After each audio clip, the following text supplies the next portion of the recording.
everybody. I guess we'll go around the group and kind of introduce ourselves. I'll start. I am your dungeon master for the evening. My name is Cole Wolfrun. You can find me on literally all my social media handles with CLE underscore Wolfrun, W not an O in the Wolf. We're here to play some Dungeons and Dragons, and I have a fun little game plan for everybody.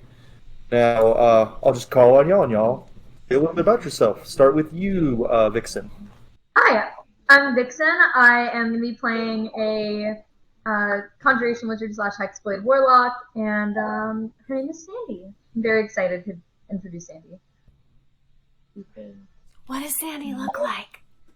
Sandy looks like she's a red hair, about 5'3" woman. She's about 18 years old, blue eyes, and has like little like steampunk glasses, the one with like all the different like ones that go all the way out, but she wears them like up here.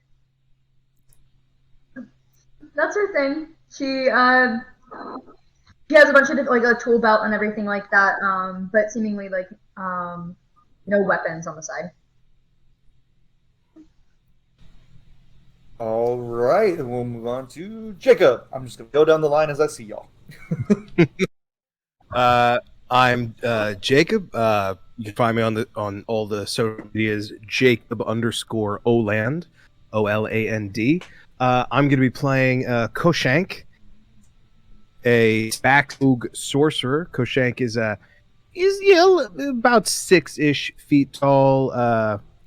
Got a lot of browns and blacks on, bit of a leather tunic on. No visible armor, but he's got a short sword at his side, a dagger on the other, and just a couple various pouches, pockets full of useful things. Alrighty, now Lore. I'm Lore. I own Lakeside Legendz. Welcome to the party. I'm playing Carbonog, a small on the medium-sized white rabbit.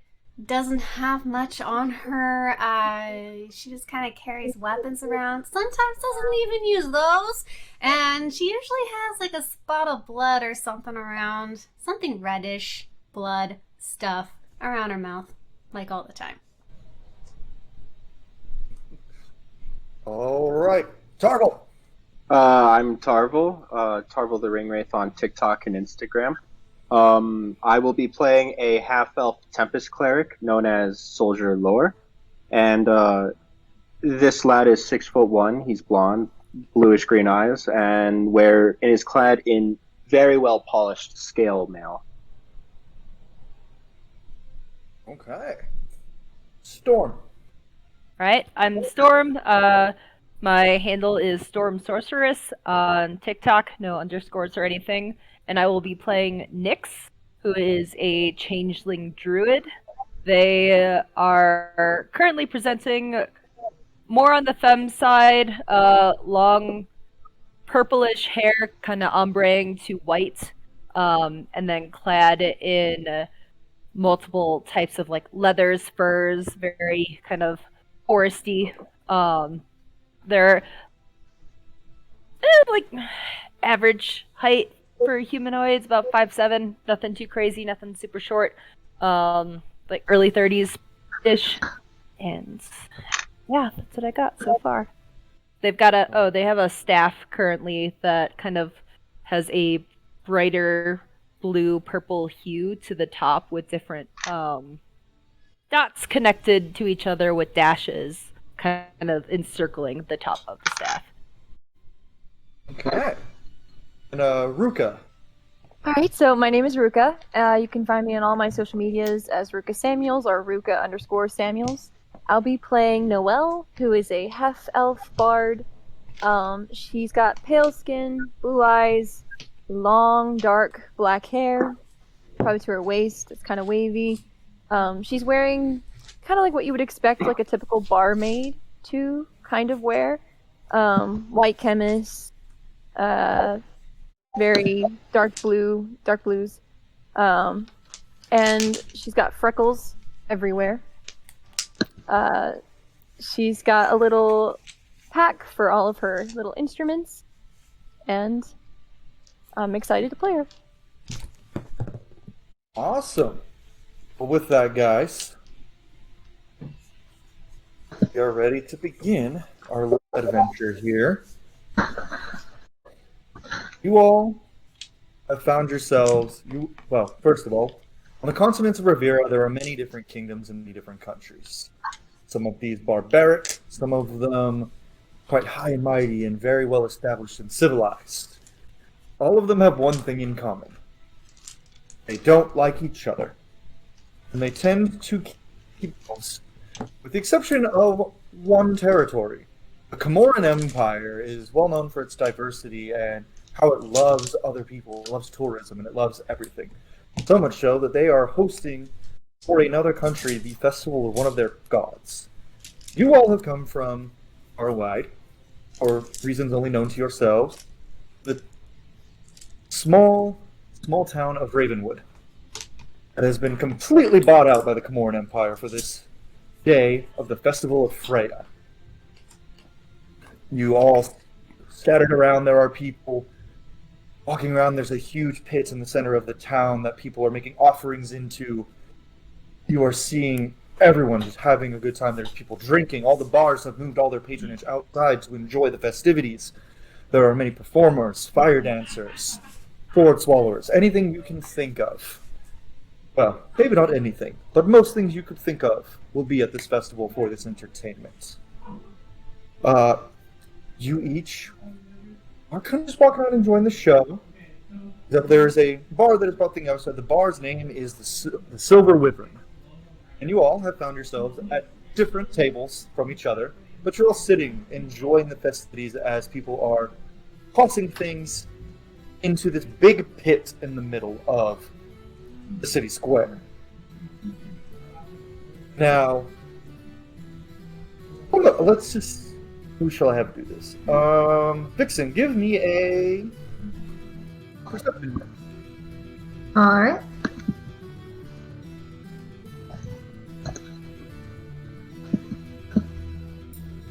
That is a nat 1. Starting off the game strong. Nice. So you don't seem to notice as this little white rabbit is sitting on your table. It's simply like 3 inches from you for like the longest time. Just kind of staring at you. And you don't seem to notice this for a minute until she gets about this far away from your face. She's just doing that to you right now, and now you finally notice her. Is there something on my nose? What can I smell on her?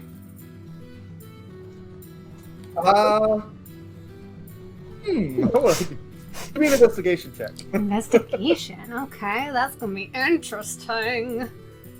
Let's see. Well, I mean, I am a rabbit. Okay, here we go. Let's try. It's a solid 9. 9? Okay.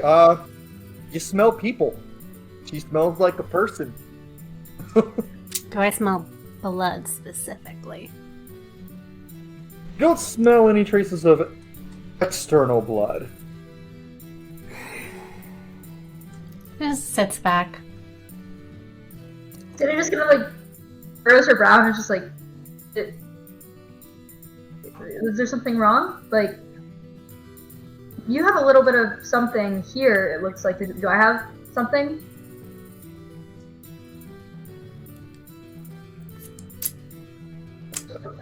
No. Yes. Good. Sandy kind of now looks around for anyone else to have conversation with, to no longer feel awkward or targeted by this bunny. Sitting to the table over to you, you see a man you haven't seen before. He catches your eye because he appears to be very cat-like in his appearance, which is you haven't really seen around here before. And he's sitting there, and yeah, if you would like to chat with him. Absolutely. I go up to him and I go, what's shaking, feline? What's going on? How are you doing here? You look like you're not a bunny. That's honestly my criteria. I hop over to the table and I start sniffing at him. Okay, so Koshank, you notice this little white bunny. She's just real close in. She gets a little too close and then realizes that because of your fur, she didn't need to get that close. So she just gets a whiff of everything. I lean in as she leans in closer. Like I also lean in. Koshank smells very good, by the way. No blood. He's a very well groomed person. So basically, now what you see, Sandy, is these two, one feline and one rabbit, just like leaning real close into each other, just staring at each other's faces. Koshank, look over at you. I'm already forgetting names. Nyx, right? Wait, no. No, it's Sandy. Yeah. Could take me a minute. Look over at Sandy and just say, "Is she with you? You both came over here at the same time, or are you both together, or what are you?" No. Together. We are. Together. Okay. Good We're for together you. now. All right. As this is, go ahead, Jacob. No, that's it. Koshank is just like shuffling a deck of cards in his hand and just kind of like, okay. Carbonog just starts Okay. staring at it as it goes. As this is happening, a relatively tall man with blonde hair is just kind of like watching this happen, and he's also kind of just like brandishing, like kind of to his waist, whatever weapon he has, just in case. And Soldier, if you would like to engage in this, you can. If not, you can just walk on. Well, I suppose that I would be actually polishing my warhammer, so I'm gonna keep doing that. So, with that, Car, you do see a human polishing a weapon about 10 feet to the left of you. So, you just notice this man, and he just seems to be sitting there looking at y'all a quick second, and then he just goes back to polishing his hammer. I noticed this. Yes. Sorry, I put the name. Tilt my head at him and just kind of hop over, give him a sniff. Give me another investigation check. Make you do this every time you sniff somebody. That's a 10. Clearly, I'm sleep deprived because this rabbit is sniffing me. Yeah, so you just smell like Metal. just kind of smells like a guy, maybe a little sweaty since he's wearing that armor, but no, you don't smell any blood specifically because I know that's what you're looking for. Koshank just kind of calls over to Soldier and says, "I think that's just what she's doing now." Oh, so I'm I don't know. not hallucinating. No, that is. I think that's a person. Okay, either we're both hallucinating or you're telling the truth.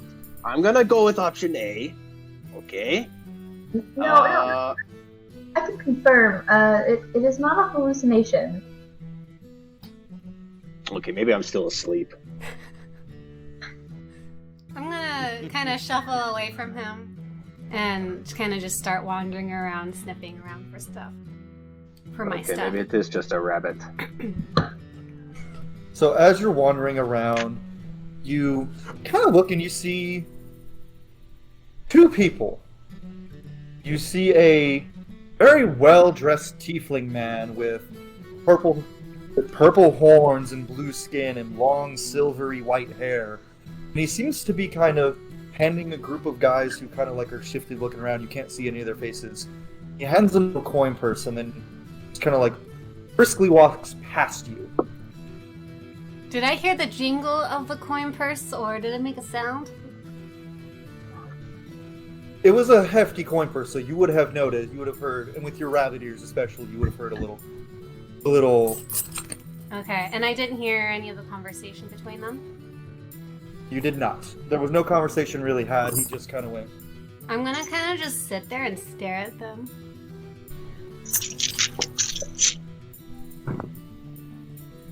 They don't even notice you're there. They just continue about their business, and there's about 6 of them. 5 of them walk into an alley. And the 6th one walks towards this big temple. Or not the temple, the big, like, circular pit in the middle of the town. As they are leaving, real quick, as they are leaving, I'm going to kind of like get in between all their legs and see if I can pick up any of my sniffs. You smell an overwhelming smell of blood. Like wet, sloshy blood, or it's been dry and...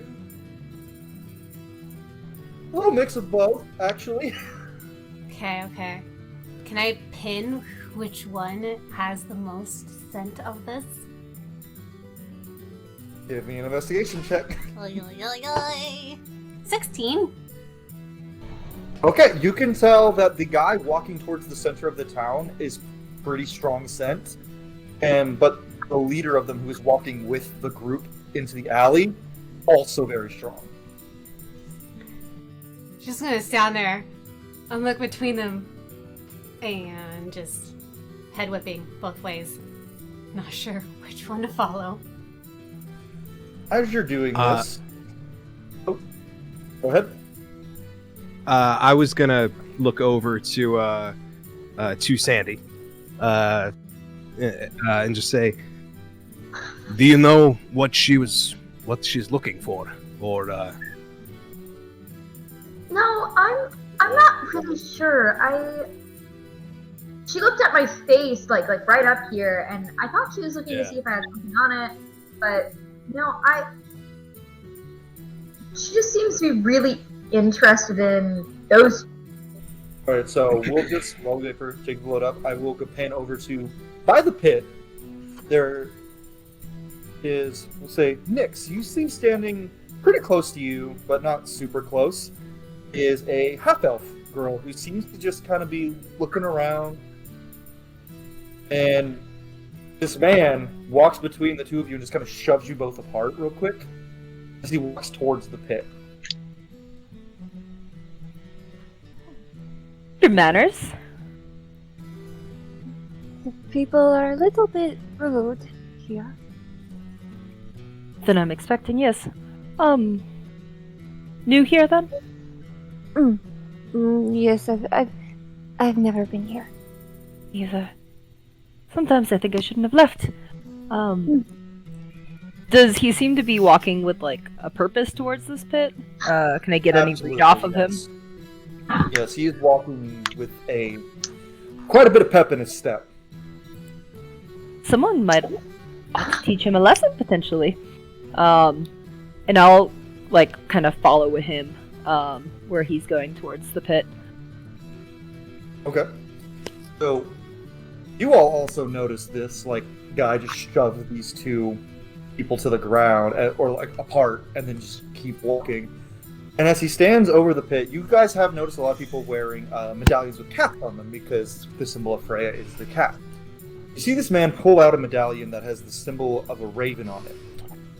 He slices his hand and covers his blood in the medallion and then drops it into the pit. And then turns to leave. Is this one of the people that I had pegged, or someone else? Someone that you had pegged, yes. It's very much one of those people. Okay. I am going to go right up to him and start patting him down. Okay, he sees you doing this and he just kind of starts looking at you and kind of like, what the? And then he reaches to grab you and like pull you up. Do you want to do it or do you? I swipe at him with an unarmed strike. Okay, let's see if you hit. Give me a roll. The rabbit seems to have the right idea. That's a 17 to hit. That hit. Yeah. Doing that sort of thing around here? Is that a normal thing? 9 points of damage. Yeah, so you hit this guy and you like swipe him with your little rabbit paw and he like lets out. Then he tries to grab at you again. Gives me an acrobatics. Get out of his way with your little rabbit jumps. Oh, natural one. So you actually jump right into him. He grabs you by the scruff of your neck and like holds you up. And he starts to draw a weapon from his waist. I start gnawing on his hand. If I see this What from is he- inside, I look over at Soljur. And he drops you, and then he just straight up draws a long sword. Did I feel anything that I was looking for? When I was patting him? Much so, but you weren't able, Did I? much so, but you weren't able to grab it. That sicko. Okay. In that case, I'm going to, from my fur, I'm gonna draw out my great axe. Okay. So you guys all see this. This man is like drawing his sword on the little rabbit that was just sniffing all of you, and you two, Nyx and Noel, you do see him doing the same thing. You guys do anything? Give it back. He just looks at you and he's like, Noelle walking about. panics. Noelle Okay. panics and she quickly tries to like calm emotions on both of them. Okay. She's like, I don't, okay. And she like Nice. tries to cast calm emotions. Alrighty, go ahead. So is that a save? Yes. It'll be a DC. Let me real quick. What do you have in front of you, Noel? What is the DC on that? 15? 19. So she is not calmed. And neither is he. So he still draws his sword and he points it right at her. But as this happens, something else starts to happen. You guys hear a rumbling from beneath you. You notice that the ground starts to crack a little bit. And you see things start to crawl out of the web. It's part of the show? I don't think so. I don't think so. It's... This doesn't seem very in line with the religion. No. People start running as you see several wolves that look to be the size of horses start running into the town from outside of it. Definitely not part of the show. I thought the swipe worst thing at we the have- dude. I thought the worst But thing we the were gonna have dude- I thought the worst thing that we were gonna have to worry about was splitting hairs, not wolves. And then out from below in the hole, several large serpents are like slithering their way out into the city as well. What the what? Noelle just whips out her flute like, I've seen this in books. I've read about it. I've got this just in case. Don't rely on me, but maybe. She is so cute. She's like settling behind like some sort of cover. She's so freaking out. I'll step in front of Noelle and be like, don't worry, I'll try to keep you safe. Okay. Soldier's just busy polishing his warhammer when he looks over. He's like, Okay. "I've not had What enough to drink." All right. What do Koshank and Sandy do? She does make the splitting hair comment out loud, definitely. That is very in character for her. And then she looks to, you said your name was Koshank? Yeah, Koshank. Koshank. Looks over to Koshank and is just kind of like, well, things have gotten a lot more disastrous than that. So, what should we do here? I'm thinking not hide behind a rock or chairs or whatever it is that she's hiding behind. Koshank finishes his drink and puts a few cop on the table to pay for it, and stands up, brushes off his shirt, looked over at Soljur as well, and goes, "I hope you know how to use that, because I think we should go outside and help. It does seem to be the best, you know. There's a lot of people Aye. out there. I can use He's it. already walking to the door, like as he says that, drawing his. Just a lot of like, As you I guys don't know, run man. outside and go outside. See that there seem to be 3 of these wolf-like creatures and like 2 to 3 of the serpents. You can't really tell because all the chaos. The townspeople are running everywhere. I'm going to need everyone at this table to roll some initiative.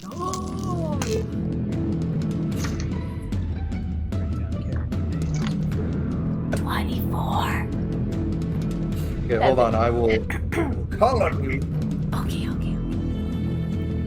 We'll trust in the heart of the sea. See, tell me. Ah. All right, we'll start. Koshank, what was your initiative? I should roll my initiative. Very good. 23. 23. Okay. You Very good. Russian petite. All right, Sandy. 10. Soldier. Well, you might as well save the best for last. I got the 5. Okay. And character's name, the bunny is Car, right? That's her name? I mean, you could call her Car, yeah. For Okay, sure. That's what you said. Okay, I see. There's 2 on the D&D Beyond. Okay. Oh, I should have deleted the other one. Carbonog, what is yours? I had 24. 24. All right. Nyx. 7. 7. And Noel. 8. 8. All right. Well, fortunately for most of you, with the exception of Soljur and Nyx, the creatures roll the lower. So, Noel, what is your dex, actually? My deck 14. Then the creatures will be going before you because they have higher dexterity. Gotcha. Do you add Yeah. proficiency bonus to that, like the modifier to the dex? No. Not for this. This is just if there's a tie in initiative roll, how I do things is just going off dex. And whoever has the highest dex goes first. All right. So first up is the mighty bunny Carbonog. Yeah, I'm gonna swing at this guy who has my treasure. And I have 2 attacks. That is, math, okay. 22 to hit. 20. That definitely hits. Okay, first attack. Whoops, no, come back. Okay. 11. 11 damage. Okay. Mhm. He takes 11 points of damage. Second attack. Okay, so with the axe out, she just kind of swings it up and under between his legs, Ooh. and then go ahead. Well, second attack. So go ahead and do your thing. So you see this little rabbit just pull out a freaking axe, and she just goes shit, and just swings the axe up between this dude's legs, And then right for the bamboo. yeah, and then I'm going to swing it back under and go up on top. That's not a d20. Oh, I already rolled. Okay, so 21. 21 to hit. That hits. And that is 16 points of damage. 16. And how do you do this attack? So she goes out from under between his legs, goes up for the between the neck and shoulder blade. Okay. And This rabbit person go and go whah, and hit this guy right here, like right in the clavicle. He kind of screams in pain, but then he just like turns forward, and his eyes actually start to glow orange as he stares at you. and I am going to bonus action range. Ooh. And I think okay, I have to wait for my next turn to do the next thing. But yeah, I'm raging. And that's my Huh? Just for reference for raging, you can do that before any of your attacks on your turn. Yeah, I had forgotten about it. I was going to rage before the attack happened, but you know, you do what you do. Okay. Next up, we have Koshank. I with my 30-foot speed, can I get up to flank the one that Carbonog is fighting? No, so basically there's about 4 or 5 buildings that are like kind of surrounding you guys. She's like Okay. the closest to the pit. The bar you came out of is about 45 feet away, so she's kind of like Got a it. little bit out of your reach. However, the wolves charging into town are only like 10, 15 feet from you. Oh, tight. Well, in that case, I will. I'll just go ahead and run up to one of the wolves then. That's closest. And oh my god, I'm not used to having this much variety of things. I will. I'll run up to one of the wolves and I will cast Green Flame Blade. So as I draw my short sword, I just kind of like flick it a little bit, and the blade ignites with fire. And I'm gonna take a slash at the wolf. All right, you roll see if you hit. Ooh, not great. Not great. I'm bouncing back and forth between weapons. Plus 7. 15 to hit. 15 to hit, that does hit. All right, so it is going to take D6 slashing and a D8 fire damage. And there's no other wolves within 5 feet of that wolf, are there? There are not. The wolves have kind of like, they came in together, but they kind of spread off. Yeah, so it kind of ignites with a little bit of fire, and that is 9 points of slashing and 4 points of fire damage. I rolled very well. All right. So repeat that. And How much with points? my- You kind of cut out a little bit. 9 points of slashing, 4 points of fire. So Gotcha. 13 total. I don't know if the split matters. If it seems to be reacting any differently to the fire damage. No, to no, the no. sword They don't. itself. They, Okay. no extra fire damage. In for- that case- for this one. I will use my. I will turn and I went out. So is the wolf that Carbon's fighting in Was that- feet of me? Is I might just be having mic issues. Is the wolf? Is there a wolf within 30 feet? The other. Yes. I point to it. That we use the bonus action. Use the help action. But I don't really have anything helpful to contribute. So I just say, fire is not doing anything differently to them. So there's got to be something else. And so the next attack on that. Okay, so the next attack on that wolf has advantage. So with that, it is. Also, how did you attack? Just for reference, where did you strike the wolf? Probably just go into the body. The biggest part of it. Just like right Okay, so if you across the swing middle of down. Actually, funny enough, you cleave this wolf's head in two vertically. it. Ah!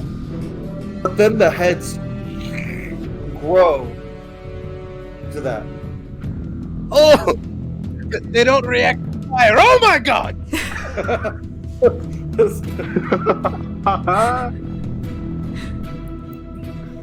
Yes, that is 100% what just happened. So we got Hydra. All right. Good. Cool. Kinda. This is a little homebrew creature for you guys to start the night. Next up, we have Andy.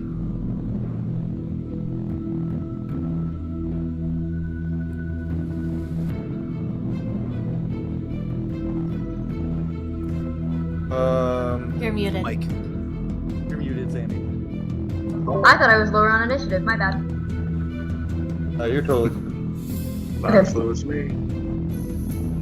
Everyone else just rolled real low.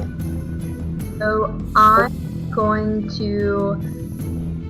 So we have the two-headed monster, the snakes, which are widely left undealt with. Bunny is just murdered somebody that was. Not murder. He's still up. He's still up. Oh, he's still up. Okay. Well, Just for everyone's sake, just so you know who to attack, Vixen.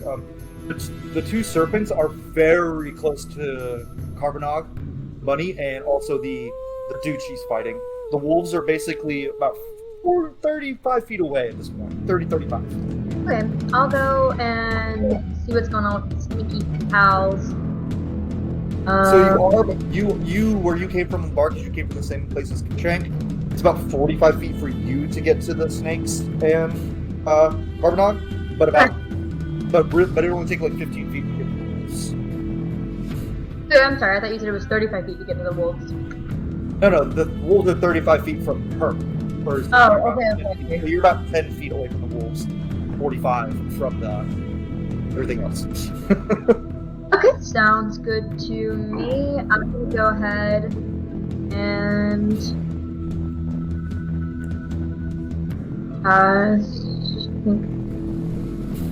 I gonna cast something? I'm going to. Yeah, I guess I'll just go ahead and run up to the wolves then. Let's see. I'm gonna go ahead and hit them with my packed weapon. Okay. And that is going to be. Oh, so she has the summoned weapon of like a not like just a shimmering like blue blade with like little wisps rolling around it. The wisps are like a magenta color. And then so she has something crazy to hit. It's gonna be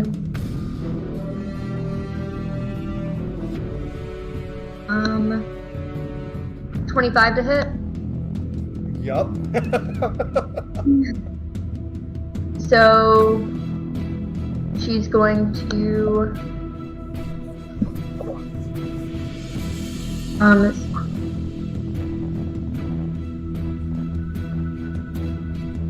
14 damage.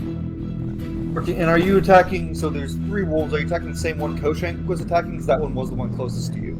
No, I'll go ahead and attack another one. Okay, so that one, and you said 14 points? Yep, 14 points. And then after attacking him, you have Thirsting Blade, so you get to attack with that weapon once again. And Okay. I'm going to do that. I'm going to attack one more time. This time it's going to be 21. 21 hits. Alright, and then 11 points of damage. 11 points of damage. Nice. Oh yeah.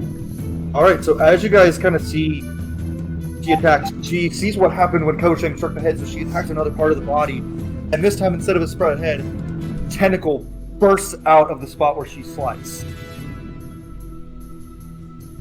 Basically, a big tentacle just and is now wiggling around in your face. But yeah, it's a tentacle wolf in your face. Is that pendant still in the pit thingy?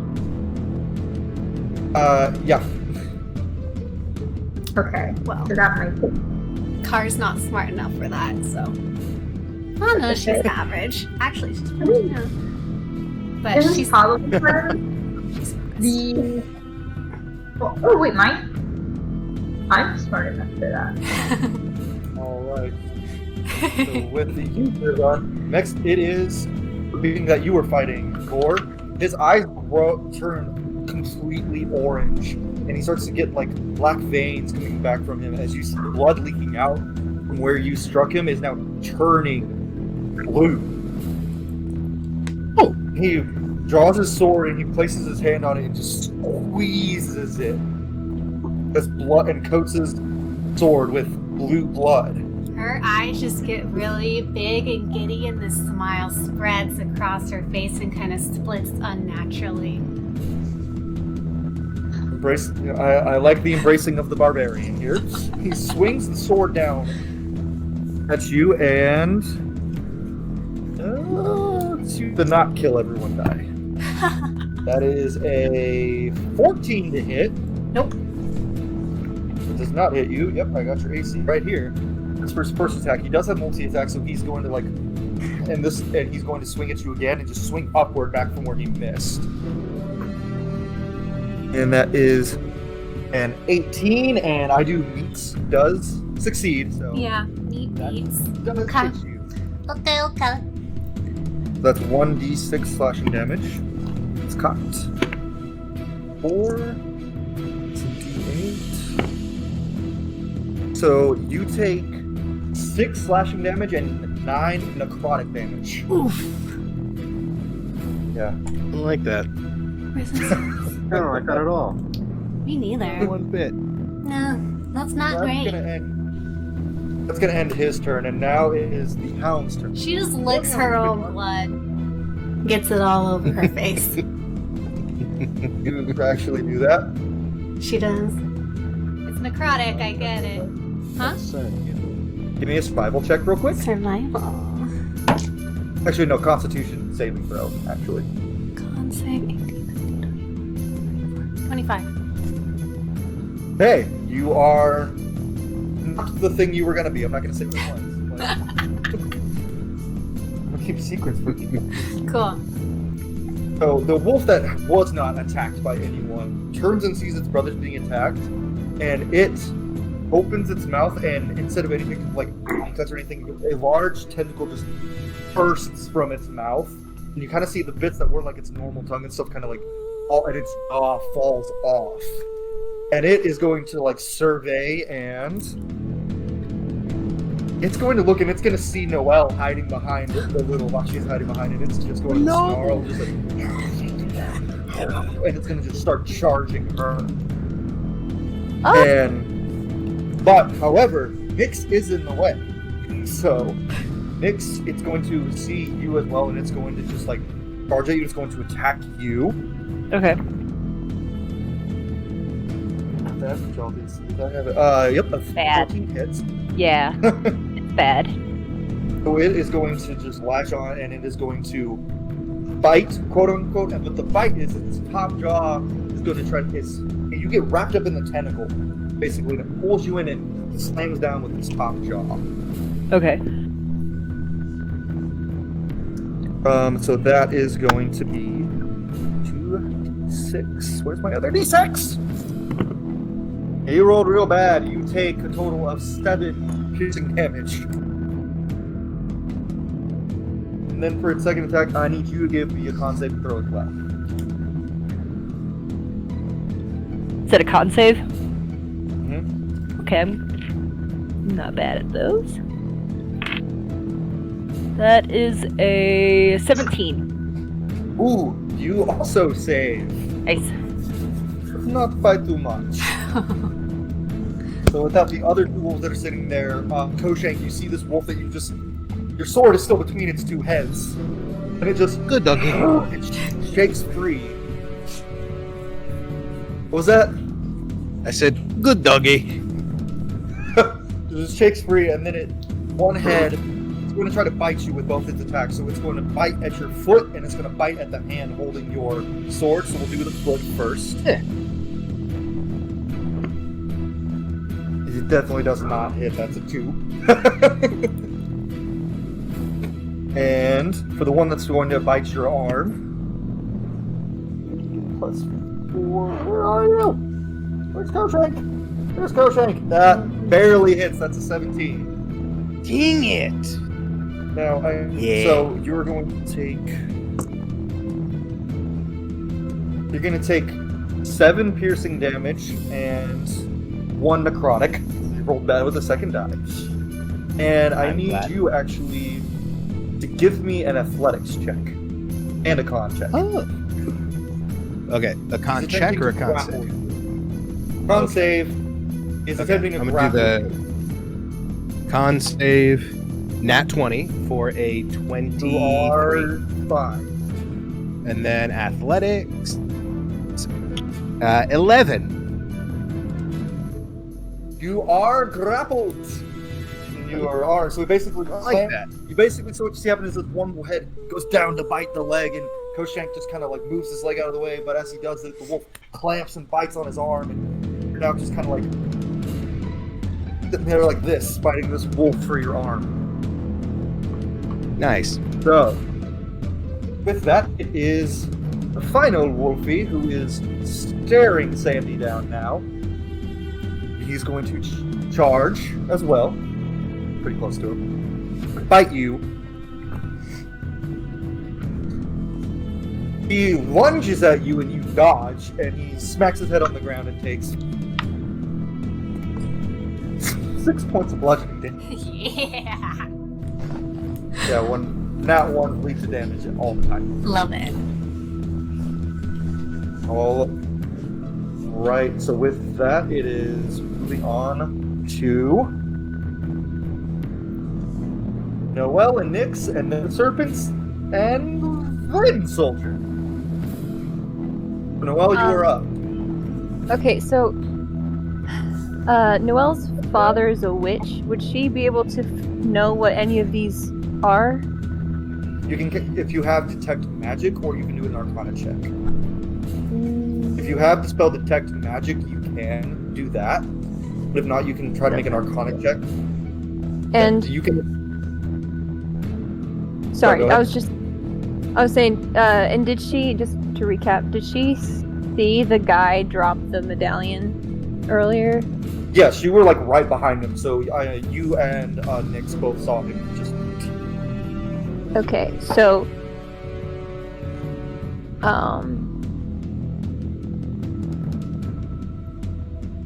I guess she'll make an Arcana check. all right, give me an Arcana check. Just roll a d20 and tell me what you get. Oh, plus Got it. modifier, of course. I don't have any modifier for Arcana. Okay, So it's then just 18. 18? You can definitely tell that these things have some very bad magic going on with them. You can tell that they are. You can tell if they're being possessed or if this is of their own will, but you can tell that something is influencing them big time. And how far is she from the medallion? That was. Since you went to go hide behind something, and no apologies, they're about 15-20 feet from the hole. And can you describe the hole again? Is it just is it like an actual pit, or is it? It's a very big, like hole. It's about, the pit itself is about 15 feet wide, 15 by 15 feet, and you can't see a bottom. You couldn't see a bottom when you were looking down earlier. However, it is night, so. And where is the man that Koshank was fighting? He's still around? Or not Koshank, sorry. Carmen. The car. We just call her Car. Yeah. Car. He was. Car and him are still fighting. She hit him in the junk and the shoulder with her axe, so he's very mad at her. And then he slashed her and got his blood all over her. So they are like literally right by the pit. Oh gosh. Well, she clearly sees that something's going on. She's like, I think they're possessed or something. And then she whips out her pistol and shoots the one Nyx. All right, let's roll to hit. Okay. Was not expecting the surprise gun. I love it. It's like she brought nine. Trying to see if I add anything.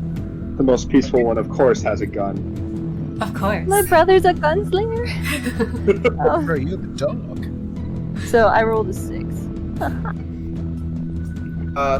You miss. So Right there. You guys see this scared girl, just a half-elf girl, just go, ah, they're possessed, and like, boom, and just completely miss him wide. Doesn't hit anything else, but just boom, like something that's like 5 feet from her, completely misses. But you all just see it going boom. So. And as a bonus action, can I run? You haven't used any of your movement, so you can just use your movement. Okay. So for the movement, she's definitely going to she's gonna, bang and then go to try to find the medallion in the pit, like rush over to the pit. Okay, so that's what. So you use your movement. So basically, bang! Ah, I missed, and she runs over to the big pit, and you kind of look down, and there seems to be a little orange glow emanating from the bottom now. You can't really make out what it is at this point, but if you would like to, you should give me an investigation check. Very nice.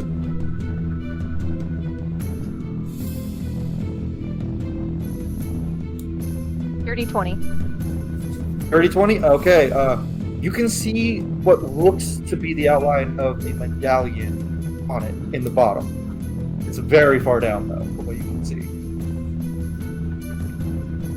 Okay. Alright. Sick. Alright. Okay, so with that, it is Nyx. Okay. There's just so many things. Remember, you to just do. basically had a flintlock pistol round and boom, whiz by your head. Two. Alright. Yeah, I'm like, oh, okay. That's new. I will, first as my bonus Sorry, I'm gonna be coughing so much.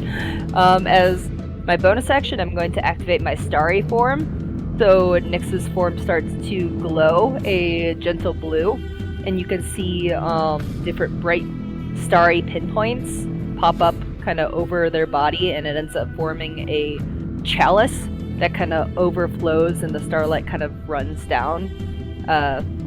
So that allows me to restore hit points,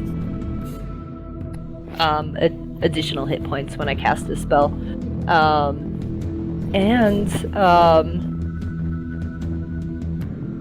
I'll look over to Noelle and be like, do you want to go down there? I can help. Okay. Sure, I can grab it. Okay. Okay, it's gonna be weird. You're gonna be able to fly. I promise. It'll be fine. Good. I'm going to cast Polymorph on Noelle. And let me double check. Willing creature. Suddenly see a Tyrannosaurus. That's definitely gonna help to get to the bottom of a pit for sure. Won't be a pit left. Yeah, just crush The it. opposite is what would help. Its arms are too short.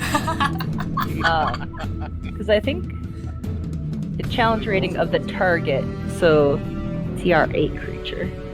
This is not my original plan, Lots but of options that he would even allow for things like material. What are you exactly looking for? Some kind of With- bird? yeah, something to fly. Giant eagle's a bit babyish, I think, because that's CR1, I think.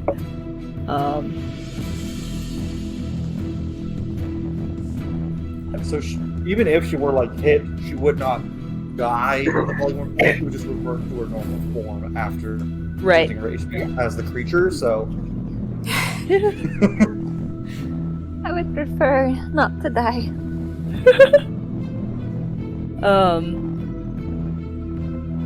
Yeah, so I don't end up wasting a ton of time. You now have the stats of a giant eagle. Okay. that is small enough to fit in a 15 square hole. So giant Alright. eagle is giant for an eagle. So Yes. Bless you. like you basically turn in. So you turn into a Pokemon. Turn into a Talonflame real quick. All right. Anything else with your turn there, Nyx? I believe that's it. All right. Now it is the Serpent's turn because Soljur is the only one who rolled lower than a 6. Just taking So his the two sweet snakes, they time. kind of like rise up, and one of them, they see the guy fighting with Carr, but they also see, they saw the gun, and now they don't see Noelle because they didn't see her get pulled. So they turn and they see you, Nyx, and the first one slithers right to you, and he raises up, and he coils, and he strikes down at you. Oh, also, they look like this. They have green, like lime green tops with jet black bottoms. And they're massive snakes. Like, these are not like anaconda. They're like about 3 times the size of what you would see with an anaconda. Yeah. So that's why there's not a lot. So they strike at you, Okay. and your AC is not too good, so they hit Oh. with the first strike. Okay. So that is. They rolled real bad though. Their damage, so that is only 9 piercing damage. Okay. And that one only has 1 fix. The second one is going to come up with its buddy, and it's going to actually try to constrict you. Okay. So let's see if it hits. It's a no hits. Okay. Okay. Nice. So you get bit, and basically you just get with two very large fangs just go deep into your shoulder and they pull out real quick. And then you see the tail come around and try to like grab around you, and you just kind of like jump out of the way. All right, now that's their turn. Now Soljur gets to fight. So, Soldier is going to get up from his seat, finally, after taking a sweet time just enjoying his drink. And he will get up, walk out to the building he was in, and fully take in the scene that's before him before he walks his maximum distance of 30 feet. And then pulling out or brandishing his shield but putting his warhammer back, he's going to knock on his shield a couple times and electricity will begin to glow in his eyes as storm clouds begin to circle above the pit. How large is the pit? 15 by 15. All right. So he's casting Call Lightning at 4th level. And so that's 10 damage. He's going to summon it down on the serpent that tried to attack Noelle. The one that succeeded or failed? Succeeded. Okay. Oh wait, is Noelle grappled by that one? No. Okay. She's not grappled. Okay, excellent. She got away. Getting hit, I think. Okay, so I will be targeting the one that managed to succeed on hitting Noelle. And instead of rolling for damage, I'm going to use Destructive Wrath, so it is maximum damage if they fail to save. Okay, and what is the save, remind me? The save is 15 dexterity. Yes, Call Lightning. It has a radius of 5 feet. That's a hard fail. So that is 40 lightning damage instantly, as a lightning bolt just thunders down and cracks with like a blast of energy louder than the gunshot, and slams into the serpent. Yeah.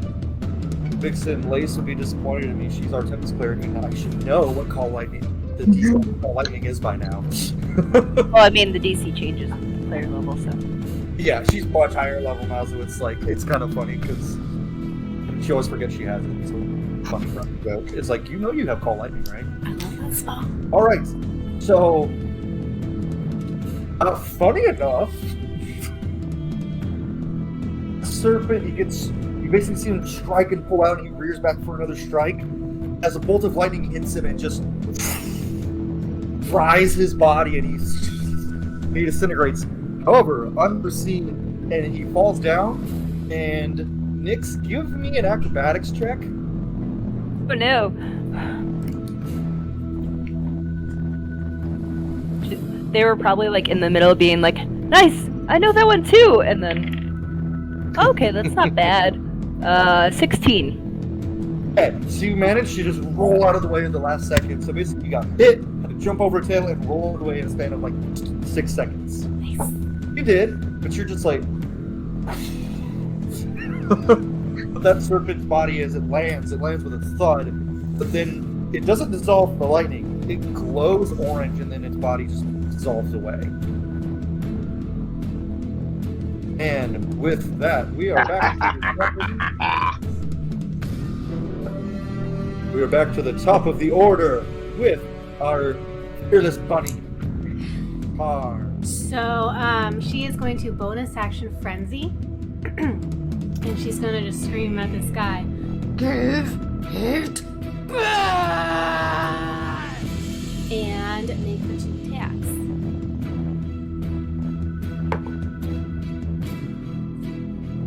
Dirty 20. Yeah.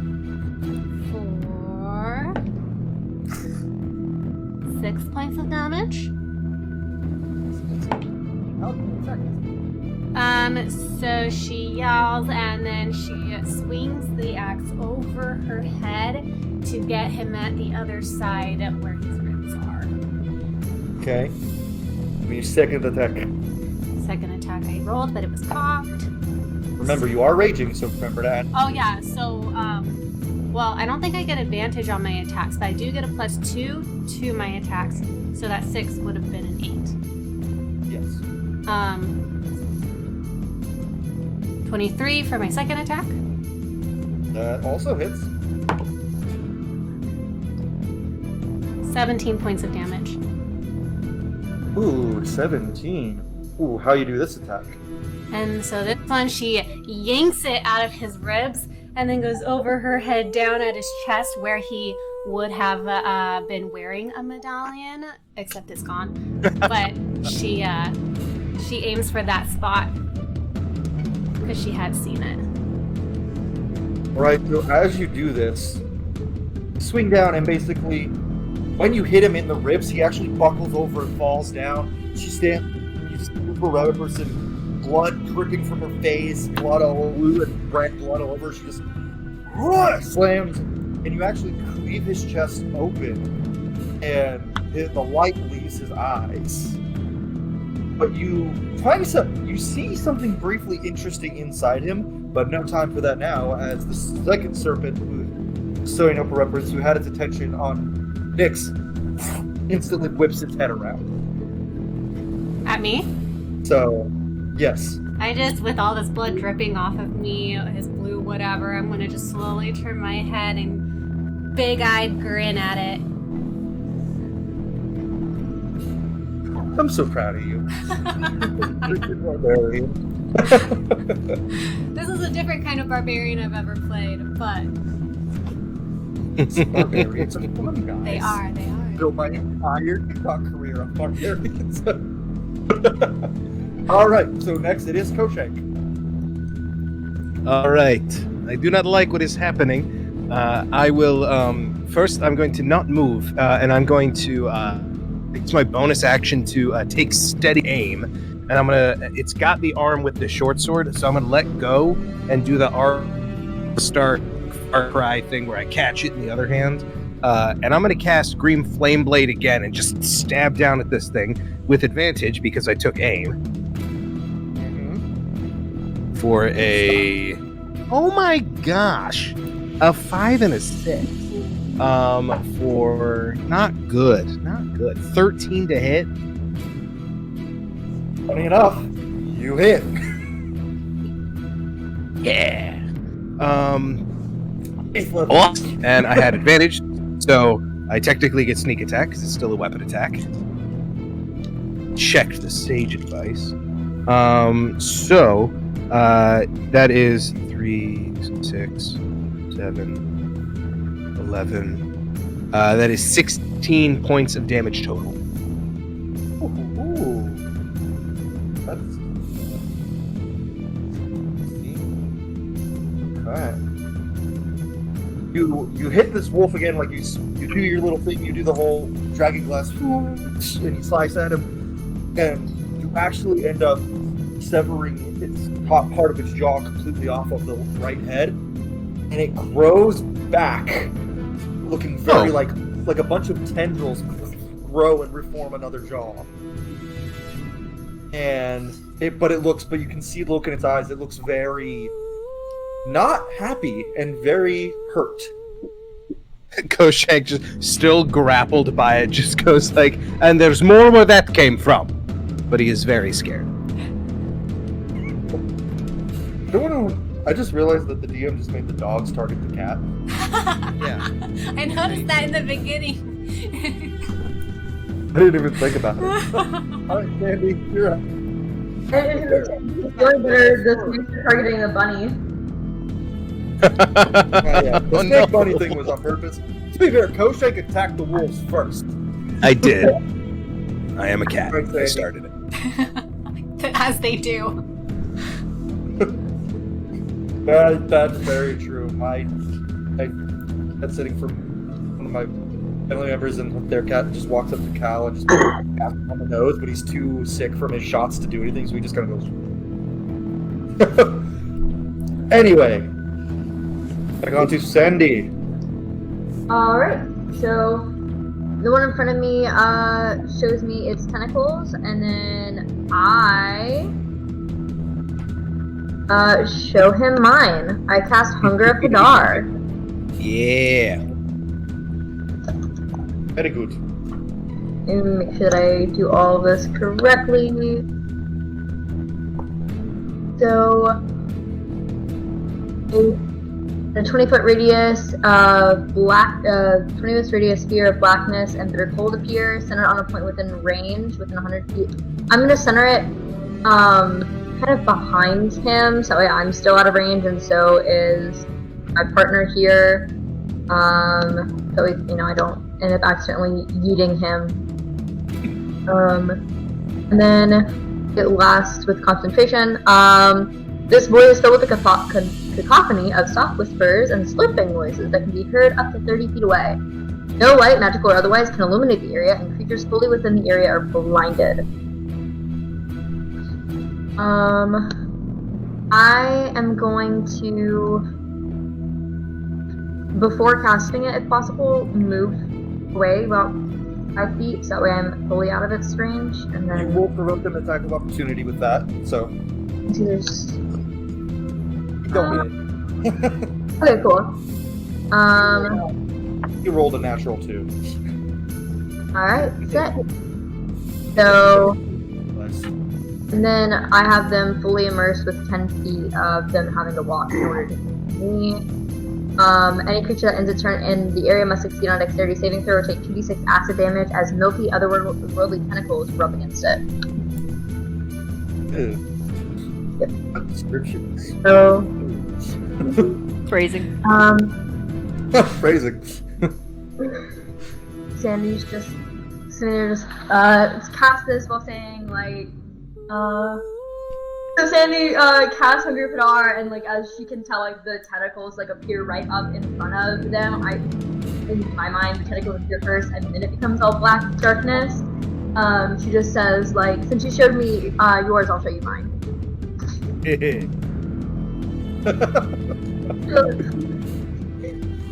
Alrighty, and with that, we'll go with the next order. We have the guy. Then the guy, then the wolves, then Noelle, then Nyx, one snake, Soljur. So the guy is lying there. He's not moving. You do see blue blood start to like spread out of him and like start to like seems like purposely cover his body. Moving slowly. Nothing's come of it yet, but it is moving. And the only person who can see this is our rabbit. The car, you see the blood just doing things blood's not supposed to do. Now, for the wolves, first we'll start with the one that is attacking Koshank. He is not in that radius because you intentionally did not want Koshank to be in that radius. The other two wolves are. So, it's with its jaw, and it releases its grip on your arm to take a bite towards your neck. Oh, that's worse. That one misses. It missed you finally.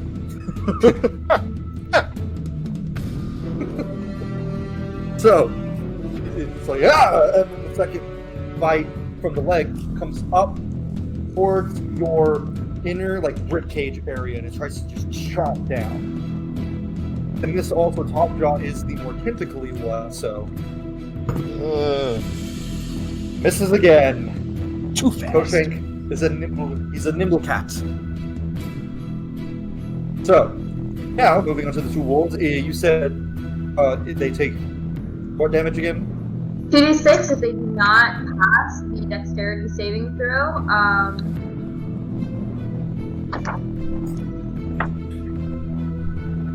So that's in that one. Oh, and they also automatically take 2d6 cold as well.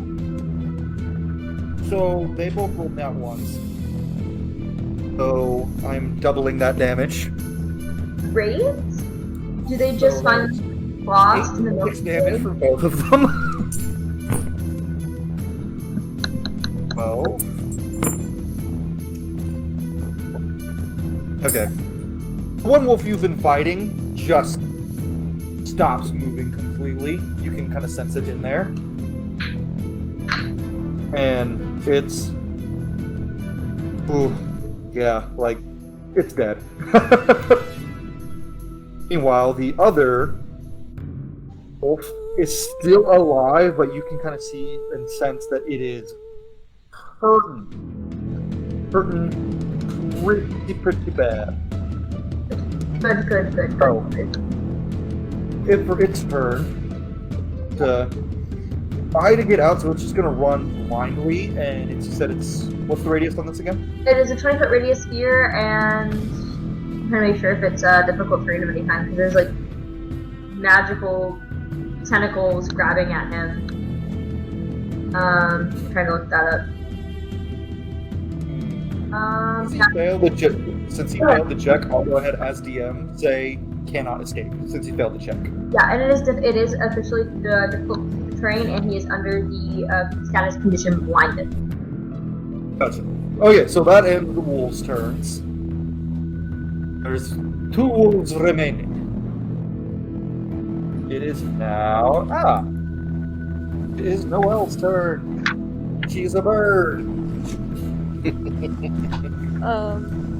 Noelle, as the bird, is definitely going to attempt to speed dive and swoop up the amulet.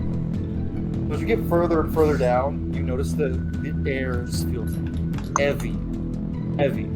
The further down you go, the brighter the orange glowing light is. And you do get to where you know the medallion is, but you cannot see it is so bright. You attempt to grab it. Yeah. Give me a sleight of hand check as a bird. Okay. 18. You successfully grab the medallion. And also, you want to try to fly up? Yeah, she's just gonna try to do a scoop, she grabbed it, just go immediately back up. So you scoop up, and as you scoop up, the medallion's glow just expands. She's keeping her eyes closed.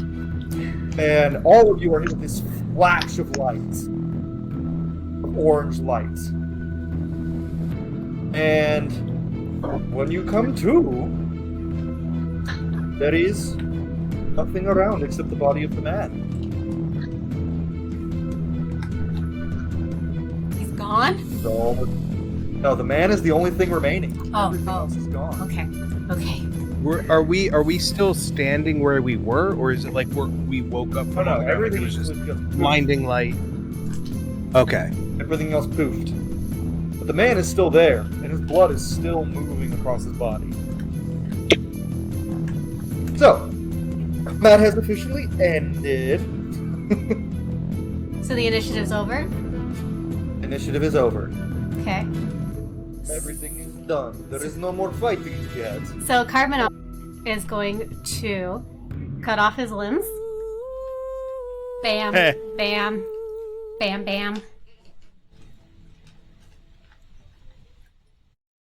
I seeing this, look over to my man. So sorry, I'm bad with names. So, I know. Okay, the rogue is what? Crowshank, and then Car. Okay. Crowshank. I look over to Crowshank and I immediately go, do you know whose side they're on by any chance? How worried should we be? Personally, I feel like the side with the tentacle monsters and the big snakes and the weird blood, I feel like that's generally the bad side. So I feel like we're good here. No. That blood is very concerning. Yes, I meant the bunny. Do you know what's going on with them? I think she might be on her own side. But I'm not going to ask. I'm fine with this. Okay. This is gruesome, but who am I? Who am I to judge? Oh, also, very sorry about the slurping sounds. I'll stop that. So, in the middle of our conversation, there were just whispers and slurping sounds the entire time. And then she's like, "Oh wait, yeah, not everyone hears those all the time. I have to stop that." I am trying so hard to ignore it. Don't worry. It's okay. What's your name, by the way? I actually don't know. Who are these people? And Koshek will start walking towards this group of folks who were fighting. Sandy follows and launches into her whole monologue very excitedly. She's just like, "Yeah, my name is Sandy. I'm the handiest person in all of the city that I'm from, and yeah, my whole entire thing is that I get to just procure items for people." And then she like starts pulling out like items from extra dimensional space as you're walking, and she keeps on saying things. She goes like, "Do you need a crowbar?" And then like procures a crowbar and then drops it, and then like does this 4 or 5 times until we get. Shank pulls a crowbar out of his own bag. Like, I'm good. I got one. Oh, that's so exciting! Do you need a hammer or glasses or? I'm good. Thank glass? you, Sandy. My name is Koshank. You can call me Shank if you'd like. I'm good. I have what I need. I greatly appreciate it. We'll see what happens. Okay. Can I take a look? I'm gonna look at the group now that I've like thrown his limbs all over the place. Can I kind of get a beat on like, do any of these look like they're magical people like my buddy who used to live next door Well, so before I killed him? Soljur is very much like still has call lightning going on. So like he's just kind of radiating Did I with see what he did to the snake? blue aura. You did. You saw him cast lightning, and you did because they were like standing in front of you. You did see Nyx turn Noelle into a bird. Okay. Oh wait, Noelle is still Yeah. a bird. Yeah, what? Wait, yeah. I think she quickly like lands near Nyx. She's like covering the medallion. Can you turn her back? Yeah, once you come over, sorry, I know that's kind of weird the first time, and I'll drop polymorph. And she like I think quickly the like big eagle just like land and go and peck her on the shoulder like, "Eh!" She can't talk. and so she just like pops back into her form and she's like, okay. And she takes the medallion but like very carefully, like within her clothes. She doesn't touch any blood that was on it, but like she picks it up with her clothes, kind of like in her clothes, and like tries to like wipe it all off and make sure there's like no blood remaining on the medallion. So before I knock out, Car is going to grab her sack off this guy because he said that he had it, right? Mm-hmm. Yeah, she grabs that, hooks it around on her waist, and then she's going to. How close are Nyx and Soljur to each other? I am about 15 feet away from where everyone was fighting. Yeah. But he's the one who made the snake disintegrate. Snake go dust. Yeah. She's going to zoom up to him like Roadrunner, grab his hand, and start pulling him towards the body. Moving blood, moving. And then like halfway there, she falls flat on her face, passed out. I'm just gonna gently poke the bunny and then just like, okay. So Sandy goes over to the bunny and right next to the bunny casts Spencer's floating disc as a ritual, and then just picks the bunny up and moves it onto the disc and just walks around. And looks at Koshank and she just kind of goes, do you think this will win me her favor and she won't delimb me? Or do you think this means she's going to wake up and then directly delimb me? No, if I had to guess, I'd say the delimbing seemed really personal. I think we're good on that. There was definitely a history there. Hey, that blood's moving. Should we do something about that? I got this. We're not talking about that. And then Soljur will clap his hands. He's like, all right, everybody step back. And he'll just raise his hands up and then bring them down in a crashing motion and cause another lightning bolt to hit the body. Okay. And he's going to use Destructive Wrath again. So the holy symbol that's on his shield will glow a bright blue, so it's max damage. So as lightning strikes, you see most of this man just disintegrate. However, really quickly, before that, you see the blood and like leave him. I knew it. Scurries away and goes it goes outside the city. Like you see it move ridiculously fast. Like it's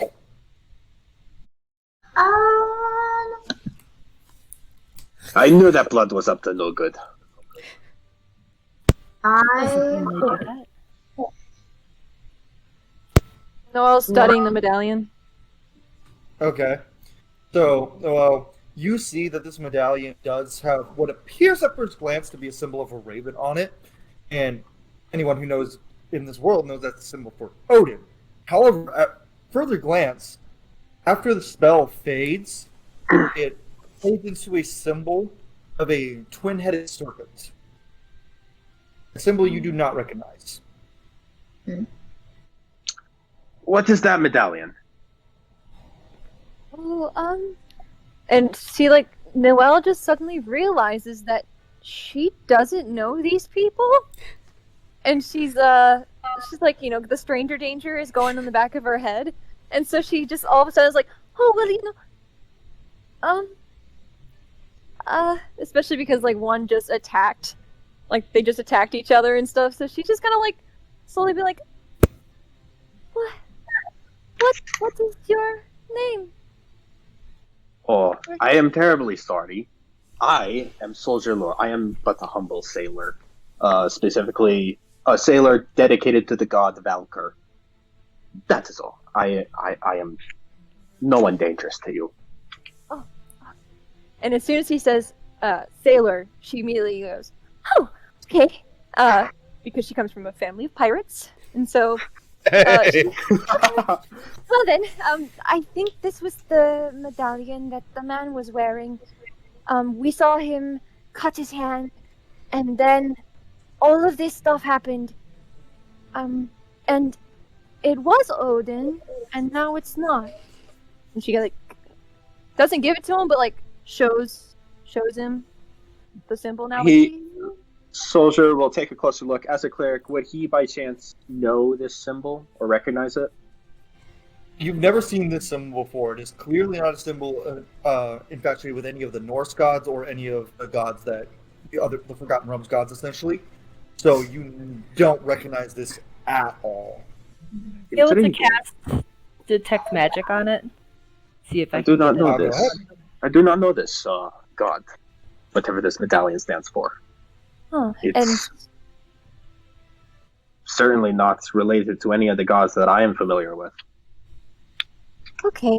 And so Noelle will turn to Nyx, and she kind of shyly walks over and is like, thank you so much for standing in front of me and all that. I'm so sorry you got bit.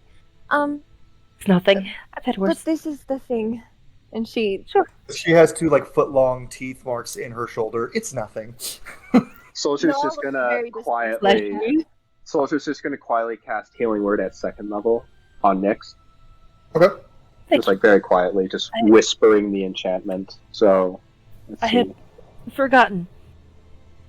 As you guys are kind of talking in Koshank and Sandy, you walk up and the bunny is still on the ground. Nyx, you put me on a get disc. 9 hit points of healing. What'd you say? You get 9 healing points. 9. Nice. All right. What was that, Vixen? Oh, earlier I had put the bunny on the disc. I had Okay, attention- gotcha. I didn't catch that. Yeah, I She's captured it. Okay. Now, you see two men stroll up. One very large red dragonborn. He's got the symbol that you recognize of the Comoran Empire's military on his chest. He's decked out in full black plate mail. He just kind of walks up and he walks immediately to the hole. You also see a brown tiefling with horns that come around and then back around again like a straw hat.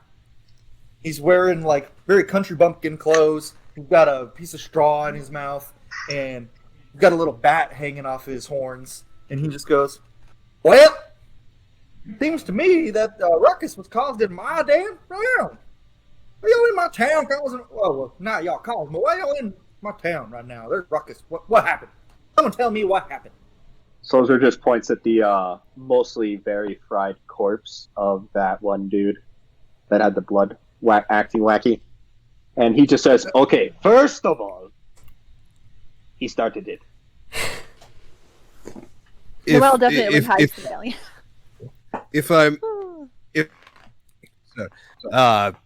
Folks were just walking around, enjoying the festival, bringing their offerings to the well, and this man walked up, and I think you said he cut his hand, and some strange magic started happening.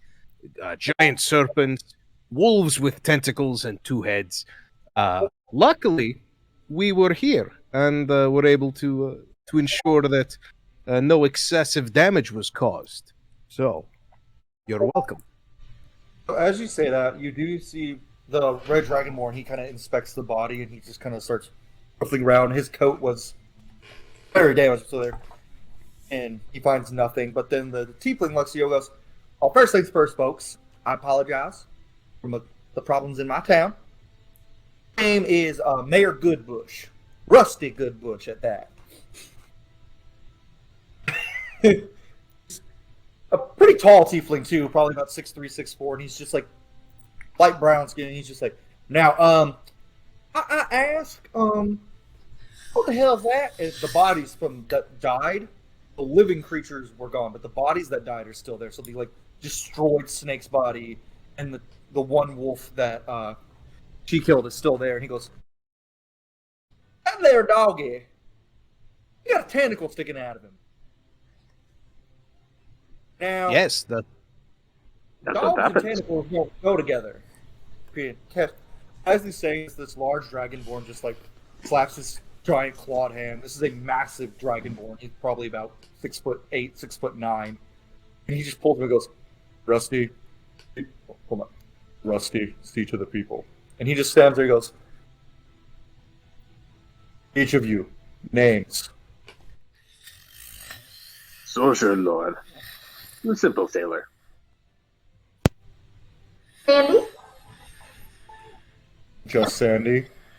Yes, Sandy. And then looks at Nyx, a question for a second, and then he's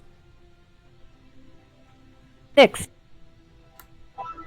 he looks at Koshank and he goes, "We don't see many tabaxi here." No, you don't. My name is Koshank, and he gives a little polite bow. He nods his head and then looks at Noelle and he just says, "What is your name, young one?" Noelle. Sorry.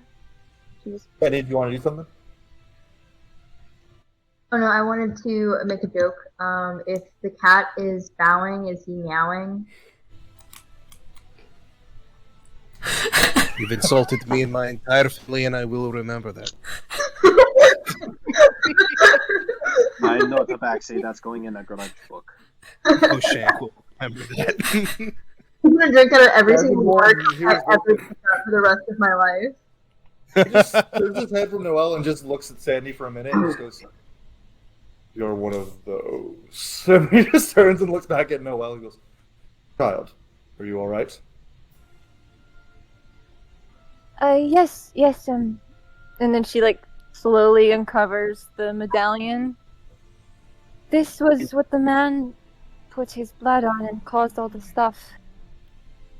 He reaches down and goes, "First and foremost, my name is Kieran. I'm first lieutenant in our Lord Emperor's army. I'm in charge of this region. I was in charge with protecting this area, and when I received word of the attack, I came to see an army of about 40 Dragonborn just kind of walk into the town." Oh, dang. He's like, "We appreciate your help," and he kind of leans down and like puts one hand on one knee. And he goes, "My dear, what did you say your name was?" As he looks at Noelle. Oh, sir. "May I see that, please?" She hands it over. He looks at it, sighs, looks at Rusty, and he just says, "Goodbush, provide them with whatever they need at the tavern until I am ready to speak with them. If you would all please hang around for a bit." I need to show this to someone. Shouldn't be long. Sure. 10 minutes at the most. Free food and drink on Mr. Goodbush's behalf. While saving his town. Rusty says, no, go ahead, Kosheng.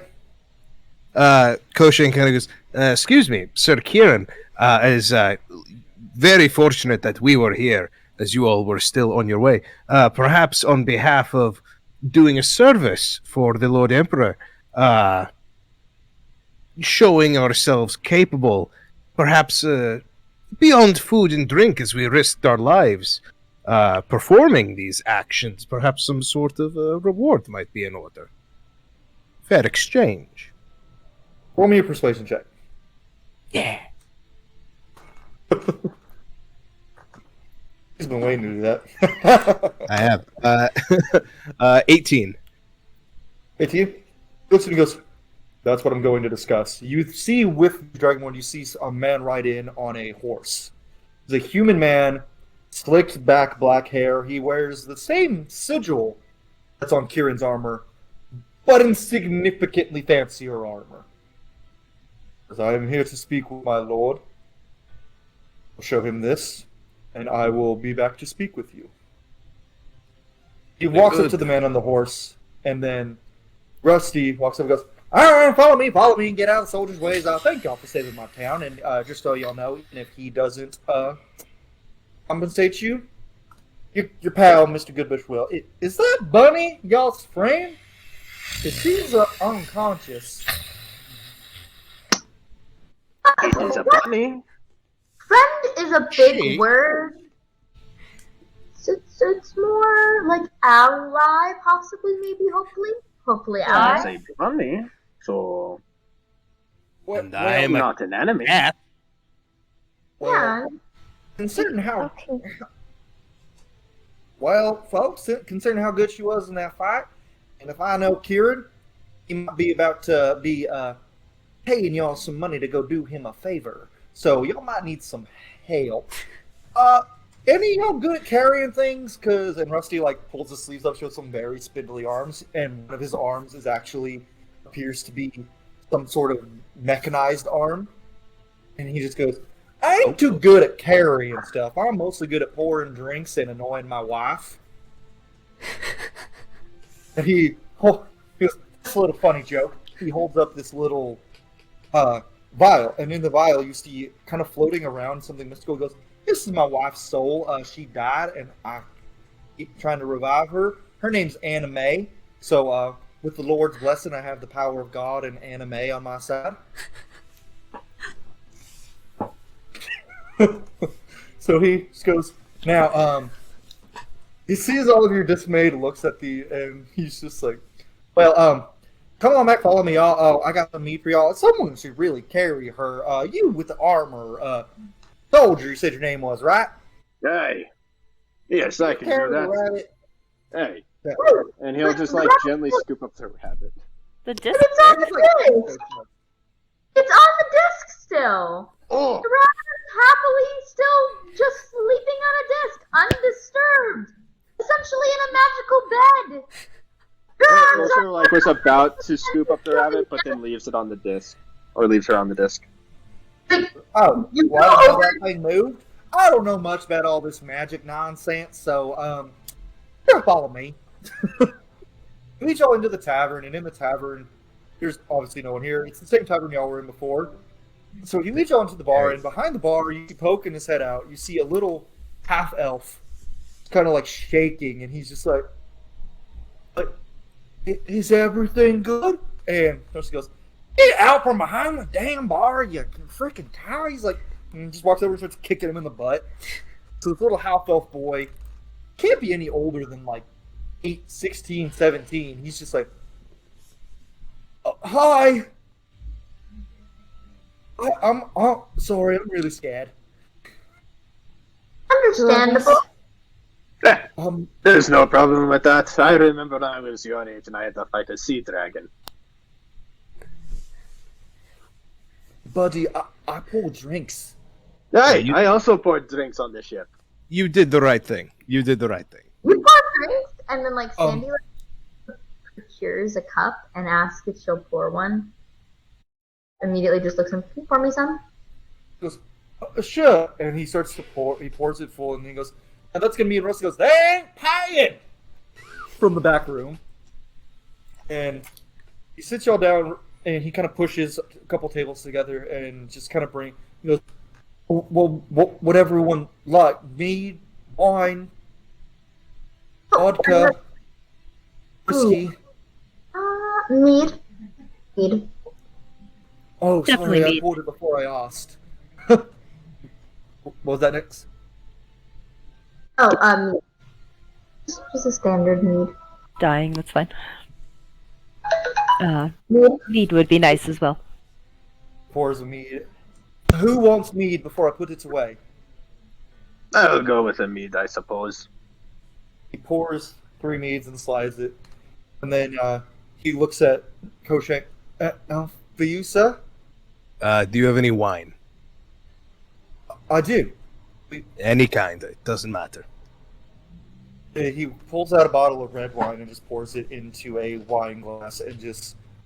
He pours it completely full, though, because he's a young kid and doesn't know what he's doing. Just sets it right in Koshank front is of not Koshank. that fancy. That is perfect by him.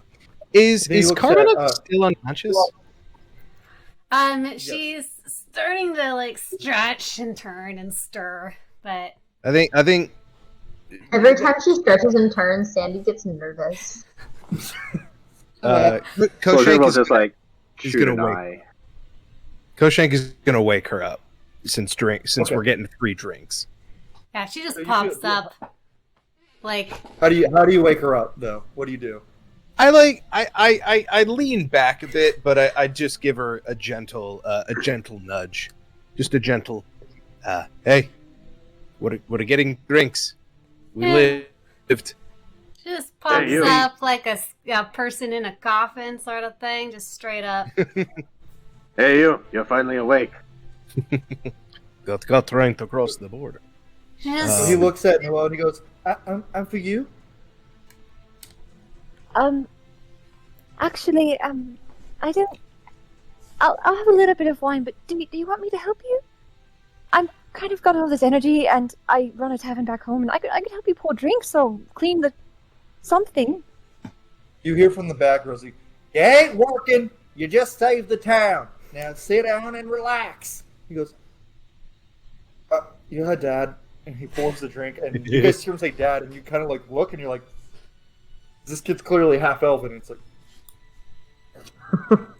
She just takes the wine. I'm no stranger to adoption. Then he sees Car get up. He goes, "Whoa, that's a person-sized bunny." just That kind she'll of rip your arms off. wipes the blood off her face and licks it off her hand. Do you want anything to drink? Rabbits? Water. Right. Goes a big jug of water, pours it. He's like shaking, and he like that TikTok where people he's like hands it in front of you. Okay. Just sit down. You're kind of left with a couple minutes to kind of drink your drinks and talk among yourselves. Would anyone like to engage in conversing? Just very quickly, does anyone need healing? Any help with that? I wouldn't say no to some. Anyone else? I will also lend my health services to healing. I'll send a healing word towards at second level towards Koshank. I'll send a healing word first level towards Noel because I believe Noel got hit by a snake. Correct? No, Nyx. It was just me. okay. I was getting. And you already healed her before. Yeah. Okay. Everyone else, I think was it Car Sandy? did some damage. I Car did some did. damage. She's Very just well, sitting I there. will She's not send a saying healing anything, word. but there are obvious gashes in her body. Okay. I look at the rabbit and then I just mutter a healing word at second level towards Car. She just kind of shivers. Then. So So that is 10 healing points. Awesome. yeah, Koshank also gets 10, and then as I cast that healing word, that constellation kind of overflows and brightens a bit, and then I also get 1d8 plus 4. As that light show is happening, Carbonog just 7 hit points. kind of reaches out and tries to catch the light. I don't know if it works that way, but I don't think we've gesturing to Carbonog. I don't think we've gotten your name yet. Carbonog. Good to meet you, Koshank. Well, I just want to say we all handled ourselves very well out there. It could have been much worse. Aye, well, when you're out on the sea for a while, you get to learn how to deal with these sorts of things. All of you did pretty well, though, for land dwellers. happens in the You mountains. did pretty well for a sea dweller. While they're all talking, Noelle has taken like a little hanky out of her bag and is wiping down the tables. Like she's up on her feet and she's wiping down the tables and like straightening things. And, like, You see Rusty go out and he just picks up your handkerchief and he goes, "You get this back and you leave. No cleaning." sorry, sir, I just don't know what to do with all of this energy. Oh, I have a solution. Oh, wait, Yeah. no. Probably not a wise idea. Koshank No, go ahead. Koshank definitely has like a couple of like locks and mechanisms that he used to practice lockpicking on that are basically just like little puzzle cube type things. They're absolutely worthless, but you can fidget with them. And he pulls one out of his bag and he goes, "Here, it's got a bunch of different shapes you can make it." And I'll toss it over to you. And she catches it. It's like, oh, I think my brothers had stuff like this. And she like sits herself down and tries to calm down while she's like humming to herself.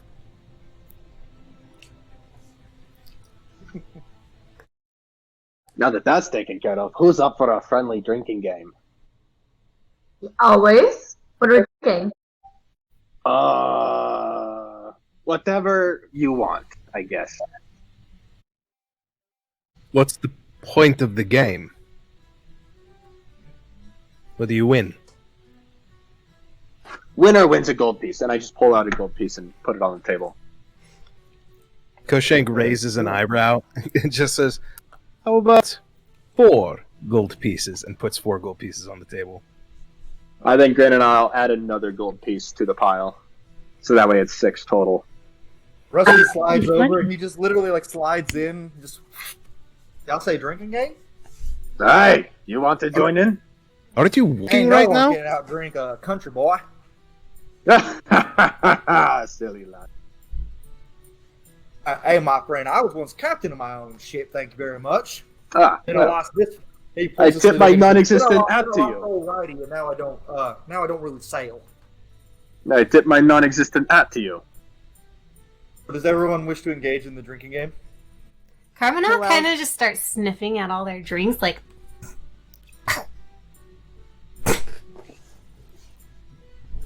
But what about Oh, Coach Nyx Nick actually and- doesn't want to play. He just kind of wanted to throw money around.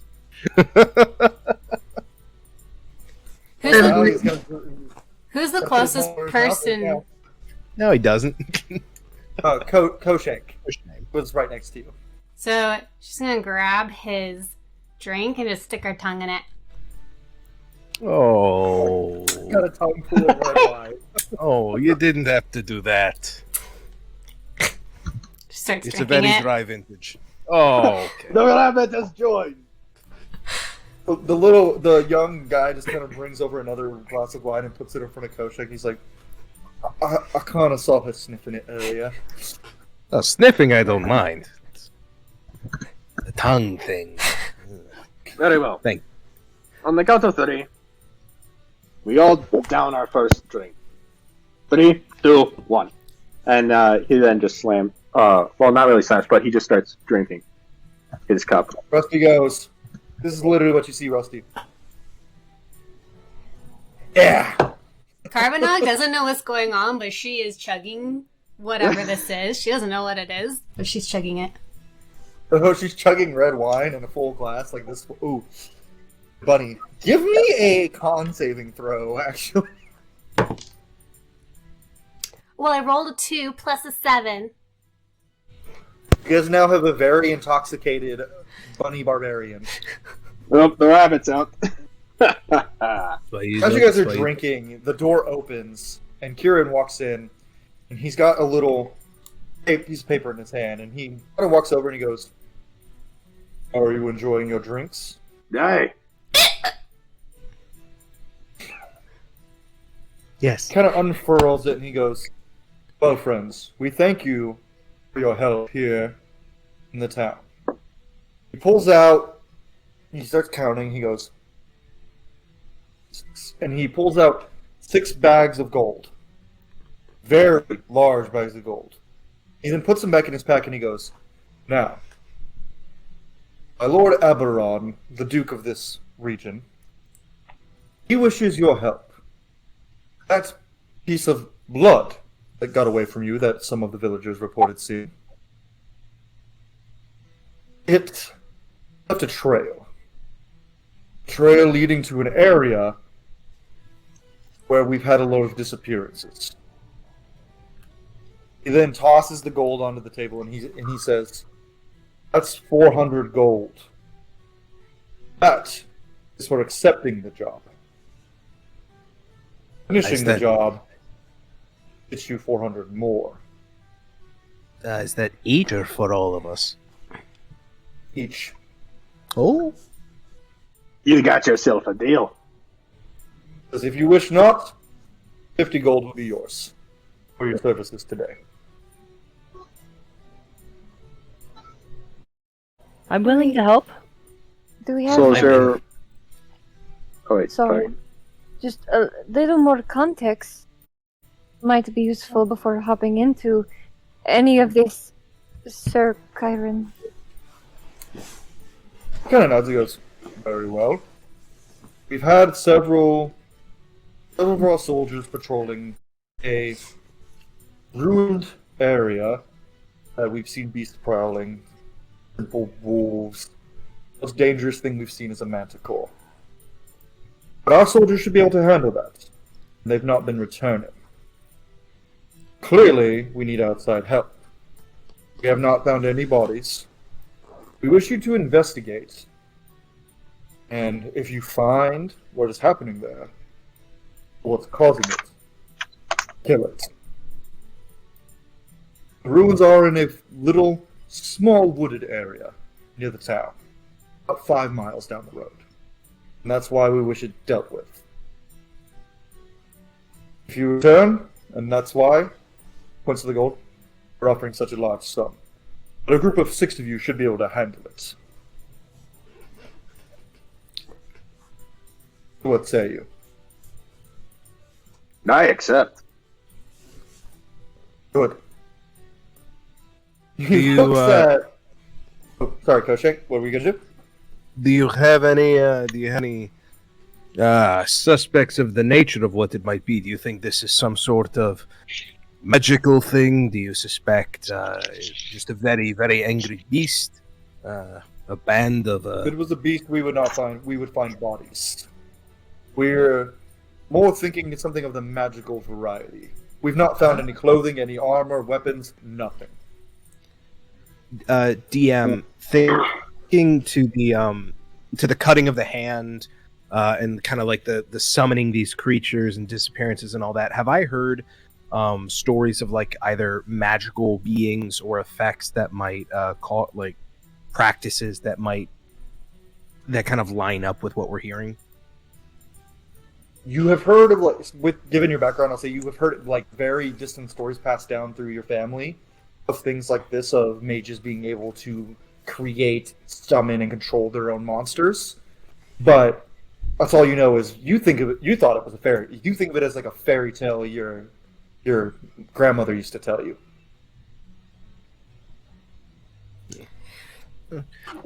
I'm in. Is this anywhere near Carbonog's home? Yes, very. Your home is actually inside the same wooded area. So is she aware of this sort of thing? I know she's pretty much a recluse, but You're aware that people have been coming in a lot and you haven't seen them after that. They've been avoiding your home because you've been standing out there with your axe going, No, I look purely innocent and harmless. Until I get too close. well, that's the thing, people... It's the bones and the dead bodies that are around. That's right, that's what we talked about, yeah. So, they've been leaving you alone. Okay. And he goes, all right. Anyone else? I'll do it. All right. That's 3.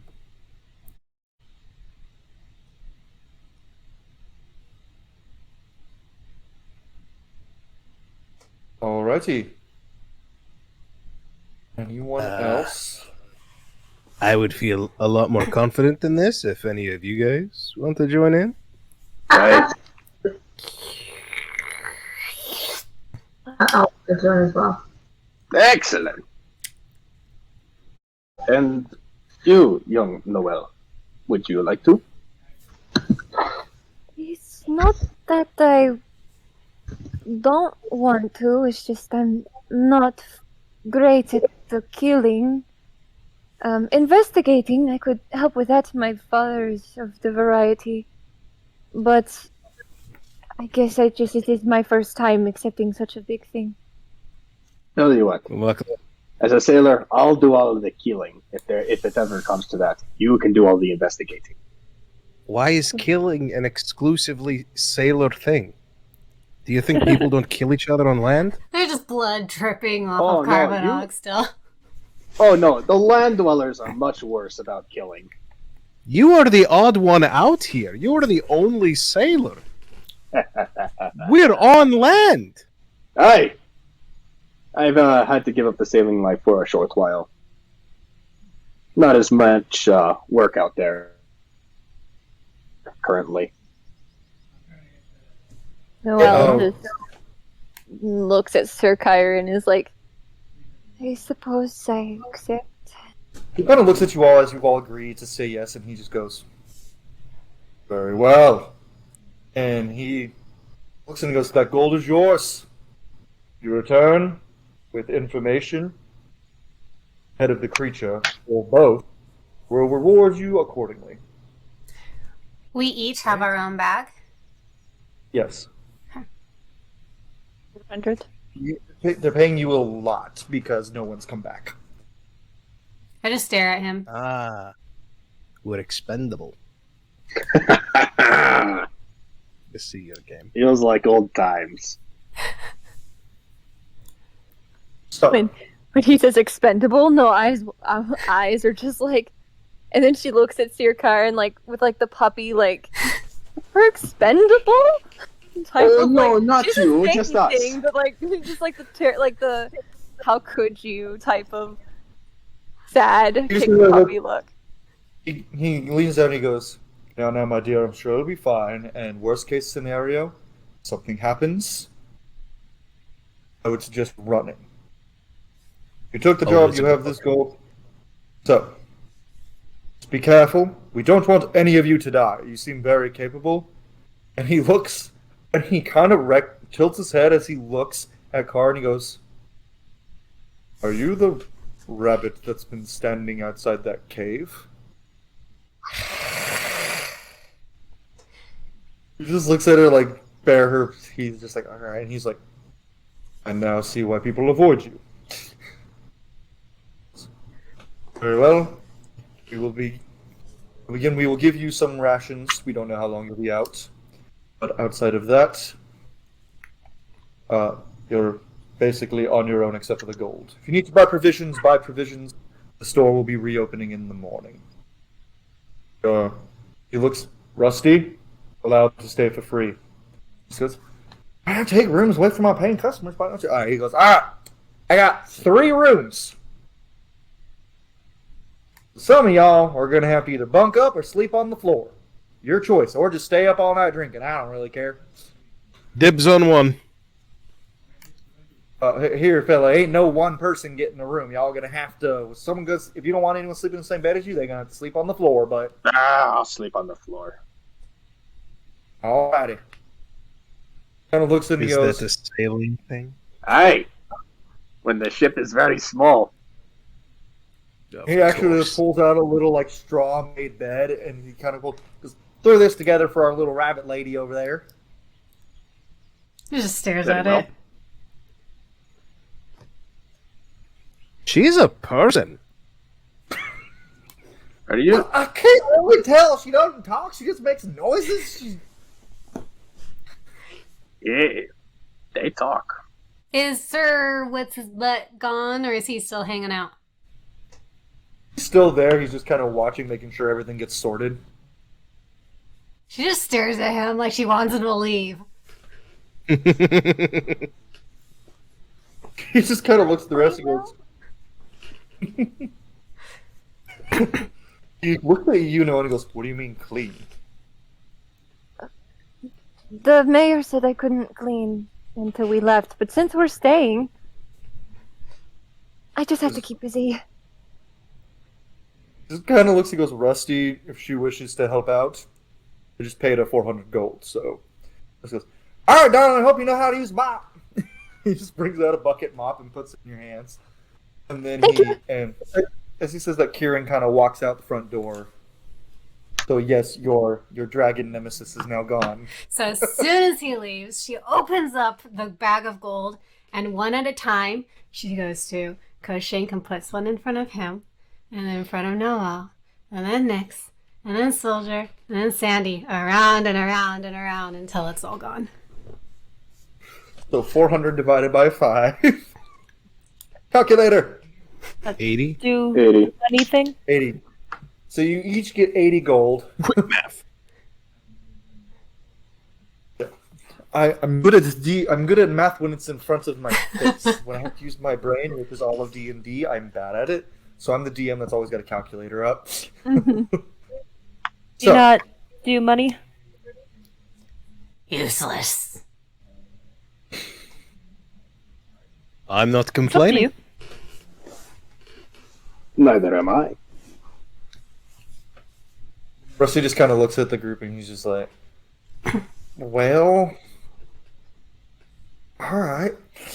And he's just like, alright, Rusty, you 2 rooms upstairs, split it up as you wish. I'm going to assume you fellers, one of y'all sleep on the floor in the other room.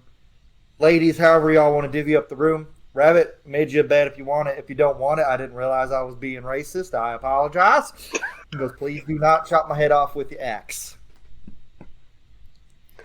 I kind of need it because I got to bring her back to life and I need a head to do that. He goes, now I'm going to sleep. Sweetheart, if you want to keep mopping and cleaning, whatever you want to do, go for it. He just walks back, closes the door, and the little elven boy just goes, I guess I'll go home. He just kind of walks out the front door, closes the door, and locks it. Before he goes, I'm gonna hand him 5 gold. And say, for your trouble. It's been an eventful day. Oh, there goes the music bot. Oh, there's the bot. Okay, that's fine. I didn't realize that song was so short. So, begin again. And as you guys go to bed, he takes the gold and he goes, thank you very much. And he walks outside. And you see through the door, you see like an elven woman with like very finely dressed. And she goes, oh, done with your job, dude. And she just kind of like pats him on the back and he goes away. And then that kind of progresses. And you guys just keep your own thing. You guys keep doing your own thing, whatever you may be doing for the night, whether you're just kind of chilling, resting, whether you are completely not sleeping, whether you are cleaning for 9 hours, whatever you want to do. The next morning arrives and you all take a long rest. Yeah. Refresh!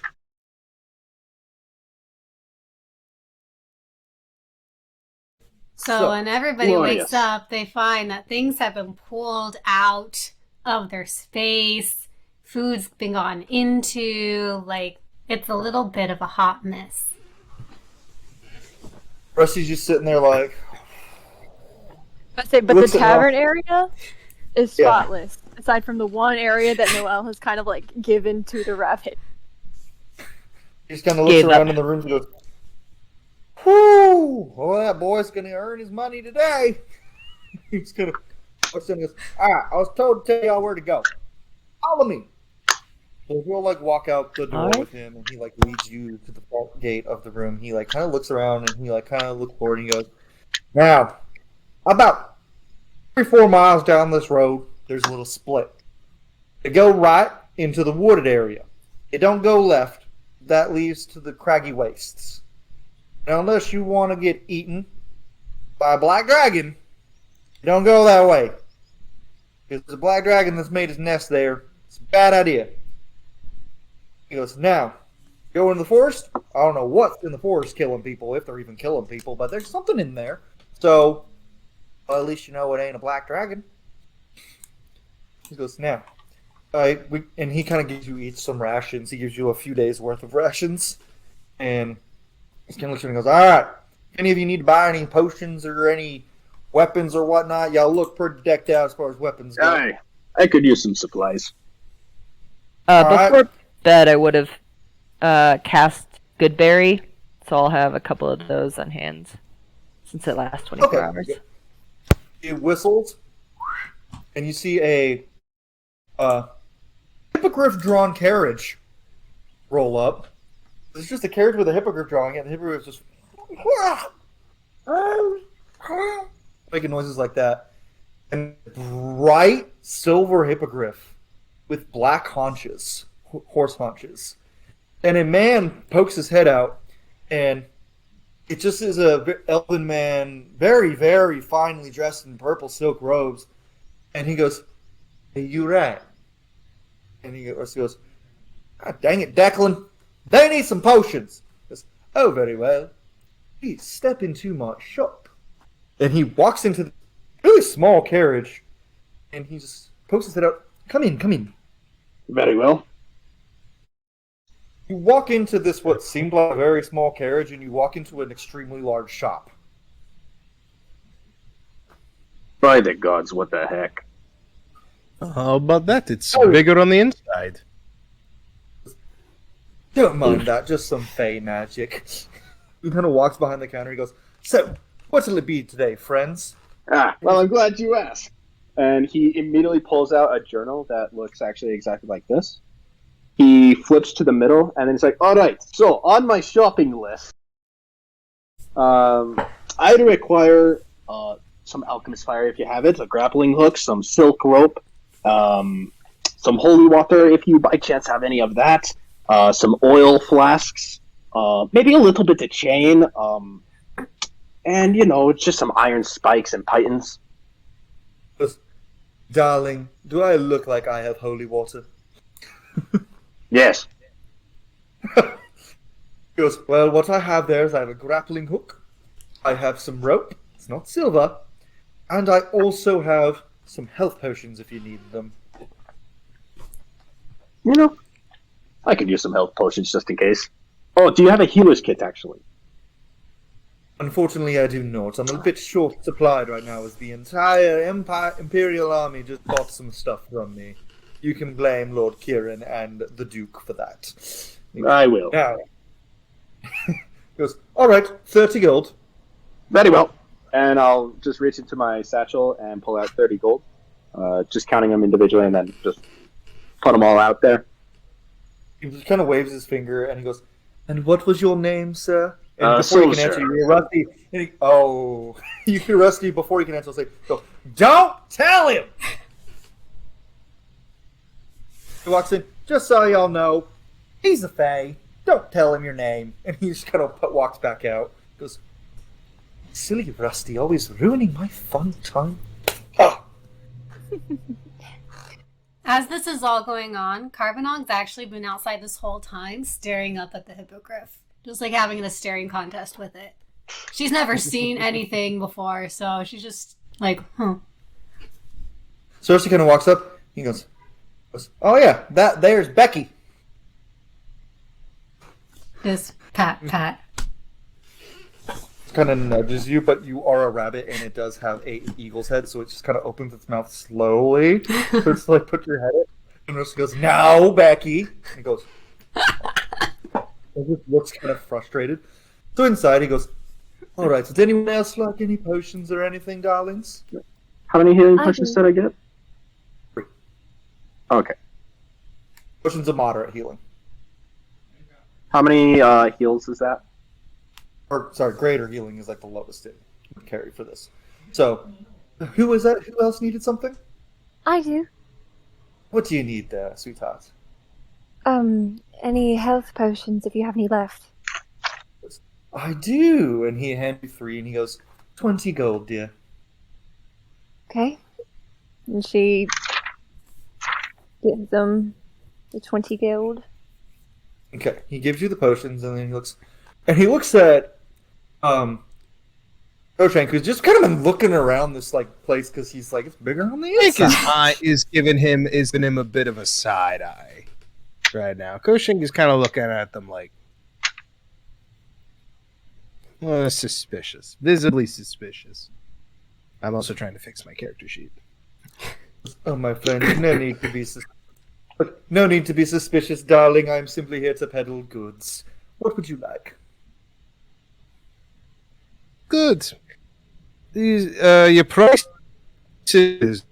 are very, very, very good.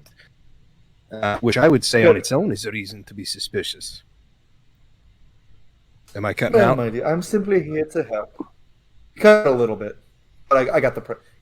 Well, my dear, you do not need to engage bargaining with me. You can leave if you don't want to buy these health potions. My friend Rusty put in a good word for you. That's why my prices are so cheap. No word is that good. Yeah, Koshank will walk out. He doesn't feel like possibly getting into a weird bargain with a fae accidentally. So as he comes out, Car is going to go in and just look around. Gotcha. So you kind of look, you just see there's stuff on the walls. There's a bunch of weapons and like stabs, like on the walls. There's rows and rows of potions. There's a ton of books everywhere. And he just goes, "Oh, hello, little one." She ignores him. Very well. And he looks at Nyx and goes, "You darling, do you need anything?"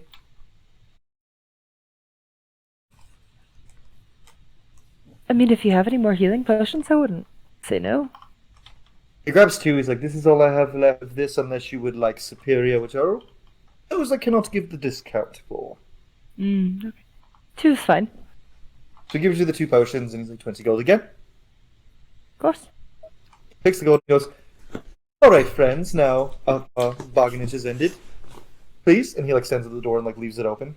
Before Carve leaves, she opens up her bag, dips her fingers into it, goes up to him, and just down his cheeks, and gives him a nod, and then leaves.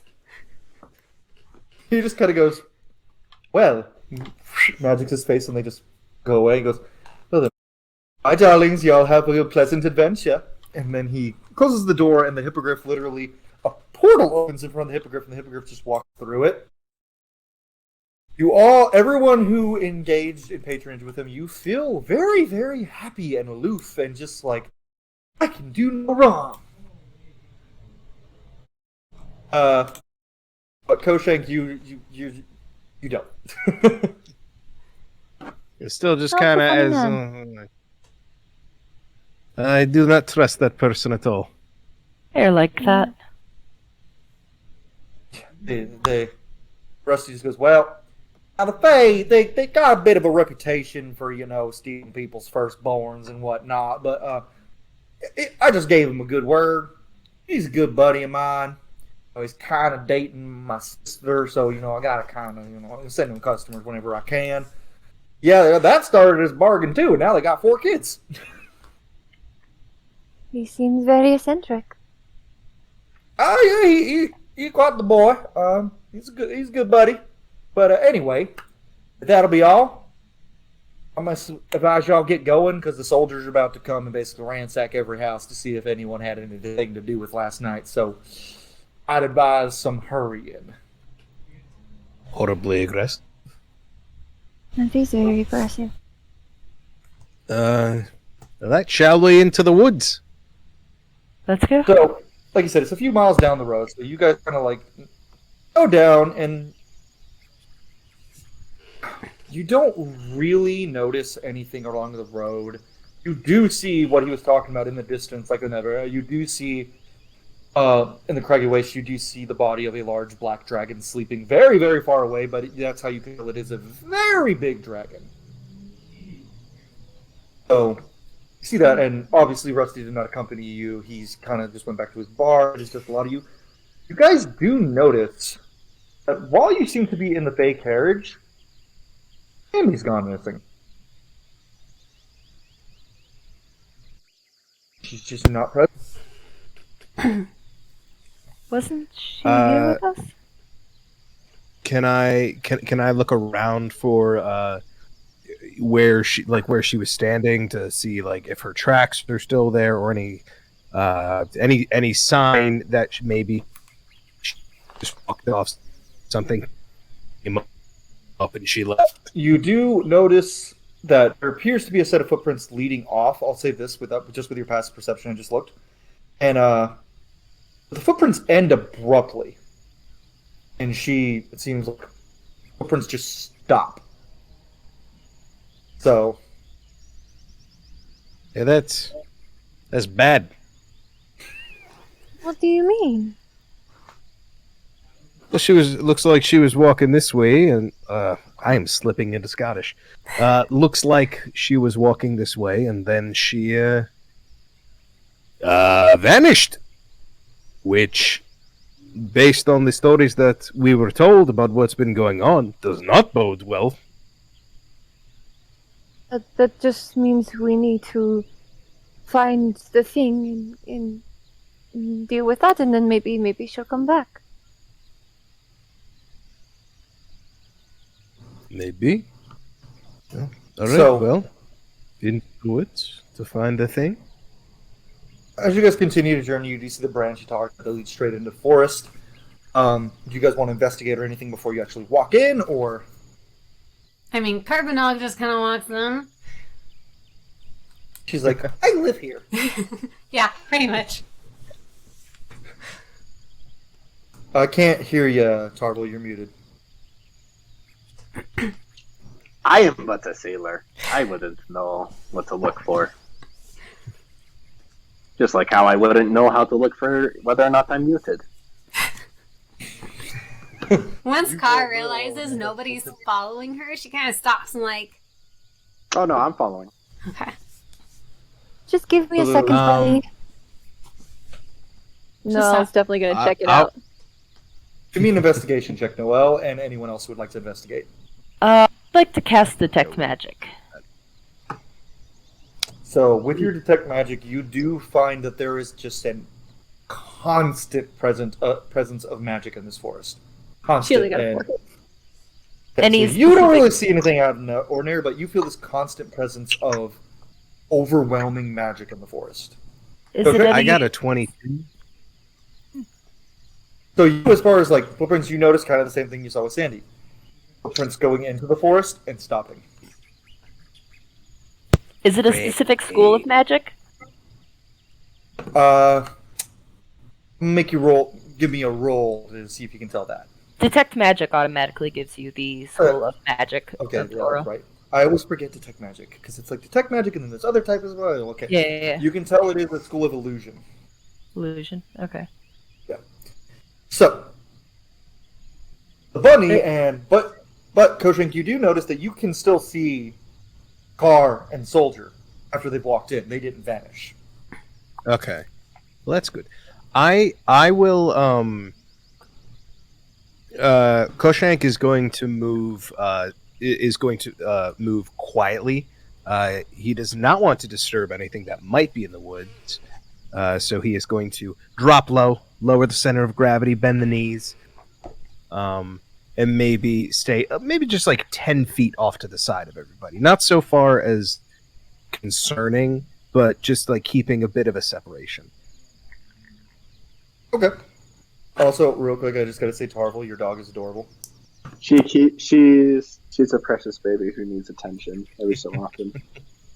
My dog's been sleeping since we started. He had another shot today, and he's feeling real groggy. Sweet baby. So,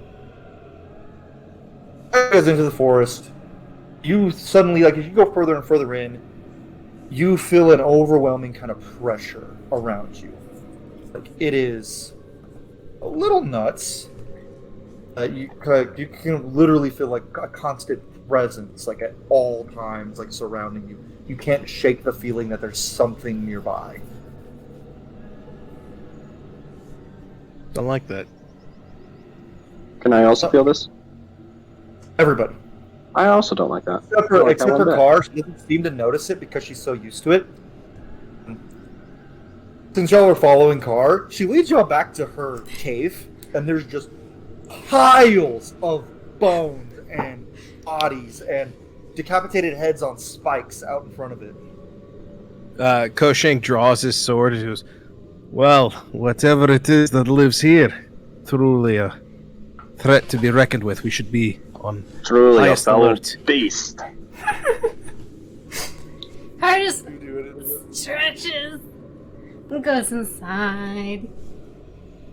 Hey, She is concerningly relaxed. I think it's her place. too relaxed. Putting the Oh wait, pieces is she together. that? Is she that? Is she that rabbit? Wait, Is she what? that? You know of her? You've not heard the stories about the... I'm not from here. This all makes so much more sense. Okay. It was just the blood on the face and the blood. Yeah. The blood I thought of she just had red fur. Is this the rabbit's home? No, honey. She's Couple minutes later, she comes back out with a tray, and there are teacups on all of them. Enough for everyone. She just holds it out. Is there something in the teacups? Water. And they're Don't mind if I they're do. chipped and they're clean, but they're an eclectic bunch. They were found. Noelle takes one and is like, "Thank you for your hospitality." You're welcome.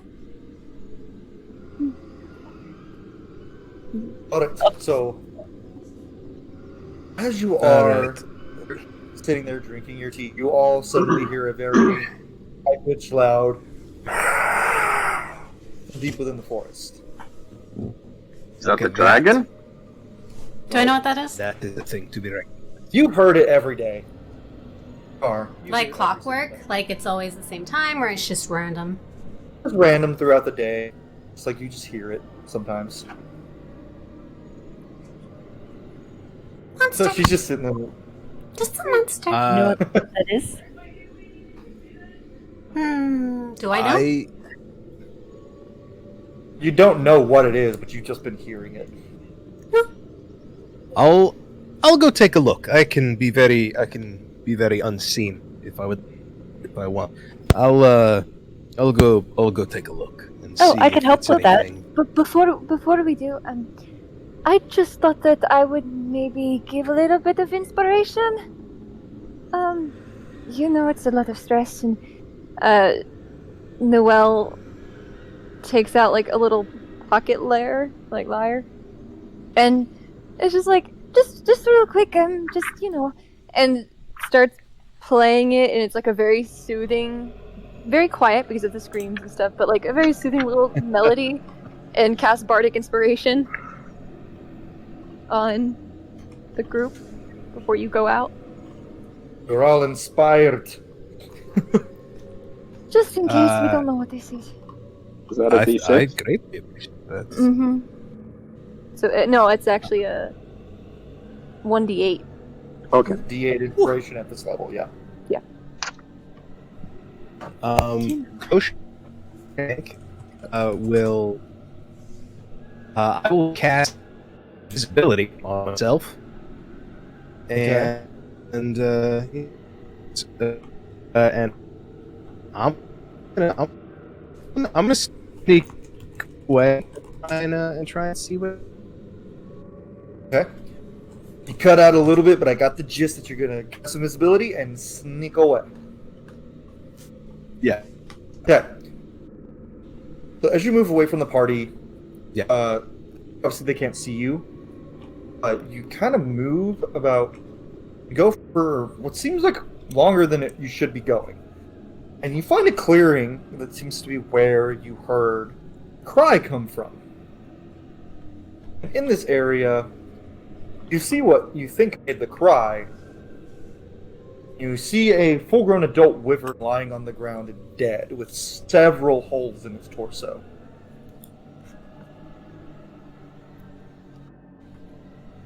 Do I only see the wyvern, or are there? Does it look like there's anything? Can I see anything that might be trying to hide from me? Give me an investigation check. Cact.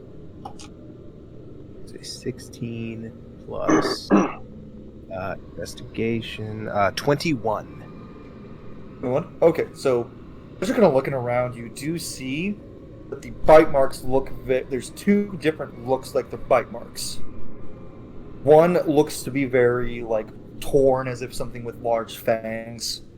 Several tore flesh off of it, and you see padded-looking footprints going one way, but you also see very like precise puncture marks. And you see a very large, looks like slithering trail going another way. That's not great.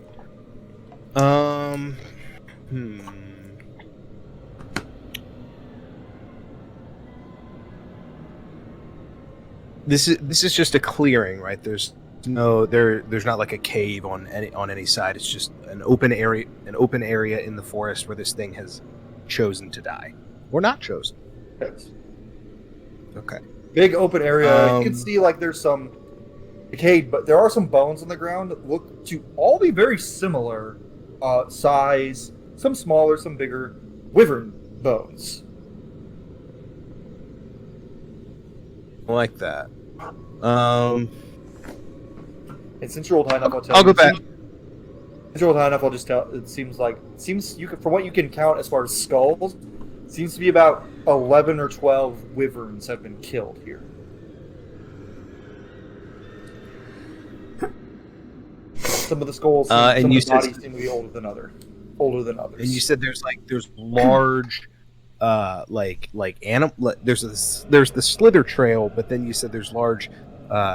You said padded prints, like animal paw prints, padded paw prints. Are these like concerningly big or of a normal size? They were quite a bit bigger than both of your feet together. Okay. Could just be a bear. Probably not, though. Like concerningly bigger than your foot. Oh, definitely not a bear. Well, maybe. The slither trail the one that leads deeper into the forest? Because that's the more both lead deeper into the forest, but they lead different. So basically the clearing was like surrounded by like trees and stuff, and one went to the northeast and another went to the northwest. Okay. It's not a huge forest, but it is decent sized. Yeah. Okay, I'll go back to the group because I'm a little out of my depth here. I won't end invisibility. I want to maintain that as long as I can. So before I get to the cave, Koshank announces, he's like, I'm still invisible, but I am returning. I do not want to surprise and possibly have someone stab me. And I walk up. I will pick up a rock and I will hold a rock to show where I am standing. What did you find? And I'll say, there is a dead wyvern in a clearing. And a large beast walked away, and something also large slithered away. So, I'm not great in wood. I don't know which trail is the more likely one to follow, but from what I could tell, nothing seems to be hiding in wait to ambush. So I think we might be good. I think we're probably good to get a closer look. We did fight giant snakes and giant wolves, so that sounds familiar. Did I not put that together? You did see giant dead wyverns? You said that? I have a good wisdom and intelligence. I should have remembered that. Yeah, that Can you makes calculate sense. this? You know, don't worry. I think I just had a migraine for a split second. I'm very out of my depth. I don't know which one is the better one to follow, which one actually leads where we want to go. If I could, I'll follow Rock, and Koshank will lead the group to the clearing. Somebody want to say I woke up from his nap, so Aw. Hey, babe. sick That's a days good away. boy. Before we all kind of head off, I can cast Pass Without a Trace on everyone. Oh, So get a +10 to stealth. Everybody, for an hour. Huzzah! The Give clanky me armor stealth man. check, And now everybody. stealth. Yeah. Alright, since this is land, Did you say, are we doing stealth checks? Yes. we'll pull out the land dice. And Actually, what do we right. get on plus of Plus 10. stealth? Plus 10. whatever you already had. Because basically you get your already modifier, and then she's like, "Hey, here's another 10." and then technically speaking, because I'm in armor, I assume that disadvantage. It's still a disadvantage, yeah, even Yeah. with passive rates. If you're in heavy armor, at least. Oh, that's cocked. Well, it's medium, but it's scale. Okay. Okay. 21. Okay, you're stealthed. 23. Okay. Lore, 18. 18. 34. Stealthy barbarian. I mean, she's not wearing armor, so. Yeah, I only rolled a 12, so I only have a 32, unfortunately. Oh no, how horrible. We'll never make it. So that's plus 20. So you already have Yeah. plus 10 to stealth? Yeah, I have a plus 10. That's right. I'm a rogue. I've looked at your character sheets, but Right. there's like a check and make sure you're not lying. Well, my All right. character sheet also says I have a 7 strength, which isn't true. I have a 9. I keep trying to change it, and it's not changing for some reason. So if you change But I'm anything not on D&D Beyond, you have to go all the way to the end and hit show character sheet I before did. it'll actually change it. I did a few times. It's fine. Don't worry Okay. about it. When am I going to use strength? Funny that you mentioned that. Maybe you should not have said that. Alright, so as you guys walk in this clearing, you see, you're passing without trace, you see the same things that your dear friend Koshank saw. You see the 11, 12 wyvern skulls, as well as the recently killed wyvern. And you see the 2 trails he was talking about. If anyone else would like to add to investigation, they can. Investigate on their own. Noelle, I figured you would. I will offer a prayer of guidance on Noel and give them guidance. Guidance. What does guidance do? It just gives you a plus 1d4. Investigation.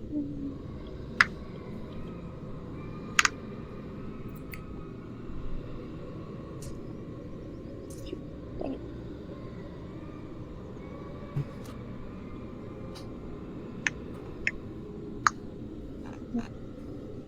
$13. 13. Okay, so you don't find much more than what Koshank saw. The only thing you can really tell is different is the wyvern body looks real fresh. Like within the last hour fresh. Can she see or try to see where it might have went? Kind of like, oh, this is fresh. That might not be gone.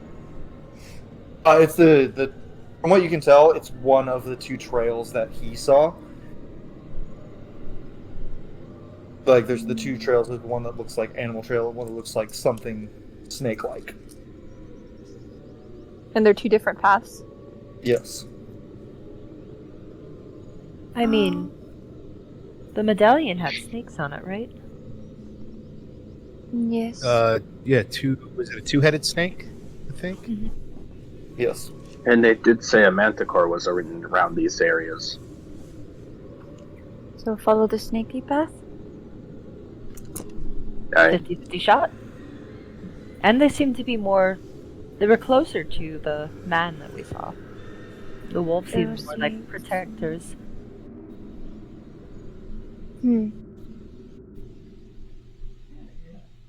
Fascinating. Well, along the snake trail then. Trail. Do I recognize these tracks as something I've just seen around? Well, you see a lot of things in this forest. Like they said, you've seen that manticore around a lot. He kind of leaves you alone. You don't really recognize what would be that snake trail. Because, like, most of the snakes you see, like, the biggest things in this forest would be, like, large constrictor snakes, which are not that big. Mm-hmm. So, you probably would be confused by the big, like, slithering-looking trail. Yeah, she kind of just stares at it with a cocked head, like...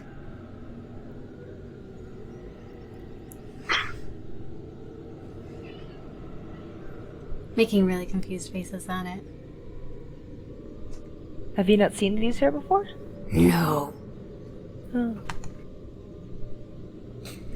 Keep forgetting that's her voice, and every time you do it, it kind of makes me laugh a little bit. What's the deal with your blood? I mean, if you like it, there's a whole wyvern. I didn't kill it. Oh.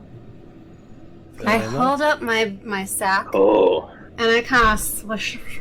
It goes... Whoop, whoop. You guys hear the sloshing of what sounds like blood and, like, body parts moving around in her sack. Plot. Note to self, don't mess with a rabbit. That's very.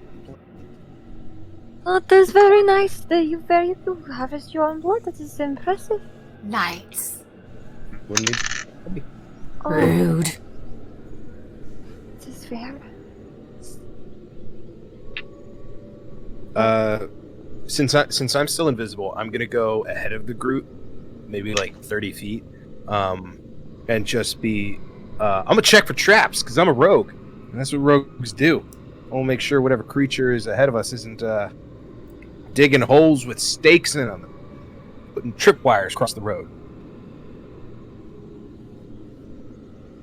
Well, give me another investigation check, Kochank.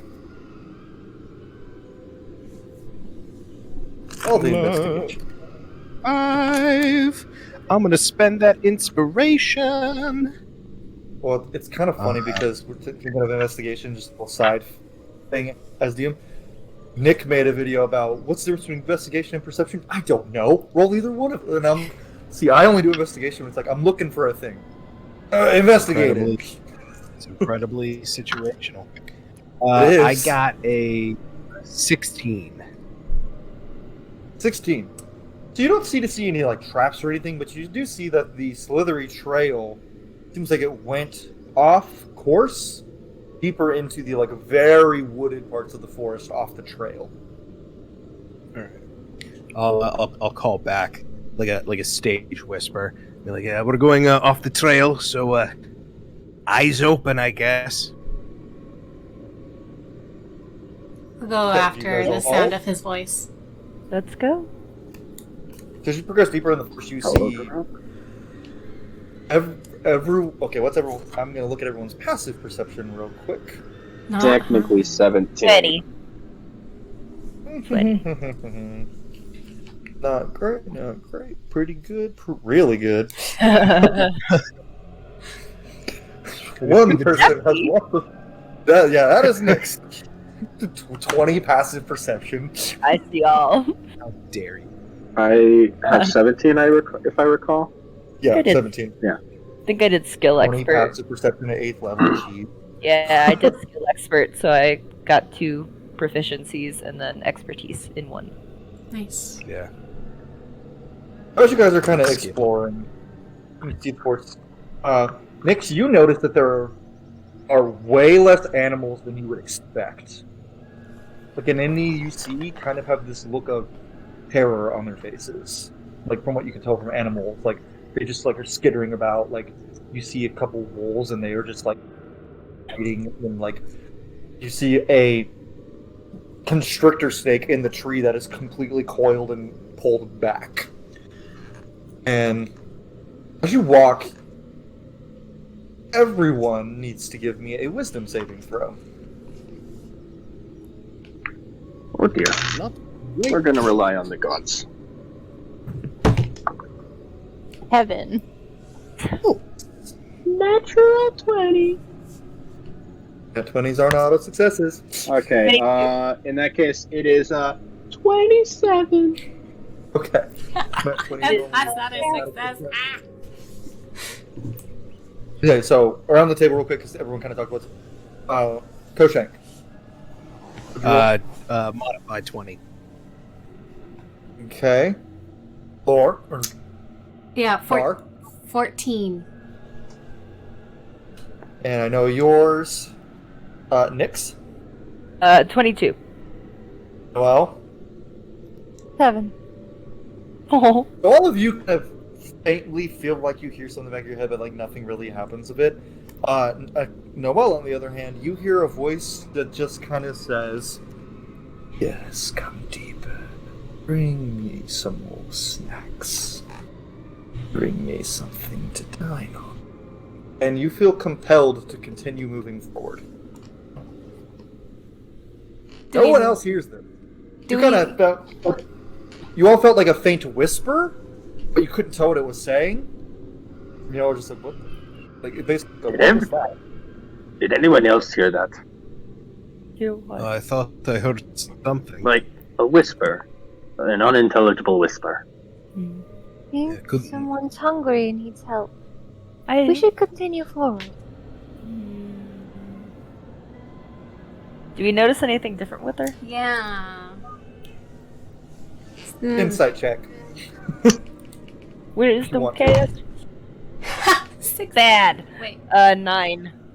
I choose not to roll insight. I have no reason to not trust me, Noel. Okay, my 19 and 16 look exactly the same. There's no like little dot under them to tell which is which. No, because it's like a special fancy die. Hold on, I'm looking. I'm pretty sure it's a 16.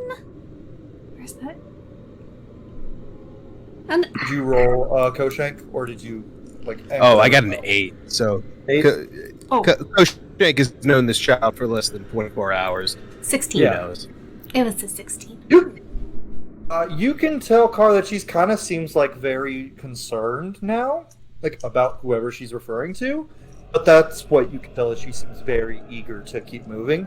The rest of you, you're just like, no difference. She's been kind of scared this whole time. So As a I don't know if you- resident, would I be aware of someone who's in need of help that could enter into your mind and whisper at it? That I would you kind of trust. keep to your cave. So Right. not like you forage out for food, but most of the time you just eat the people you killed. So Right. I'm gonna So- just kind of take her hand, because Kara is just naturally untrusting, especially if things are talking in your head. She is a little fayish, and so she's gonna take her hand,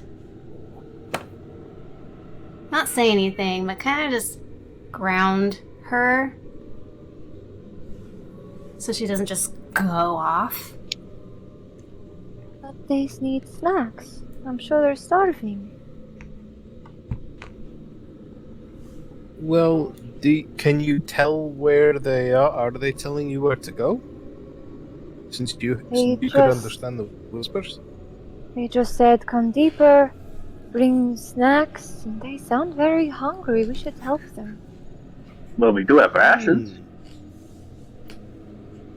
Let's go forward carefully, because Yeah. possibly whoever is deeper in the forest could know something about what's been going on. I'm still invisible. I don't know why I'm making facial expressions. You can't see me. I pick up another rock. Trust no one in the forest. So I'm trusting you. We're into the forest. Like, Down in the hand, like looking at her hand. She doesn't say anything. Real quick, I gotta step away for a hot second, so I'll be back in Maybe we a should minute. just take Trust a break. the rabbit.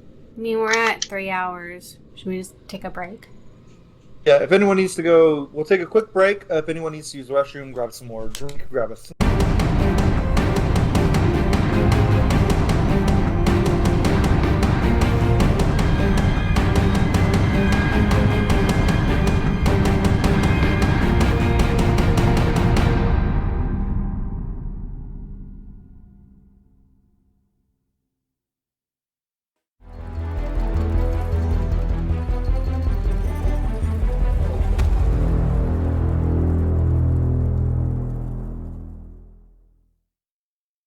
and I'll gently bump the shoulder, very like hesitate, and then just go for it, and then just kind of red faced of like, oh, did I do it bad? Am I about to get punched? She's gonna hip bump you back as hard as she can.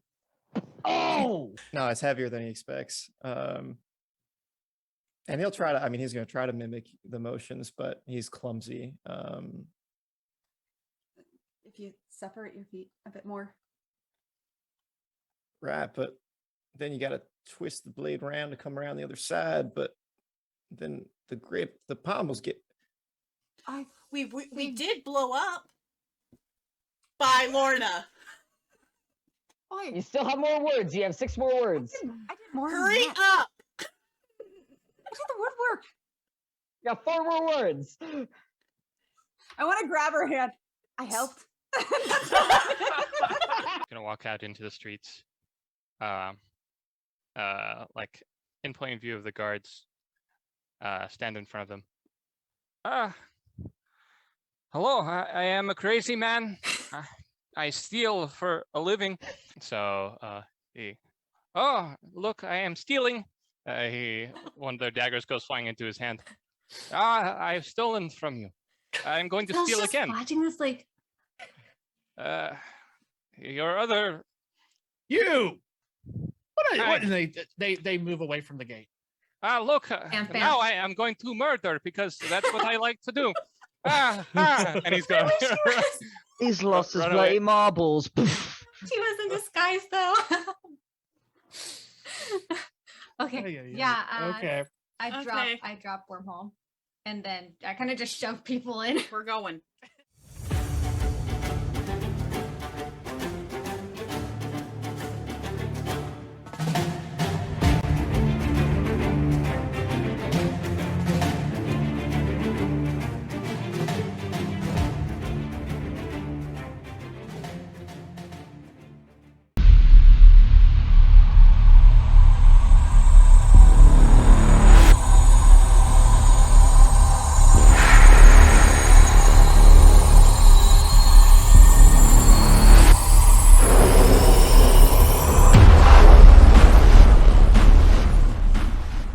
Is this what you guys are waiting for this whole time? Here we go! Here we go! Oh my god, there's so many more than one! There's 3, there's 4, there's 5!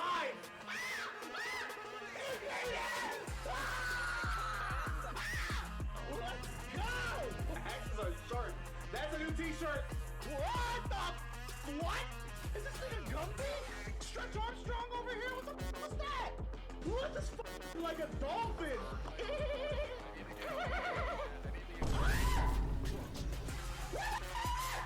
Oh! What? Is that my first real roll? I got a nat 20? Oh! What? Hype train! Chad, there's a hype train! Now's the time to do it!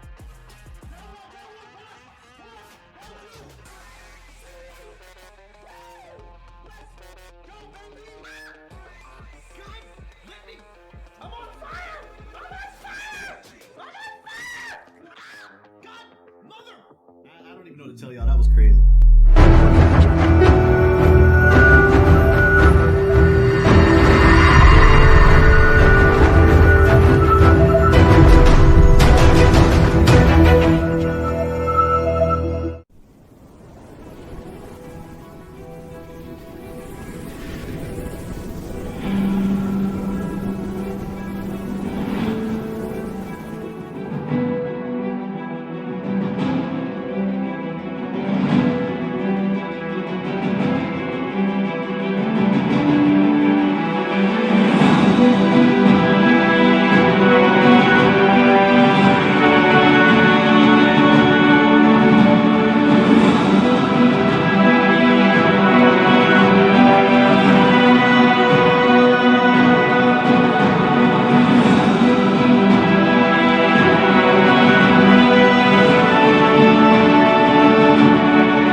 Does he say that loudly enough? He's trying Back to up, whisper. Kariku. I will make Kariku water. Let's get. Can Felicity try the ropes on? You can. Costume change. No. She's just like this is. She's like trying to. She's not sure what she's trying to figure out, but she's like. I'm helping Felicity put on the top. Wait, what? Felicity, we should probably catch up. Hold on. Yes. And Oz is just like, oh yeah, we're coming, guys, and follows after. Hair's running and folding the clothes as he does it. Not used to this. Not used to this. This is kind of new. Do you want the pointy stick back? Yes. Really, I do. Please. She's gonna take that dagger that she got from. Hold it. Yep. Please don't hit Soldier. 23. Oh, okay, you hit. Nice. Roll damage. Okay. She goes like a little like woo. I didn't recognize her though. Why me? Why any of us? I don't know. It seems like most of you have some kind of reason for all of this. I can't think of any reason some tiefling is trying to find me. Who says it's just a Have teeth we- thing? Well, if it's more than that, doesn't make any more sense either. I have no royalty in my backstory or any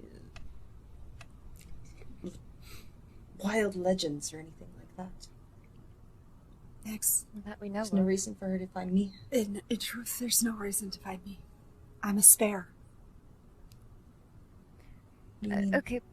But we are found, so now we have to do something about it.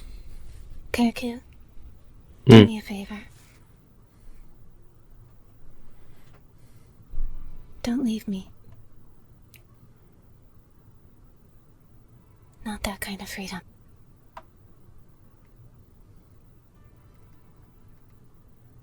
He'll Need take you. the flowers and just kind of. She put him in a ring, right? Mm-hmm. He'll kind of do a little fancy flair with his fingers, and it ends up on his wrist.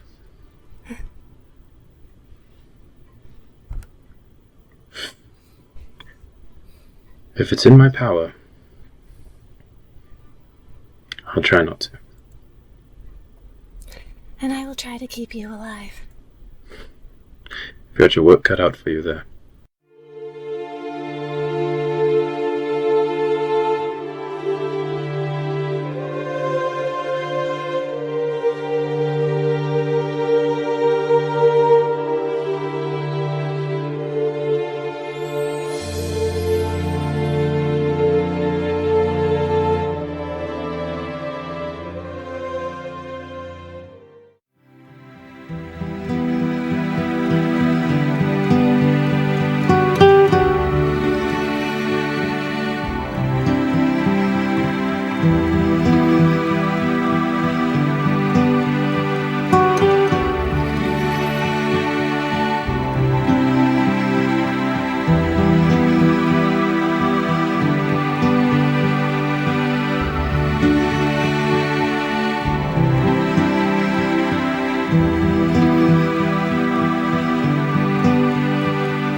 Back at it. We were walking through the forest as Noelle started trying to kind of force her way forward, and then she mentioned snacks, and we took a break. So, with that, You guys are still kind of walking through this little forest area, and you don't seem to see anything. You, like I said, you see the animals that are constantly like looking terrified as you walk by, including a pack of wolves who are running the complete opposite direction through the trees that y'all are running. Oh. And snakes that are coiled in the trees and like recoiling themselves and like slithering from tree branch to tree branch to go the other way. Meanwhile, Noelle and Car are leading back because Car is not letting go of Noelle's hand, so it's a child and her white fluffy baby. Alice in Wonderland. Ah! Except there's danger. People say White Rabbit, there's only two things people think of. Monty Python, Alice in Wonderland. We got both. I'm about to say this is the boat. This is the crossover no one knew they needed. I would watch that movie. What she's looking for is the one from Monty Python. Alright, so, as you guys are walking, you see the forest kind of clear out until you arrive at a large stone structure. There appears to be a door in the front, but it just looks like a giant stone slab. But there's a door. I'll go see if it can be opened.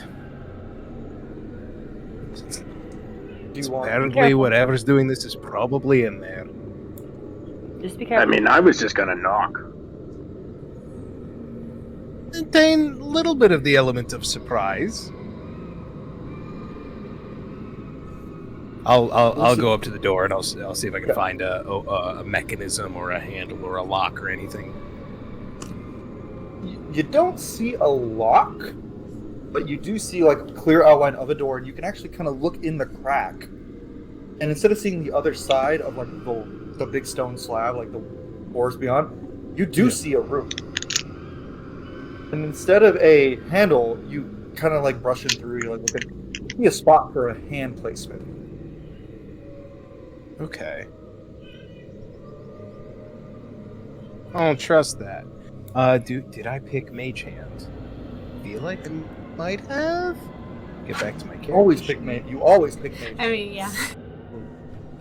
Like I literally, when rolling my character for your game, Jacob, I went, I gotta have Mage Hand. Have to have Mage Hand. Well, guess what? I don't have Mage Hand.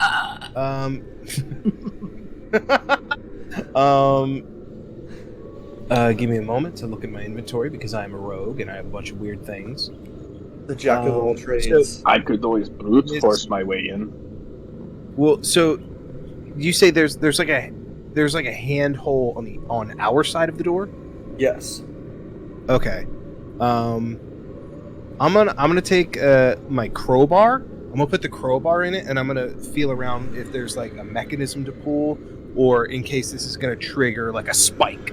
I don't want my hand in there, so I'll just like gingerly move the crowbar around, trying to get the door without using my physical hand. You don't see any, you don't feel any mechanism, and in fact, when you looked through the slit of the door, you didn't even see like a locking mechanism that was like keeping it in place. Okay. There's not. So Okay. it's just like, yeah. Love to see that. Anyone want to put their hand in a suspicious hole? I will. Sailors, man. And I will step away. Before that, real quick, Noelle, I need you to give me another wisdom saving throw.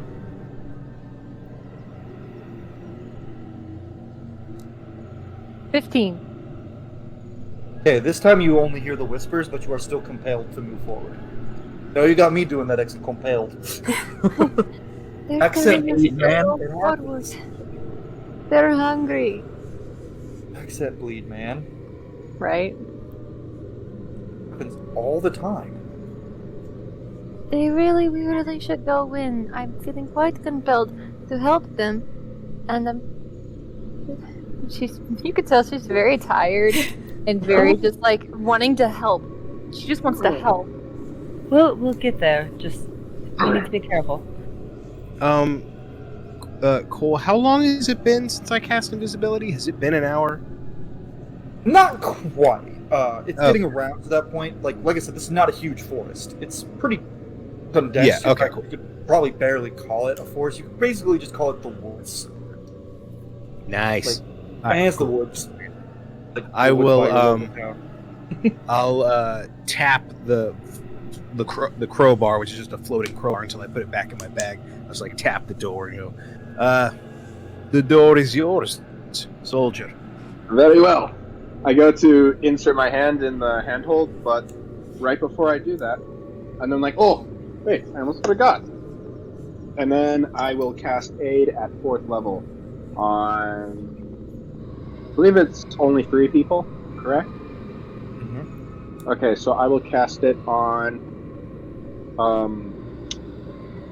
Koshank, Nyx, and Noel.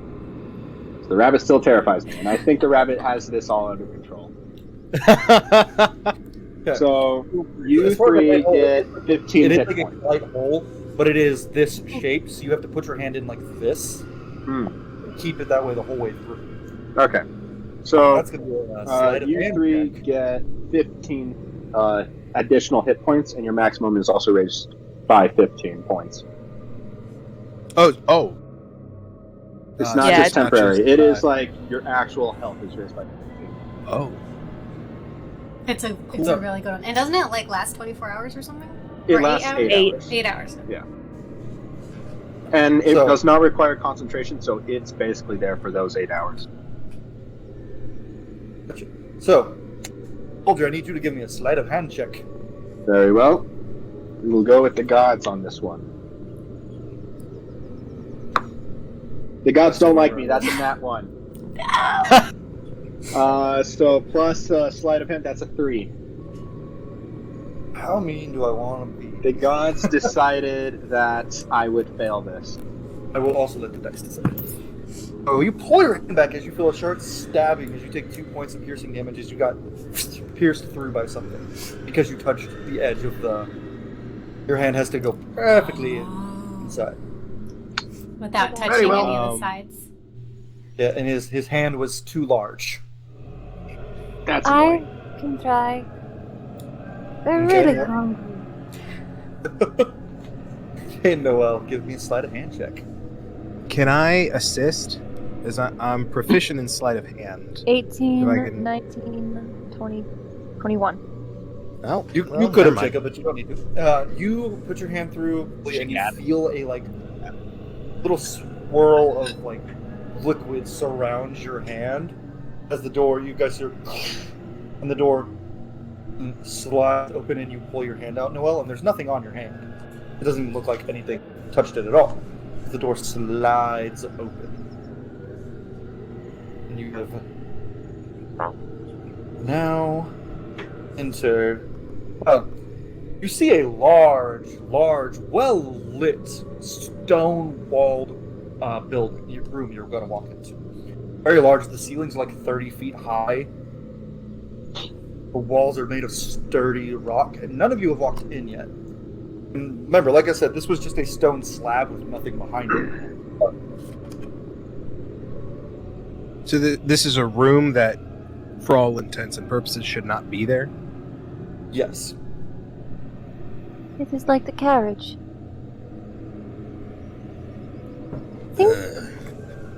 That's like going to make Koshank feel better. That makes Maybe me that the nice worst. man is here. Maybe he wants snacks.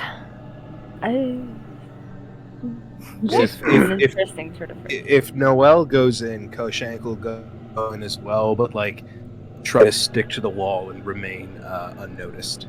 I would say, I Fine. think she's I guess just- I'll be the distraction. And Soldier just walks in.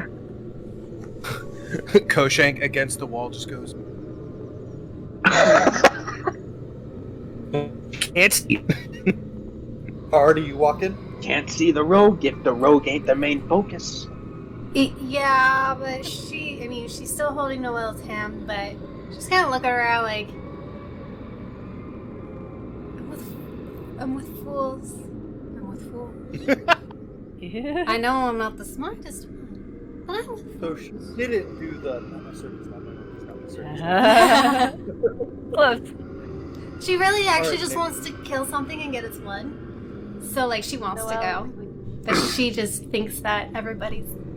this is her thing. What are they doing? All right, next. You are. Yeah. Are you going in? Are you staying put? Before I went in, I was going to.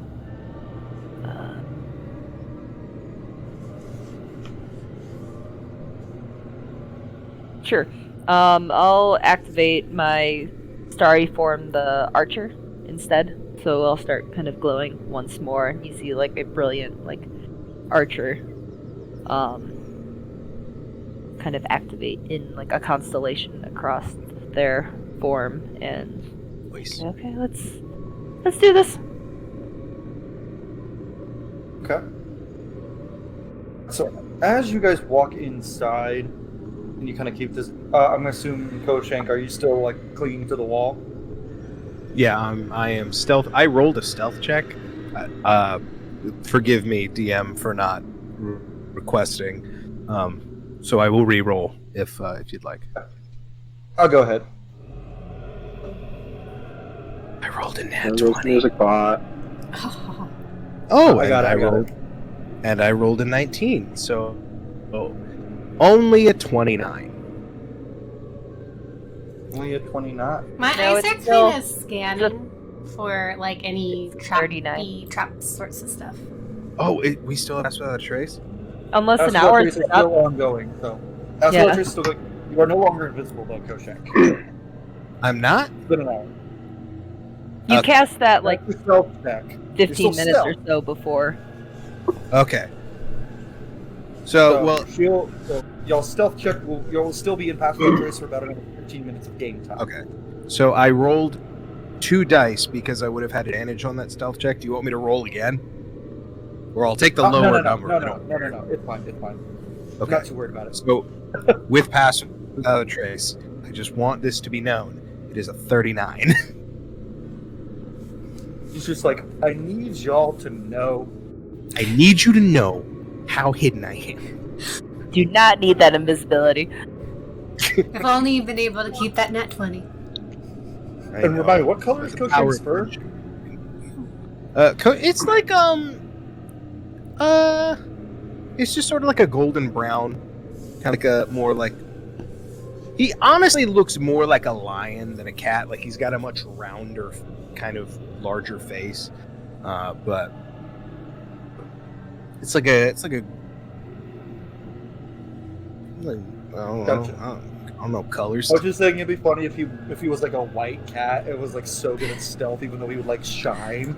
I mean, if he looks lion-like, he's kind of got a golden. Tiger. Like, he's golden furry, like shining, and it's like the enemies are still like that shining cat right here. Alright, boss, don't see nothing. Ain't nothing going on here. Considering that Soljur is wearing polished armor, there is no point in stealthing for him. Nyx is glowing, like actively, like bright light and dim light. Oh, it's just No one's just stupid. With oh, baby. As y'all are walking, y'all see a small man just kind of sweeping the floors, like taking bones off the ground and tossing them into a barrel. And he just turns and he goes, "Oh well, looks like we got some more people who are gonna die." He's just continuing. He goes, "Oh, my master gonna. Oh yeah." He looks at the rabbits. Pretty good. Points at Carr. Who are you? My name's Dip. Dip? Is your master the one that wanted snacks? I always want snacks. Where is he? He's farther in. But never mind. Y'all can't sell him. I was about to say I might go free today, but I'm gonna grab him by a little shirt. Before she does, real kind of suddenly he like looks y'all up and down as he says it. This little, and by the way, this is a goblin. Grab him by the shirt. Yeah. What is he? I don't know. He's just a guy. Sometimes he has horns, sometimes he doesn't, sometimes he's a lady. just depends on the day. Now, can you I let feel me that. know? Attacks! What attacks? I don't know. Usually I just see people go in and then they just die. Useless. You don't even do nothing. They just die. Sometimes it feeds them to his pet, but... What's the pet? Some big snake. It's got like... I don't know. It's a big snake, but it's got a little head. It's such a big snake. So what? How come you're not dead? Oh, he keeps me around as, you know, to do things for him, and I offered so he wouldn't kill me, because it was real dirty in here, and, yeah, I'm a slave. So you bargained? I chose slavery over death. He ate my whole, he killed my whole clan. They're all dead. I'm so sorry. Yeah. I got over it. That was like 2,000 years ago. I should be dead from old age by now.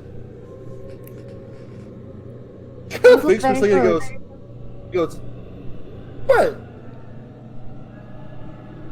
How am I not dead? And he just kind of like looks down at the ground, really confused for a second. Was the forest outside still infested with goblins? That stinks. Because if y'all want to die, y'all can keep going. You can go back. I mean, looks out for a shot. You turn back and you see the door is shut, and actually the door appears to not be there anymore. Well, why don't you just introduce us? I try to avoid him. Please? Reasonable. And she cast charm person. I was gonna say give you a persuasion check, but okay. Saving throw. Oh, he mega fails. The goblin just looked at you and like instantly is just like, ma'am, I will do whatever you say. It's a very pretty woman, so you're like, oh. The goblin is flirting with you now because you cast charm person. Oh, you're so sweet, and you look very good for your age. Could you just take us back to your master, you know, so we don't have to get any traps or run into his pet? Just a nice introduction. We've got to see him anyway. Sure! Cannot believe that worked. So, Gip starts to lead you guys down this massive hallway. You keep avoiding pressure plates on the ground. He goes, don't step there! Watch out there! And he steps on one and like a bunch of spears go in front of his face. He goes, that one, you just gotta get the spears out. Once they're out, they're done.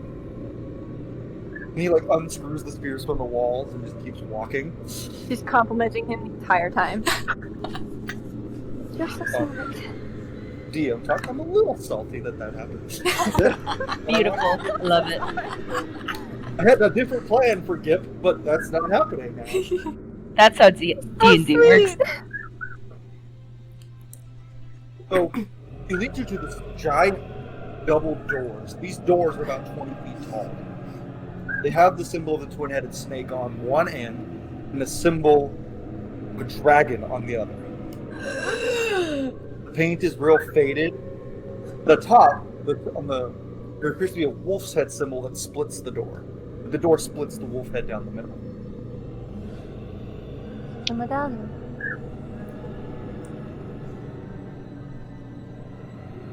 Yeah. Well, I'm not supposed to go in there, but he's in there. So, if y'all want to go in, there's no traps or nothing now. Y'all can just go in and talk with him. He's probably going to kill you. Thank you, Dip. You see him kind of move his finger down the wall, and that wall opens, and he steps in and closes behind him. Well, that worked out nice. He's a very nice guy. I've not met one before. He's nice. So, been a while. Shall we go in? Let's go. Very well. Aragorn entrance.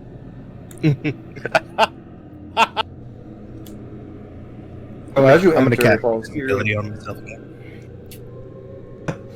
So you're still stealthy cat. Actually, it would have taken you quite a bit to get past through this stuff. So we'll say past where that trace has ended. But you're still a stealthy cat. Yes. So Koshank is like James Bond. He's basically this is what you see. Pay attention to this part of my screen. You basically just see.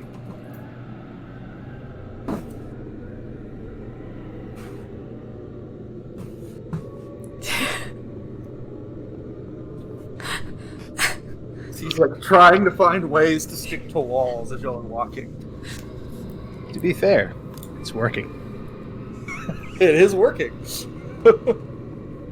Sorry, I just really wanted to animate that and go. Just image of a golden lion cat slinking along the walls. You look like Lion-O from Thundercats, just without the orange hair. No, I look like that one Khajiit from the Elder Scrolls Online trailer. So, do you guys go to touch the door? I do. I did the Aragorn entrance. Before you even touch the door, both open. Like you go to do the Aragorn entrance, and the door's just open for you. And they rob you of your Aragorn entrance. Rude. As you sit there, you see a man sitting on appears to be a small stone throne, and you see him. You see his teeth as he's ripping into the flesh of what appears to be a human person. He's just ripping back and tearing through. Just looks up, doesn't say anything, waves his hand, and the doors behind you close. I think he already has his snack. That was rude. And- We came all this way. He just looks up and he goes, "Oh, don't worry. I will have more snacks soon enough." Quick question before you get your snacks. Did you hear that? Hear what? And then he cast Shatter. I'm gonna rage. He counterspells you. Ooh. That's one counterspell down. Here you go. Yeah. He counterspells and he just says, "Enough talking," and he casts silence on all of you. And he kind of looks up and the door's closed and he just goes, "Gip." Gip walks in like a trance. And the guy stands up and pulls his hood back, and it is pierced with the default white-skinned face of a changeling. He then shifts into the familiar shape of Rusty. Says, "Now y'all just couldn't let enough alone, could you? I've been." Oh yes, Jacob. Oh, I'll Goshank will let him monologue for a moment with them, and is just gonna slowly get his, because he cast invisibility again before we came in, so he is invisible right now. So he is readying an arrow to shoot this person. Okay. So he's shapeshifted into the form of Rusty and he goes, "Now y'all are ruining all my hard work. I've been having to impersonate that damn mayor for months. Just eat my fill." Kind of like looks down, and you kind of see on the ground, you see the skull of a tiefling with the same horns right by his throne. He goes, "Now, he's been dead for a while." And he shifts back into his normal form. And then shifts into a very refined, elven shape. He goes, "This is my preferred form. Now, all I ask to each of you, I'll give you one chance. Walk away. Let me continue my feast. Or I will kill you. He paid you your gold. Let you on your way." I rage. I raise my hand and I begin to talk and I just go. He smiles as he taps. Well, actually, roll to hit, Jacob, real quick. Do I have advantage as I'm invisible? Yes. Well, I'm about to not be. Well, what did you roll? I'm good I got either a way. 26 to hit. Ooh, a 26. That hits. What's your I hope damage? oh, man, that would have been awful if that didn't hit. Creepy. Man, wish I was an assassin right now. Oh. All right, so that is 12, 13 points of piercing damage. Okay. And now I'm just standing there Are you standing there? because She I'm is- not invisible anymore.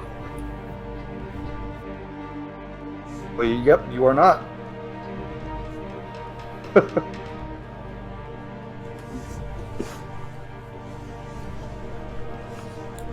There we go.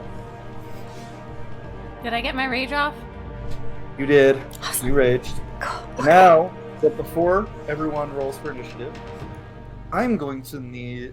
He raises his hand and he looks at Gip, and Gip shifts, and his body begins to contort and change as he grows scales, and his arms turn out and look in shape with his head as his tail grows.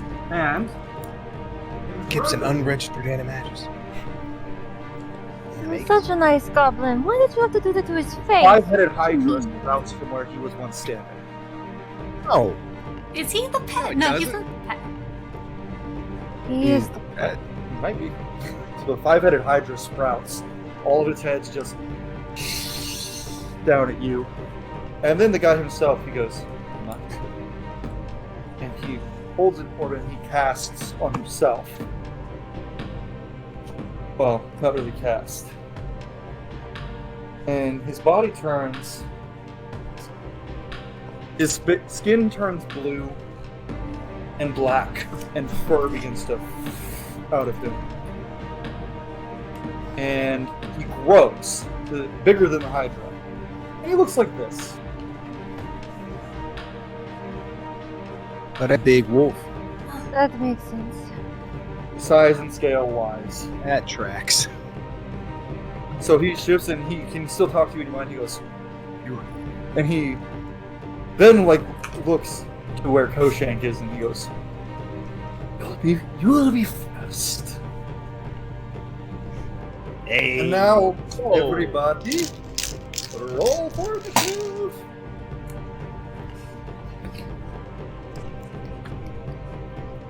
Hey. 15. 15? Mm-hmm. Okay, hold on. Everyone roll and I'll go through everybody. Yeah. Let me get the monsters pulled up. Sorry, was it Gip that was shape-shifting, or was it the... Both BB? of them did. Gip turned into the. Well, was to doing hive. the shape-shifting, human. The sorcerer. Humanoid. Shape. Okay. I forgot that all cleric spells are verbal. Well, is silence concentration? You're no longer silenced. Oh. Awesome. Perfect. Also, it's only a specific radius, too. I was gonna start trying to mutter to myself until I found something out of it. Just running around. Right.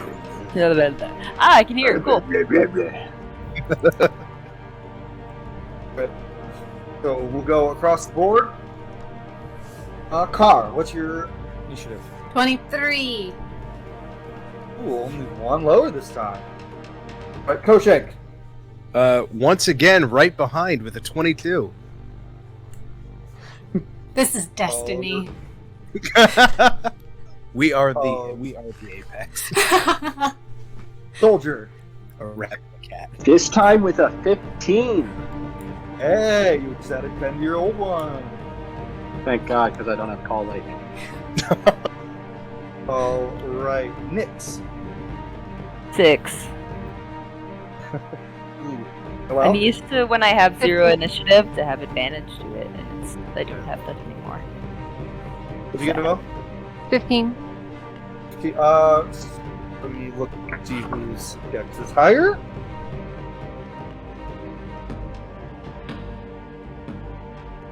It's 14, and yours is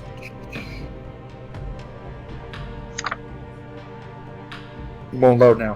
What's your dex, soldier?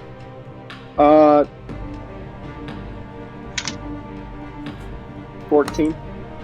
All right, so y'all tied. Rollies. Roll a d20. Whoever rolls higher goes first. Metal dice. That's a 5. 3, so. Hey! Okay, soldier goes first, then Noel. All right, so full initiative order. I will read off to you. It is Car with a 23, Coach Knight with a 22, a Hydra with a 21. No. A Weeping Wolf with an 18. No. Then it is Soldier, Noel, and then finally at the end, Nyx. At the end of the initiative. Yay. So, I hope you all enjoy first attempt at creating my own homebrew boss creature. Kind of exciting. Alrighty, so let's begin. Y'all, okay, so just for preference of the room. The room is about 60 by 60. The ceilings are they're a little bit higher than the ceilings you've been in for, about 40, 50 feet high. The Hydra is in front of you all, like in the middle. The Weeping Wolf is behind. Y'all are all about 20 feet away from the Hydra. And just so y'all know, that means if y'all get in within 10 feet, it has a reaction. If anyone even moves within 10 feet, it gets a bite attack. It's attack of opportunity. As you enter into its range? Yes. Okay, it's one of those. Okay. Never go too far when you're looking through a book for D&D. Don't go all the way back. Let's hope it only has one. Alrighty. So, and it actually gets a reaction for every head it has, and an action. Don't like that. Cool. How many heads? Is it 3? I don't like that. 5. Cool. I don't like that at all. Cool. Yeah, and he's a CR, you can handle it.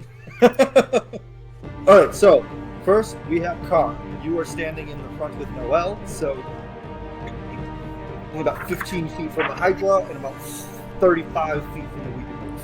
Well, I have a speed of 40, so I'm going to go towards that Weeping Wolf. Okay. Which direction do you go around the right? Because it's like right behind the Hydra. You go around the right. I'm going to go where I'm not going to get an attack of opportunity from the Hydra. You're gonna either way. Oh, really? How Yeah. close did you say you have to be from it? Either way, that's far. why I thought you're good. You can go around 50. Okay. So either way, you can go. Okay. I just So, remember what I said myself. so I guess it doesn't matter. I'm just going to skirt around. Go around him? Okay. Okay, so you go around, and you're going to attack the Weeping Wolf then? Yes, I am. And I'm going to first bonus action Frenzy, so I get 3 attacks. Yeah. Barbarians, man, get them past like level 5 and they're kind of busted. 25 to hit. Every class past level 5. 25 does hit. 12 points of damage for the first. 12 points for the first. Okay. Okay,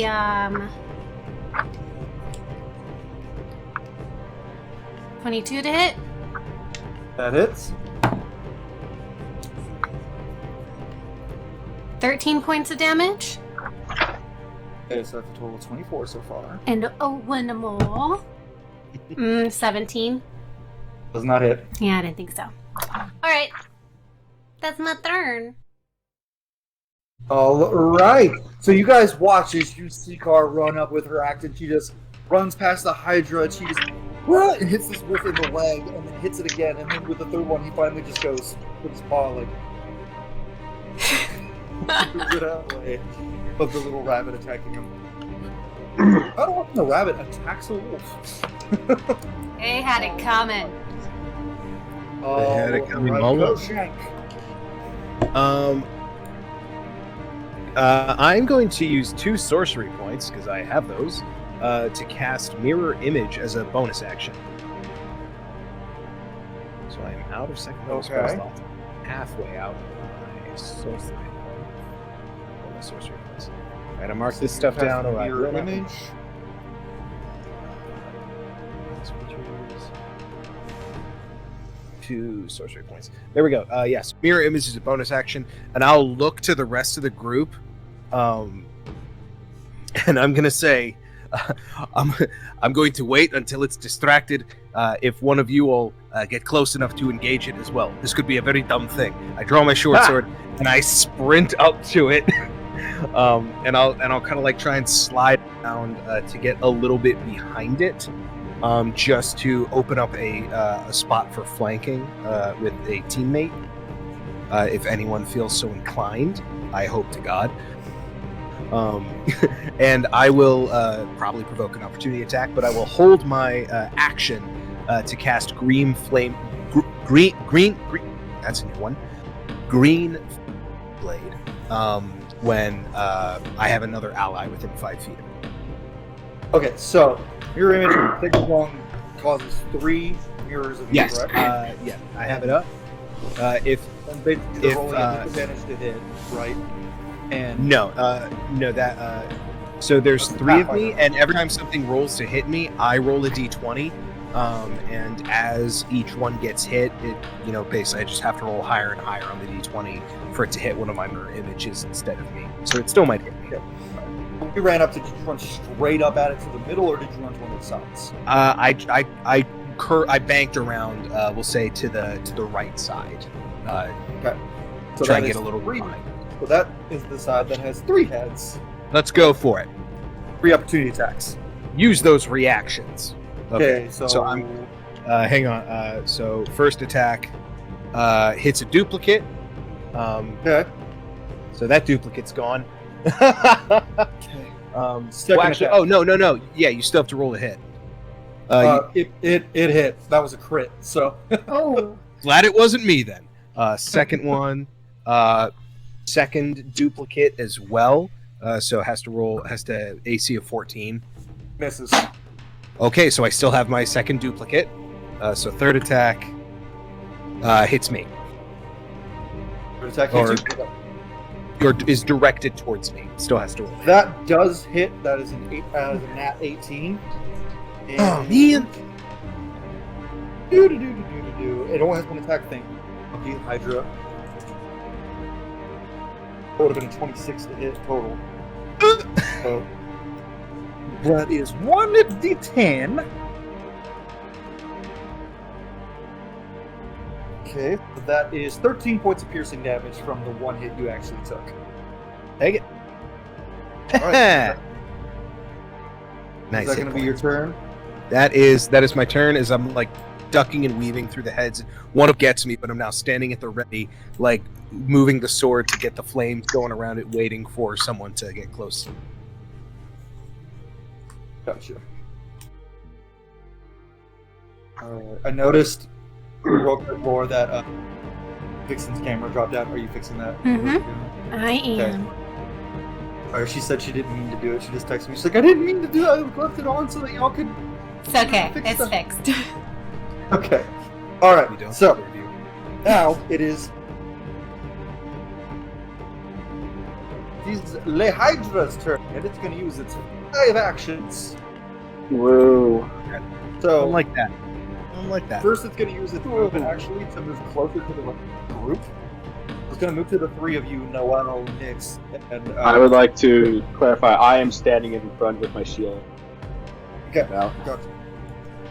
So he is going to, with his first 2 attacks, go straight for you. A grin cracks across my face. So, alright. If the first one hits. Bring it on! That don't hit, that's an ass. But that one does hit because it's at 18. He has to roll a dex save. A what, Dave? A dex save. A death save. It's dead. It's what? No, don't mind me. That's a 21. Okay, so he'll only take half damage. Yeah. From Wrath of the Storm. Gotcha. He takes 7 lightning damage, and as soon as so basically crack, like you hear a pop of electricity, and a lightning bolt bursts from my scale armor and hits the Hydra, and then using Thunderbolt Strike, that pushes the Hydra 10 feet away. But of course, that's only after the Hydra rolls. Yeah. Well, it didn't use much of its movement, thankfully. Okay, that is 10 plus. That is 15 points of piercing damage. And Fair enough. You pushed him back 10 feet. Yes. Yeah. Is this thing large enough that when it moves forward, it is still within my attack range, or does it step out of my range to get close? It would have promoted attack of opportunity from you if you. Okay. It is. I guess it is not large enough that even as it moves, I'm not flanking it because it got closer. So I'll take my opportunity attack, which isn't going to be green. It is a huge creature, so you're still like right next to it. Oh, so it. Yeah. So an ally gets close to it by its own movement? Yes. Green flame blade. like an anime move. Almost 18. It's not gonna hit. It's an 11. 11 does not hit. Yeah. So I wasn't expecting it to move. It threw me off. So now that it's pushed back by the 10 feet, moves back by measures left. Now the only thing it can hit is Koshak. So you're about to take Oh, you said ooh. You're about to take 4 bites.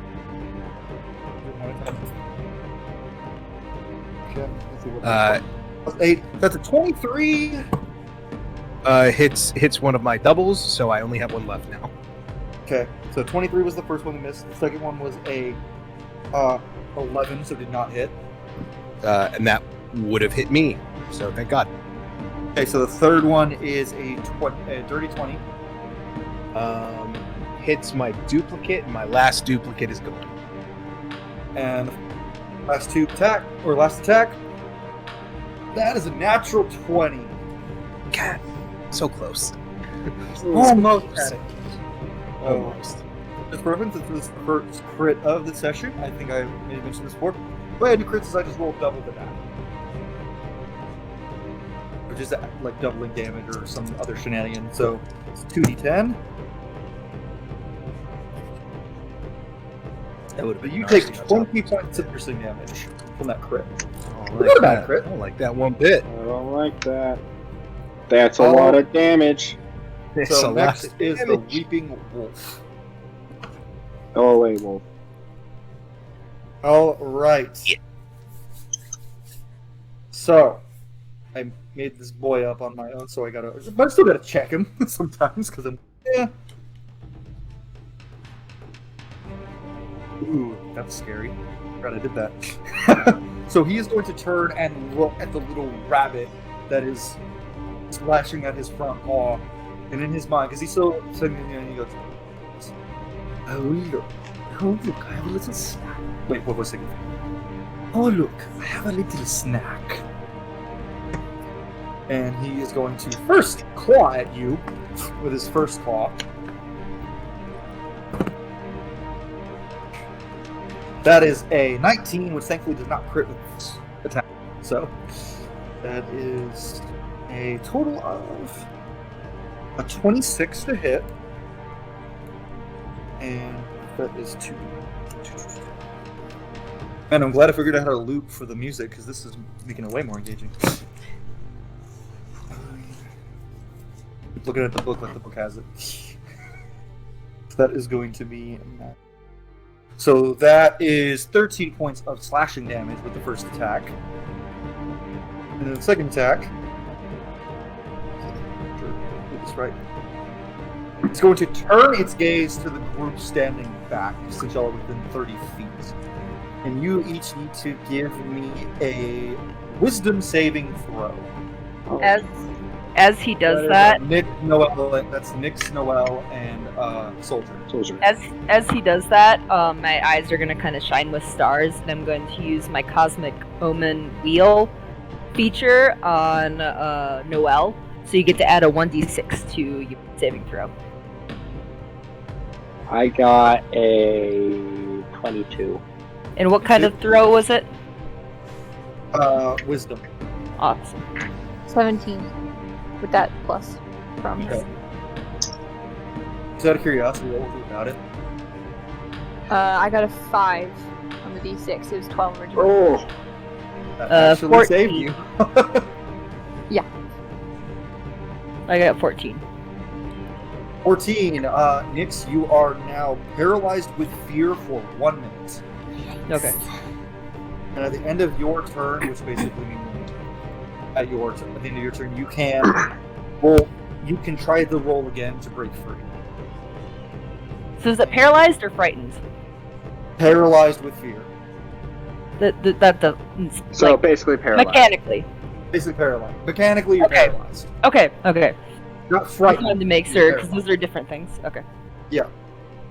Clarify. And then you said I the end of probably my wrote it wrong when I made the creature, but I meant paralyzed. Yeah. Okay. Also, just for reference, he has eyes all over his legs, poking out. I don't like that. Glowing orange eyes, and he has several glowing orange eyes on both sides of his face. Like Oh, say, do you like that? It's here. They're all glowing bright orange, the same color that was glowing for the eyes of the man that our barbarian killed in the first combat encounter. So essentially, So- like for flavor, I end up like casting that wheel out to Noelle, and my eyes turn like bright with starlight, and then I turn back, and then I'm like stuck in that, gazing up with my hands still like outstretched.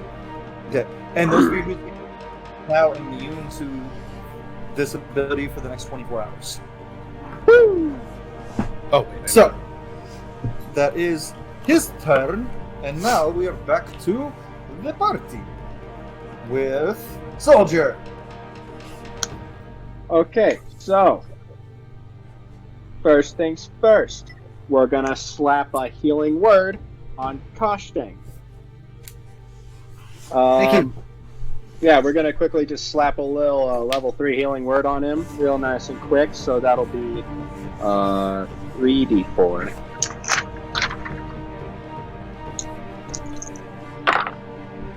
That one's cocked. Okay, so that's 4, 7, 11 points of healing. Oh, thank you so much. Yes. And then we will, because Soljur actually hasn't drawn his warhammer yet, he just had this shield, like, in both arms. He's going to actually use his Tavern Brawler feat and slam the edge of the shield into the Hydra. Okay. So that'll be a d4 plus Divine Strike, so 1d8 Thunder. Okay. And then that's also plus, I believe, Strength for Tavern Brawler. Yeah. So that is 4. What? So that's 4 plus 8 plus 3. So that is 15 points of damage with 4 of that being, or no, 8 of that being. Did you roll the hit? Yeah. Oh, shoot. Right. I got excited. Wait. I've done that before. Okay, that's a 17. That hit. Since I'm behind it, is he flanking with it? Am I flank? He's not behind. You're not behind it anymore. Remember, he pushed it back. Okay. So you're Gotcha. not right here. I'll get- Soldier had to run up, so he's like going. Yeah. You and Soldier are like right next to each other right now. I'll get into position on my turn. Got it. We'll tag team. But yeah, so that is 15 points of damage with 8 of that being thunder damage.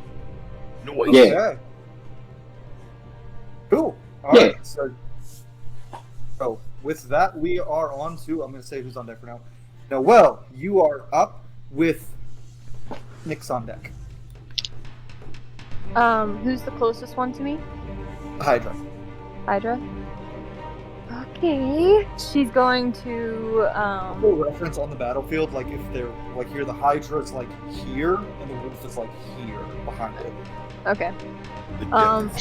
She's gonna do like a run and kind of slide under, and she's going to touch the Hydra if she can and cast Bestow Curse. First, give me an acrobatics check. Okay. Come on. Let's see if you're able to do your cool. 17, 18, 19. 19. That checks. All right. Dang it! I used my one curse word of the session. Also, if you do click on the little on your skills, they will roll for you with the bonuses. Oh, perfect. It's a +3, so. Yeah. So she does that and casts Bestow Curse. Hey. Which is a Wisdom saving throw of 15. Yes, I believe that is correct. And the Hydra has a -5. That is a natural 1, and we are in combat. So that's a crit fail. Haha. Nice. So the target has disadvantage on attack rolls against me. The target has to make Wisdom saving throws at the start of each of its turns. If it fails, it wastes its action doing nothing for that turn. While target is cursed, my attacks and spells deal an extra 1d8 necrotic damage, and I get to choose one ability score for it to have disadvantage on ability checks and saving throws made with that ability score. Fuzz. So I'm gonna guess Wisdom. Choose. Yeah. All right. And since he crit failed, I always do little things for flavor. You touch him so hard, and he freaks out that one of his heads accidentally tries to go bite you and bites itself. And okay, so it takes 8 points of piercing damage. Nice. Saying that happens, Soldier just yells, "Excellent work, Noel!" Trying. And you can tell, just for flavor, she's got, one of the details is that she's got a choker on and it's got a sigil. And she's got matching earrings of the same sigil, and it's her father's sigil. So when she does any necrotic damage and or curses or whatever, it glows and goes through that for a little flavor. I like it. All right, Nyx. I am paralyzed. You're paralyzed. So give me your saving throw to see if you're no longer paralyzed. I'm a wisdom caster, but I always roll real bad. You got it. Okay. Dirty 20. You save. You are no Yay. longer paralyzed with fear, but you are still. Since you didn't save the first time, he can still do it on you again. Okay. Not immune. The only two who are immune now are Noel and Soul. Alright. And taking a deep breath in and then kind of going back into a fighting stance as I kind of regain function. All right, now we're back to the top with Car. All right. You got this money. A swing and a swing and a swing. 18. Yes. You okay, Sue? That you? Because I hit, so I kept my rage. Oh gosh. So 18 for the first one. So 18 was for the first. That hits. Cool. Barely. Cocked. 17 points of damage. Okay. Hit number 2.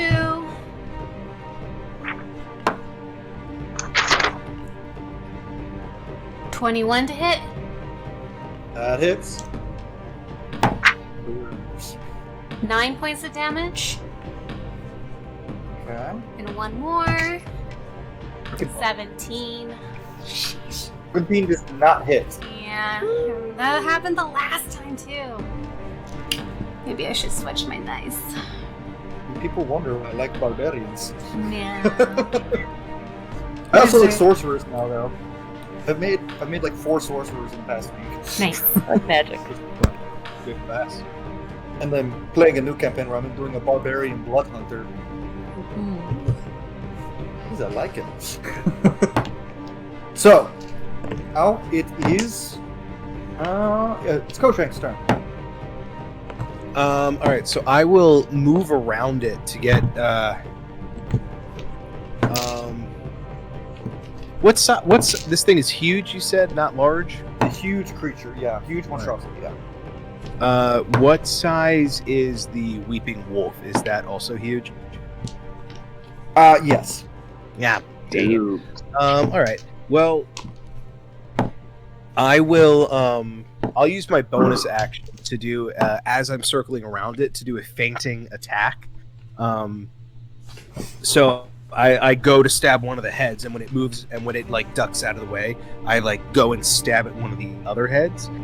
So that that gives me advantage on my attack, and with my action, I will cast Green Flame Blade, and I will try and hit it. And I have advantage on this because of feigning attack. And I would have because I'm flanking, but I want that other D8. That is cocked. Okay, that is a 20 total. That hits. Oh, perfect. Perfect. Okay. Okay. So, I do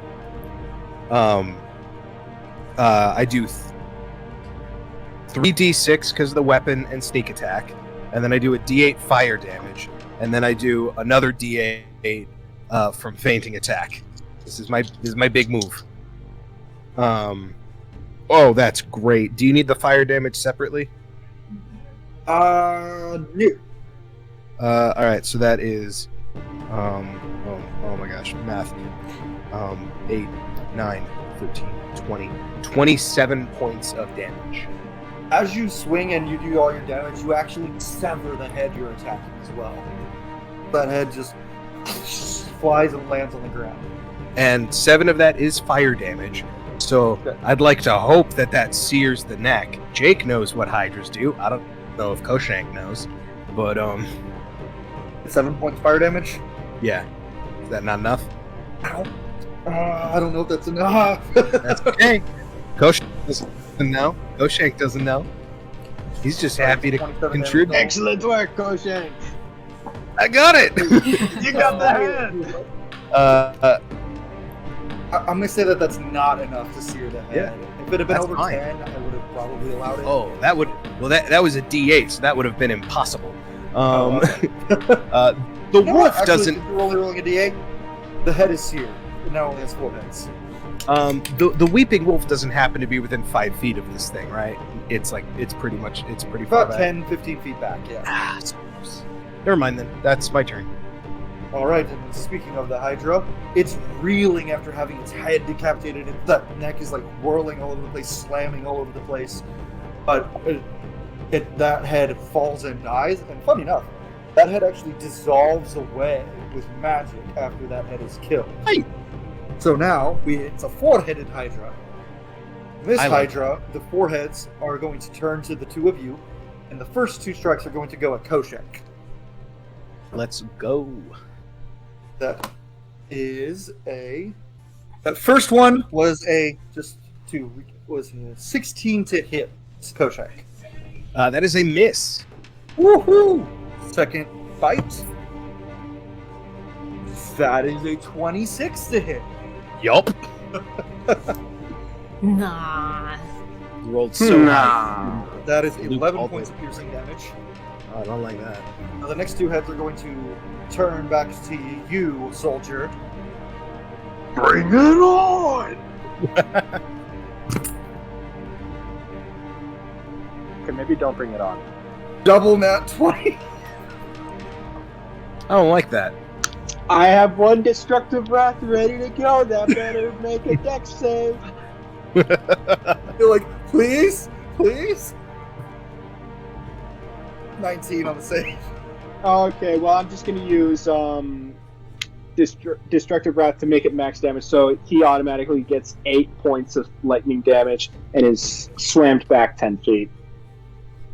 Slammed back 10 feet? Okay. And roll that damage.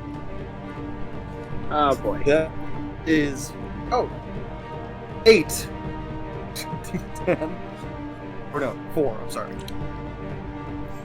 4d10? Okay, that's more manageable. 34. Right? Oh. Piercing damage. Is that all? Yeah.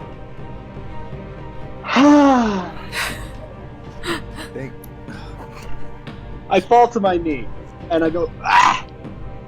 That hurts a lot. I'm fine. So the Hydra just, as it's pulling its head back again. I'd like to say it took a chunk out of my leg. Like, I'm Need a officially peg limping. leg now? I haven't lost my leg. It's just I no longer can use my leg. That's the spirit. Now, so he's basically. So you see the rest of you see the Hydra like at Koshank as he dodges one, and then gets hit lightly, but then he's just like, oh, and he's fine. But then you see both of these Hydra heads rear back and just one grabs Soldier by the side as it bites and hugs him. The other one just bites and rips a piece of his leg out. And Hey, I needed that. And yeah, that is the Hydra's turn for sure. And now it is. And how much was the damage that the Hydra took, by the way? Oh, 8 points of light. Okay, just wanted to make sure I had that right. Because it took half, and I decided I was just gonna go max to not risk it. Alrighty, then it is now time for the Weeping Wolf. We should probably go home. She's just like, I know that I'll have it fighting a huge wolf. I'm having so much fun all by myself. Listen, if I thought I could shoot straight, I'd help. You're lacking the confidence. Alright. You're also still technically underneath the Hydra, Noelle. Yeah. She's laying. Oh, Jesus. So, to be fair, Noelle, that does mean you're prone. Oh no. So you'll be at half movement next turn to like crawl your way out. Oh, at the beginning of the Hydra's turn, didn't it have to like make a wisdom save or waste its action because it's cursed? Oh, yeah, that's the thing. So like, I'm already committed to this. I'm committed to becoming peg legs. We're not. I'm not. No. At disadvantage, it rolled a 17. Oh! So, they got lucky. It still has to do it every turn, though. Alright, so the wolf's first attack is going to, he's going to stare right at the rabbit, and he's going to bite him! And wait, it got knocked. Did the Hydra get knocked 10 feet back? No, he didn't do his thing. Yeah. Well, he did it, so it did get knocked back, but... So you were say, like... So you're not going to have to move as far, but you're like right under its like belly now. That's good enough. Basically, if it looks down, it's going to see... I can't miss. Hey! Basically, if it looks down, it's going to see a nice little Noelle head that it can use. So. It only takes one. Oh, that's bad. It only takes one. Try me. You ain't got the nerve. Match the sheriff accent and everything. Does 21 hit? For me? Yeah. Yes, it does. Alright. I'm going to stop using critical roll die now. Oh, that explains that. Mercer energy is strong.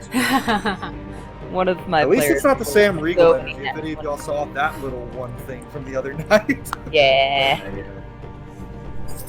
Alright. 16.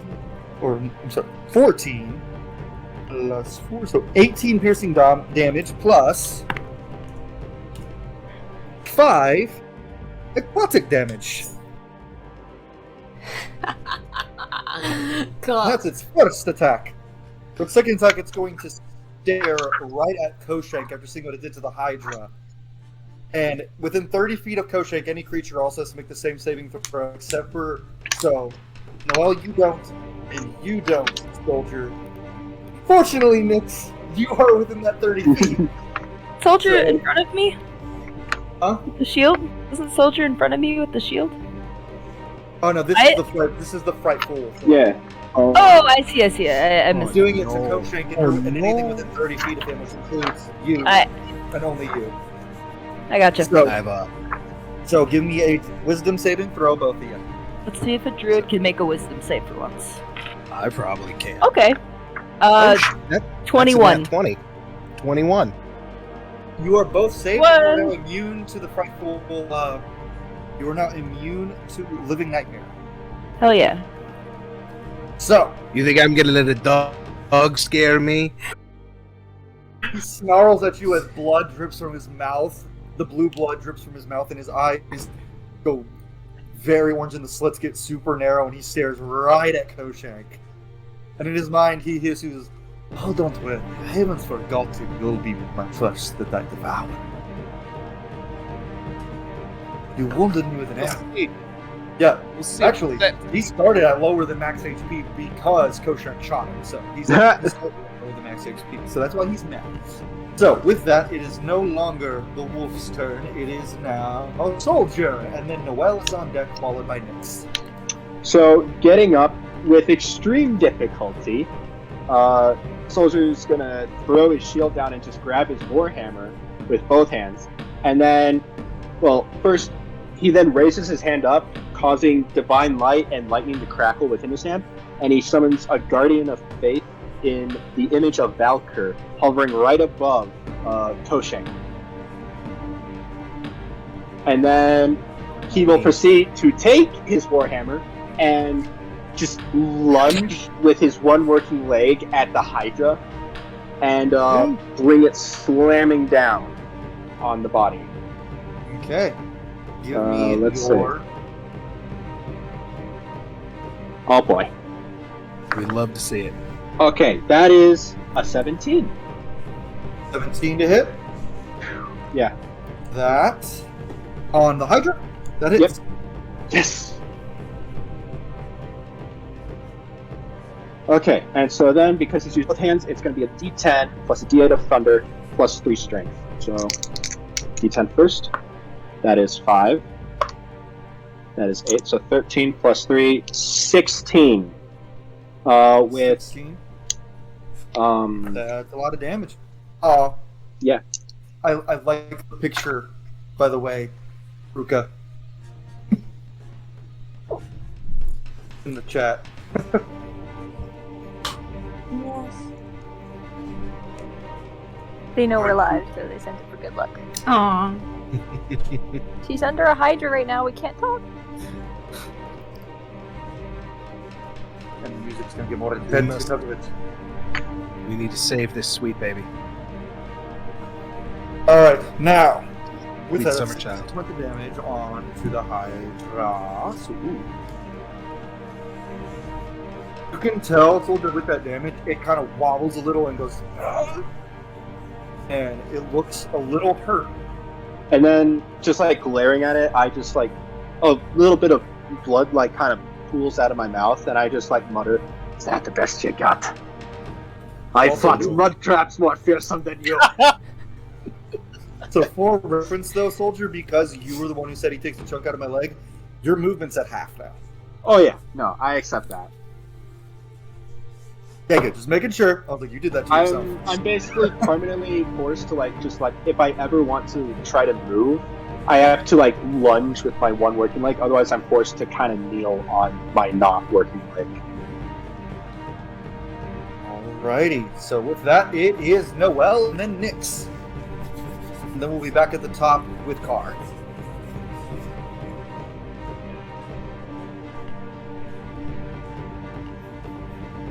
So remember, Noelle, you are still right underneath the Hydra's belly now. As it could, like, all 4 heads, if they look down, they could just go, nom. What about that? Oh, I'm waiting so I can get out.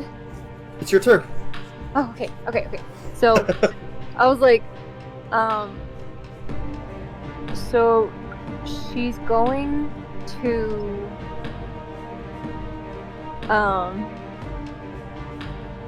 get out. Like, I'm assuming she has enough movement to get, like, up and out from underneath of the Hydra, right? Yes. So she's gonna get out and then cast, Well, so you'd have to use half your movement to get out, and I would say you would have to take a bonus action if you wanted to stand, because you're still prone. And if you're prone, that means you disadvantage on any spells you cast or attacks you make. Yeah, but it does still have disadvantage on all of its stuff against me. Yeah, it does. But like, that's what I'm saying. Like for your movement, you'd have to use a bonus action to stand if you use your movement to crawl out from underneath them. Yeah. Would movement be my entire action? No. So movement is by itself, and then but normally when you're prone, you can use your full movement to stand up. It's But full since you're movement? I trapped thought under it him- was half. It's half movement. Half movement. So you would have to use half your movement to stand, and to crawl out. So actually, Okay. no, that's right. So I'll just say you can stand and crawl out. Okay, she's gonna do that, and then she's going to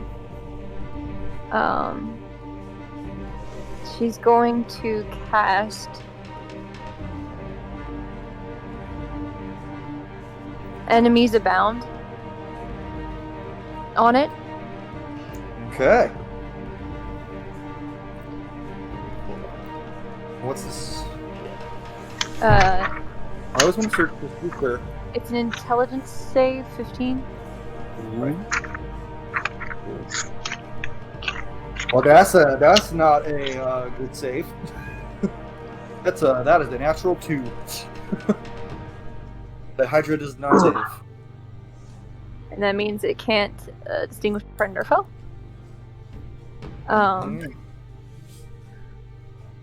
And with that, I guess she's just gonna try to. I don't know what else she can do. Because I used movement, And your attack. action. I mean, yeah, action. Bonus action. Bonus action. There's a tab that will tell you what you can do as a bonus action. Yeah. Bardic So indeed, Inspiration yeah. is a bonus action. Anything you have in a bonus action. I guess can I cast Bardic Inspiration? Yeah. Oh yeah, if that's Give, bonus action. one of you us. can Bonus cast- action. So yeah, I'll give I'll be like, we got this, guys! You can do it! And cast Bardic Inspiration. It on my goes friend. to one. It goes to one person. Oh shit! Hold on. Then do it to Bunny. Okay. Cool. Bunny's fighting. She's already raging and furious and like. Good. Knock it out. blood. You are filled. Hey, I can use it to bump up those third attacks that I only get 17s on. Wipe them out. Wipe the floor. Add the blood to your beard. She's just like compounding. Just goes. All right. So now we are to Nyx, who does not need to make the saving throw anymore. He is able to do things. Awesome. How far away is the wolf from me? Oh, wolf from where you are, so like he's about. Well, Hydra's about 10 feet. He's about 30 feet away. Okay, perfect. So first I'm going to do my bonus action starry form again with the archer, since I think it took us over 10 minutes to get down to the chamber. So that kind of ran out. So you see the glowing, like kind of almost translucent form of Nyx as they cast their archer form. And I'm going to look over at the Weeping Wolf and start casting and say, "You've made a bad name for all of us. I'm going to pay for it." And, or all of our kinds, more specifically. And I'm going to cast Blight on them at, well, it's 4th level. So, Wolf needs to make a Constitution save of 15. Con save, correct. Probably got, yeah, con save of 15. That is a natural 18. Ooh, okay. So he still takes half damage, so 8d8 necrotic damage, and then plus. So that's 48 necrotic damage halved to what? 24. And then also with my archer form, he will take 1d8 plus 4 radiant damage on top of it. Giggity. So 11 halved, so 6 radiant damage. 6, okay. Oh yeah, you took a chunk out of me. But also, I want to make it clear, I'm not using the critical roll dice. They're in dice jail over here. The tray I roll in is over here. The critical roll dice, they were expensive for a reason, I guess. I guess when you go to a critical role live show and buy dice, Mercer personally blesses them. But when I'm a player, I only use these dice. Fair. Man, Mercer's just like, you all heal. I am healed. It's funny because I had to be. I'll tell that story after we're done with the game. But anyway, now after Nyx, it is back to the top of the order with Car. All right, attack, attack, attack.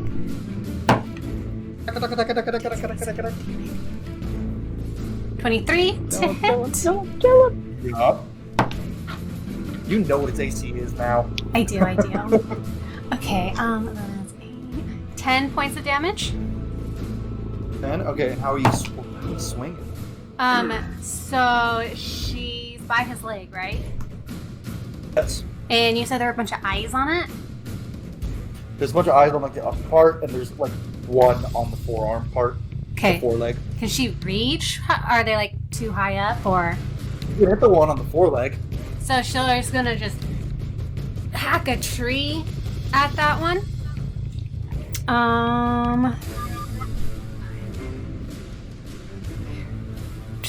Okay, I'm gonna use Bardic Inspiration on that one. Did not.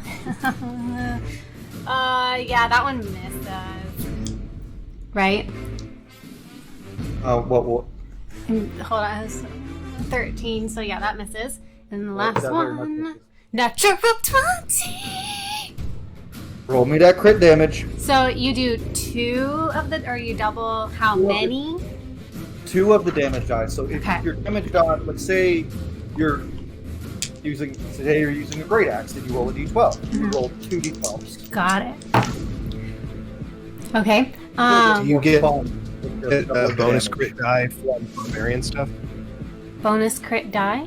I don't know. I thought barbarians had a thing where you get like another die when you crit. That's at a higher. That's not till like. That's not till like 12th level. I don't think. I don't remember reading it when I was going over It my also stuff. depends on what. That depends on your subclass. Jake. I'm just grasping at straws. So for Don't you get more dice? Don't you get more dice?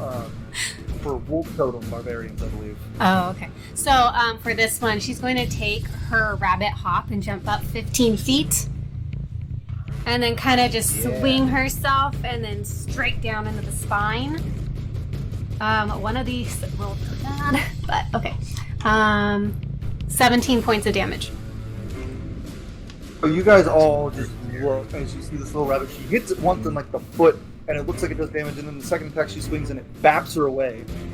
And then she uses her little bunny rabbit feet and just and swings straight down into its back. Congratulations, you are now on the wolf's back. Yes! Because you crit, I didn't make you roll an acrobatics check on that, and you're also a rabbit.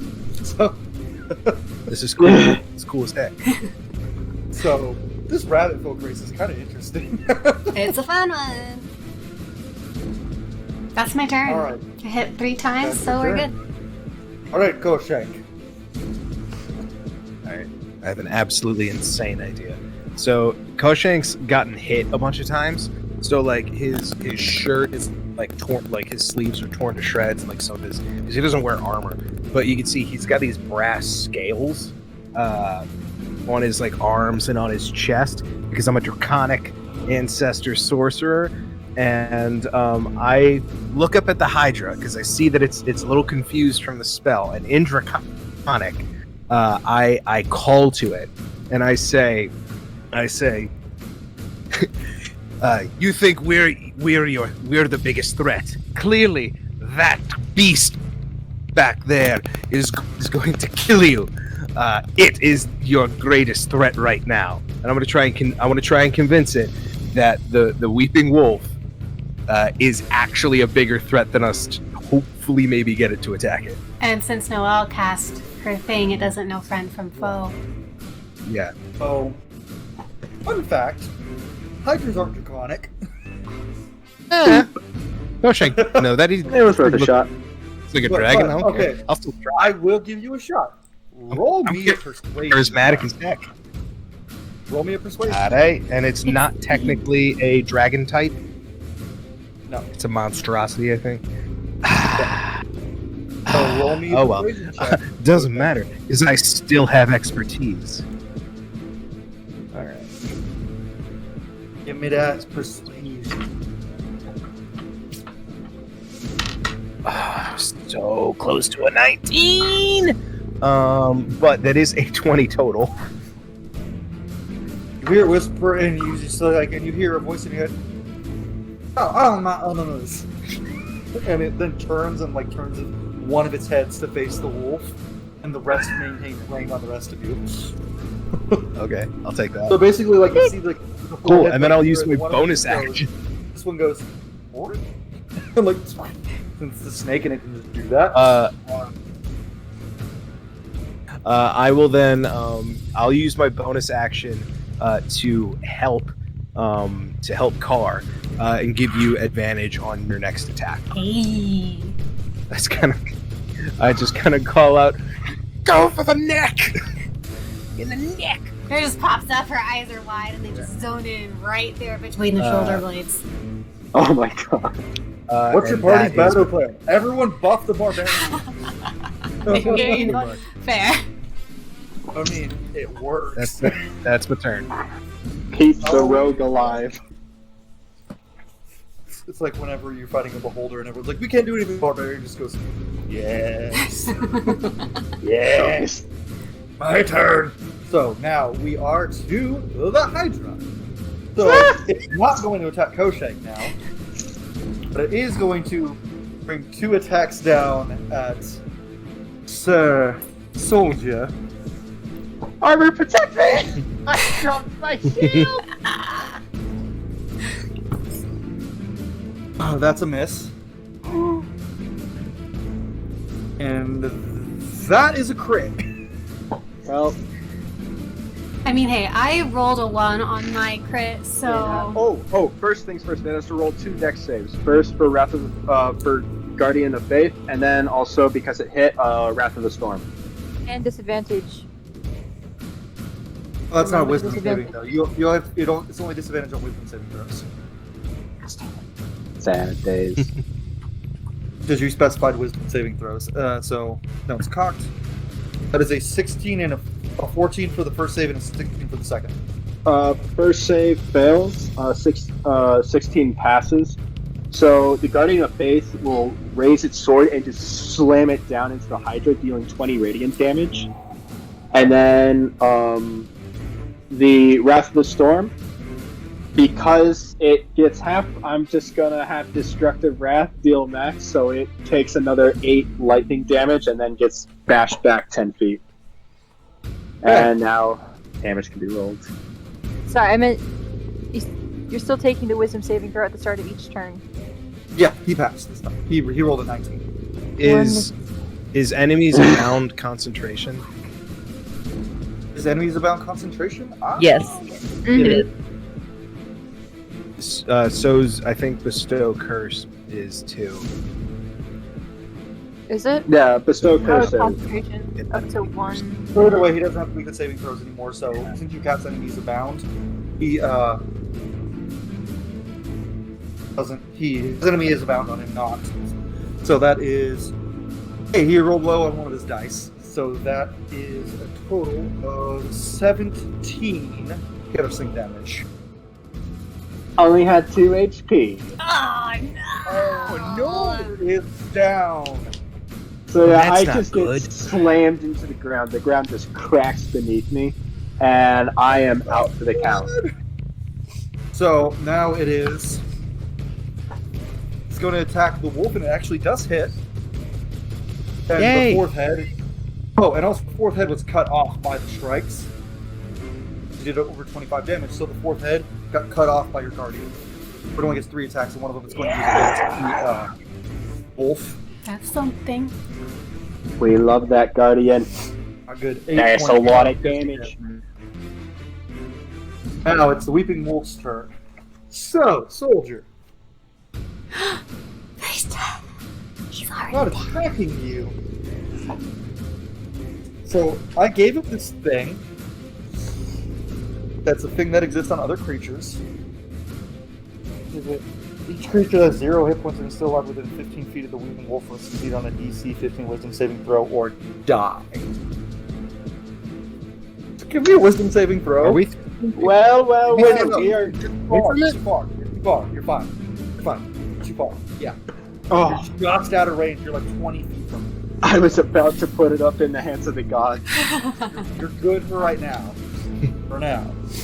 For now. The wolf is going to. I think I'm 50 feet away from it, though. So I'm very scared. And speaking of which, the rabbit's not in front of it anymore. It's going to move. It's going to take a attack of opportunity from the Hydra head. That's going to miss. It is going to move Koshank and stand right above him. So thankfully that ability is only at the beginning of its turn. So Soldier, you're fine for now. At the beginning of its next turn, you'll have to give me a little I didn't see that. And it is going to look down at you and he goes, I told you you would be first. Your body will taste delicious, as will your soul. Oh wait, how close is the wolf I'm incredibly to Koshank? scrawny. He's about 10 feet away now. Oh, he has to roll a dex save. As the Guardian of Faith just crosses its arms and moves over him. Is Guardian of Faith not concentration? That passes. Guardian of Faith is not concentration, fortunately. So Here, it passes, but so the Guardian of Faith still raises its sword and slams it down, dealing 10 radiant. Okay. Thank you so much. They're both fairly hurt. So he's the weak 30 wolf points left before it disappears. So the Weeping Wolf is going to look down and it's going to use both its attacks on you, Koshank. Okay. And it's going to regret that because of the Guardian That of Faith. is a natural 4. That does not pass. Oh. That is natural 19 plus I don't for the bite, so that is a 26. Yeah. Yeah. So we can get my d8s out. That's 2d8. You rolled real bad.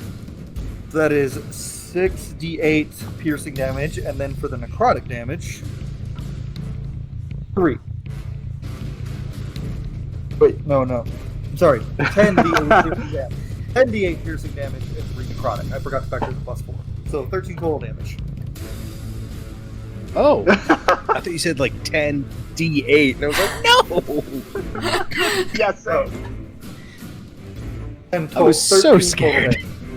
10d8 That is necrotic unreasonable. That would be terrifying. That's worse than my blight. It said 10 damage and then 1d8, and I guess I probably just cut. You say the 1? Yeah. I heard that at level Like, 8. that's worse than my blight. Oh my god. Alright, so that is its first attack. Oh wait, it missed the first attack. That's the second attack. And then it's just going to stare at you. And it's actually going to let its tentacle tongue come out and lick its own lips with a tentacle tongue. Yeah. It's like, oh, I like that. All your souls will be delicious.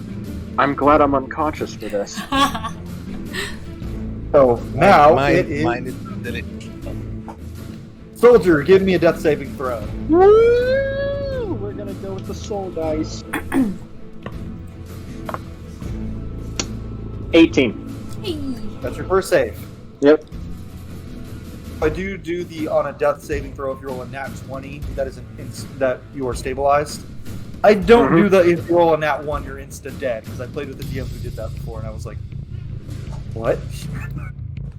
So it is now, Soldier, you are not dead, not stabilized, you're still bleeding out. Oh yes, very much so. Now it's Noelle, then Nyx, then back to Car. How far is Soldier from Noelle? So you use your movement to get away from the Hydra, correct? After you stood up, you used half your movement? Yeah. About 15 feet then. Alright, Noelle's gonna run to Soldier and cast Cure Wounds? That's how that works, right? You are going to provoke 2 attacks of opportunity from the Hydra heads, because that is within its range. We're gonna have to do it. So she casts it at 3rd level.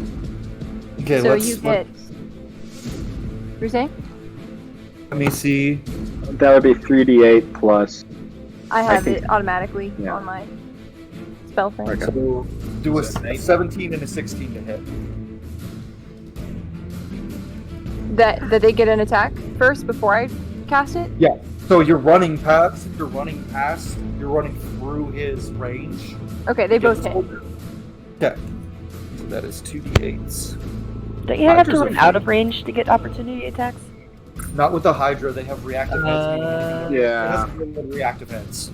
It's a nasty trick that some monsters have.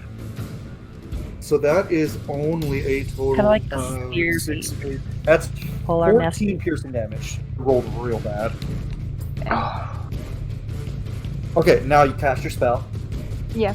You get 19 points. Soldier, you're back up. Woo! You're still on the ground though. You're prone. Oh, I know. I wake up, I gasp of breath erupts from my mouth, and then I just like groan, and I'm like, oh, my leg. I look, and I'm like, oh, my leg. So while you were out unconscious, you did see the wolf. You did see the wolf looming and staring at you as it was getting closer to try and devour your soul. So you woke up from that. So let's safe for now. Get up, sailor! We kinda need you. All right, Nyx. Okay, just... Okay, the car is on the wolf's back, right? Yeah. Okay, so shouldn't affect her. Well, this is a fountain. Do it. Okay. Well, I was just trying to think, is there... It's a one shot. Since this is all like theater of the minds, would a 20-foot cube, would I be able to center it to just hit the wolf and the Hydra? The wolf is his face is like 5 foot from the Hydra's back, so yes. I'm going to You would hit Koshank. I wouldn't be able to shift it so I can't hit Koshank, but I can hit the other two. They just have to be in the range. Yeah, you would. Koshank would be like, he can like be I'm just like out of right range in and have the in ball the just go, thing. oh my god! Okay. So I'm going to kind of lift my hands and push them up to the air. And as I do that, a fountain of churned earth and stone erupts underneath the wolf and the Hydra. And I'm casting Erupting Earth at 4th level. They will have to make a Dex save, 15. Spicy. The wolf passes, the Hydra will pass that one, anyway. so crit fail. Nice. So crit damage on the wolf, or on the Hydra. But the wolf... Alright. So that is going to be 3d12 bludgeoning damage. I didn't roll really good. 15 bludgeoning damage for full damage. And then also my radiant damage with my starry form. So that's an extra, also not great, 5 radiant damage. I'll do the full 5 for the radiant for the wolf, since he only saved for the bludgeoning damage. Yeah. So yeah. Cool. And then that is also difficult terrain in that 20 by 20 foot radius. I don't know if that really, they're huge, so I don't think it really hinders them much, but it doesn't matter exists. too much, but it'll probably matter for the Hydra if he wants to move, but I all right. don't think I have anything else I could do. Okay, if that's your turn. Hey, car. Time for you to Triple swing. That one hits because You it's have a advantage 7. on the first one. Oh, that's right. That's right. Okay, definitely hit. So that is 17 points of damage for the first hit.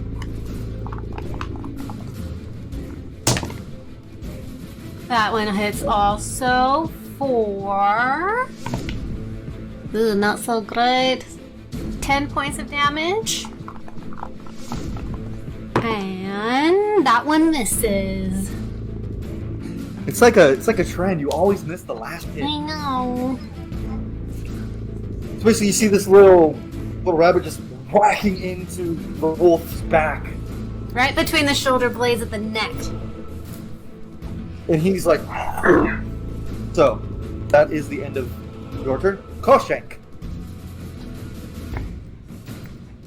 All right. I don't like this wolf in my face, but the Hydra is currently kind of helping us. So I'm just gonna go ahead and, God dang it. I'm gonna use my bonus action to disengage because I don't want the Hydra to. Well, no, I'll just stay where I am. Whatever happens, happens.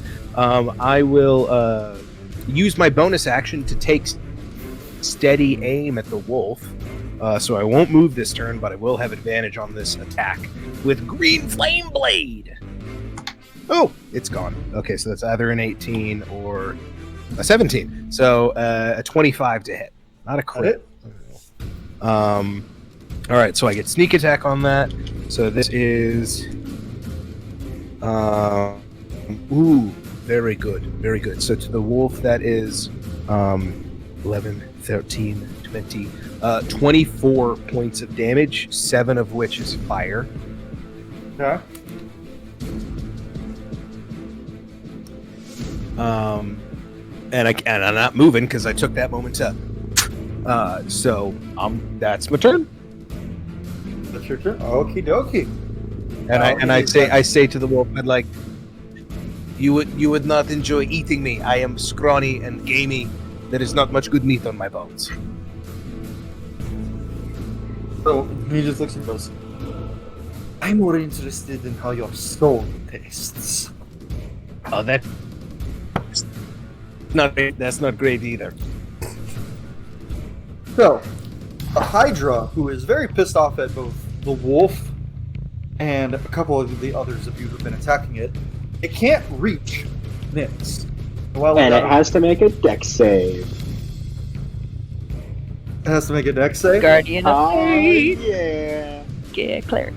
That is a Well, nat 30 20. more points. God Okay, bless so this it's angel. still the Guardian of Fate still raises its sword up, slams it into the Hydra, and deals 10 points of radiant. It has 20 more points of damage to go before it disappears. Okay. Also, since you severed a head, but didn't sear it, that head, two heads pop out. It is back to being a 5-headed Hydra. Soldier looks at it and is like, "Oh no! Oh no! Oh dear!" And two of those attacks are going towards the wolf. That misses. That hits for 6 points of damage. That's not bad actually right now. So with that, it's going to turn the remainder 3 heads. The only two people who can reach are Koshenk, who is kind of like out of his friend, and Soldier and Noel. It's up in the air.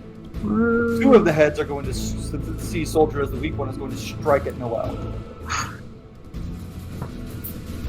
Hey, wait a minute. That's illegal. And they both missed, because that was a natural 2 and a natural 4. Is that allowed? Because that's illegal. He can't do that. Shoot him or something. We've been shooting him. Stop! You violated the law. Now, Soldier, the last attack's going to go to you. That is a 29 to hit. Yeah. Let's hope I roll low. I just healed him. What are you doing? I spent so much work to get over here. What is your problem? You have to knock him back down, but that is 15 points of piercing damage. 15? Yeah. Alright, I'm at 4. That's okay. That's okay. I can work with this. He gets up, gets attacked, and then immediately gets soul drained and dies. Oh god. Alright, so now it is the Weeping Wolf's turn, and it That looking Weeping very Wolf has bloody. also Its made eyes a are... dex save. Yeah. That is also a path. Okay, it raises its sword up again, slams it in, another 10 points of radiant damage. It's going to use its one legendary action to bite the Hydra. And this bite is Drain Follower. He's going to drain all of the life force out of the Hydra to regenerate its own. The Hydra roars and it's you see its soul leave its body And after the Hydra Soul leaves, you see Gip Soul just whoosh, in after. As the Hydra's body turns gray and falls to the ground and dissolves. Well, at least The there's Hydra's a- gone, but the wolf absorbed all of it. He was a nice goblin. And you hurt my friend. What is with you people? So that was its one legendary action it gets per encounter, so it is now, or per day, so it is now back to its normal actions. And it is going to look down at Koshank and go, "I'm doing this, my friend." And he's going to attack you with its claw first. That is a natural 2. No. And bite you now. No. And that is a 25 for the bite. That hits. That hits.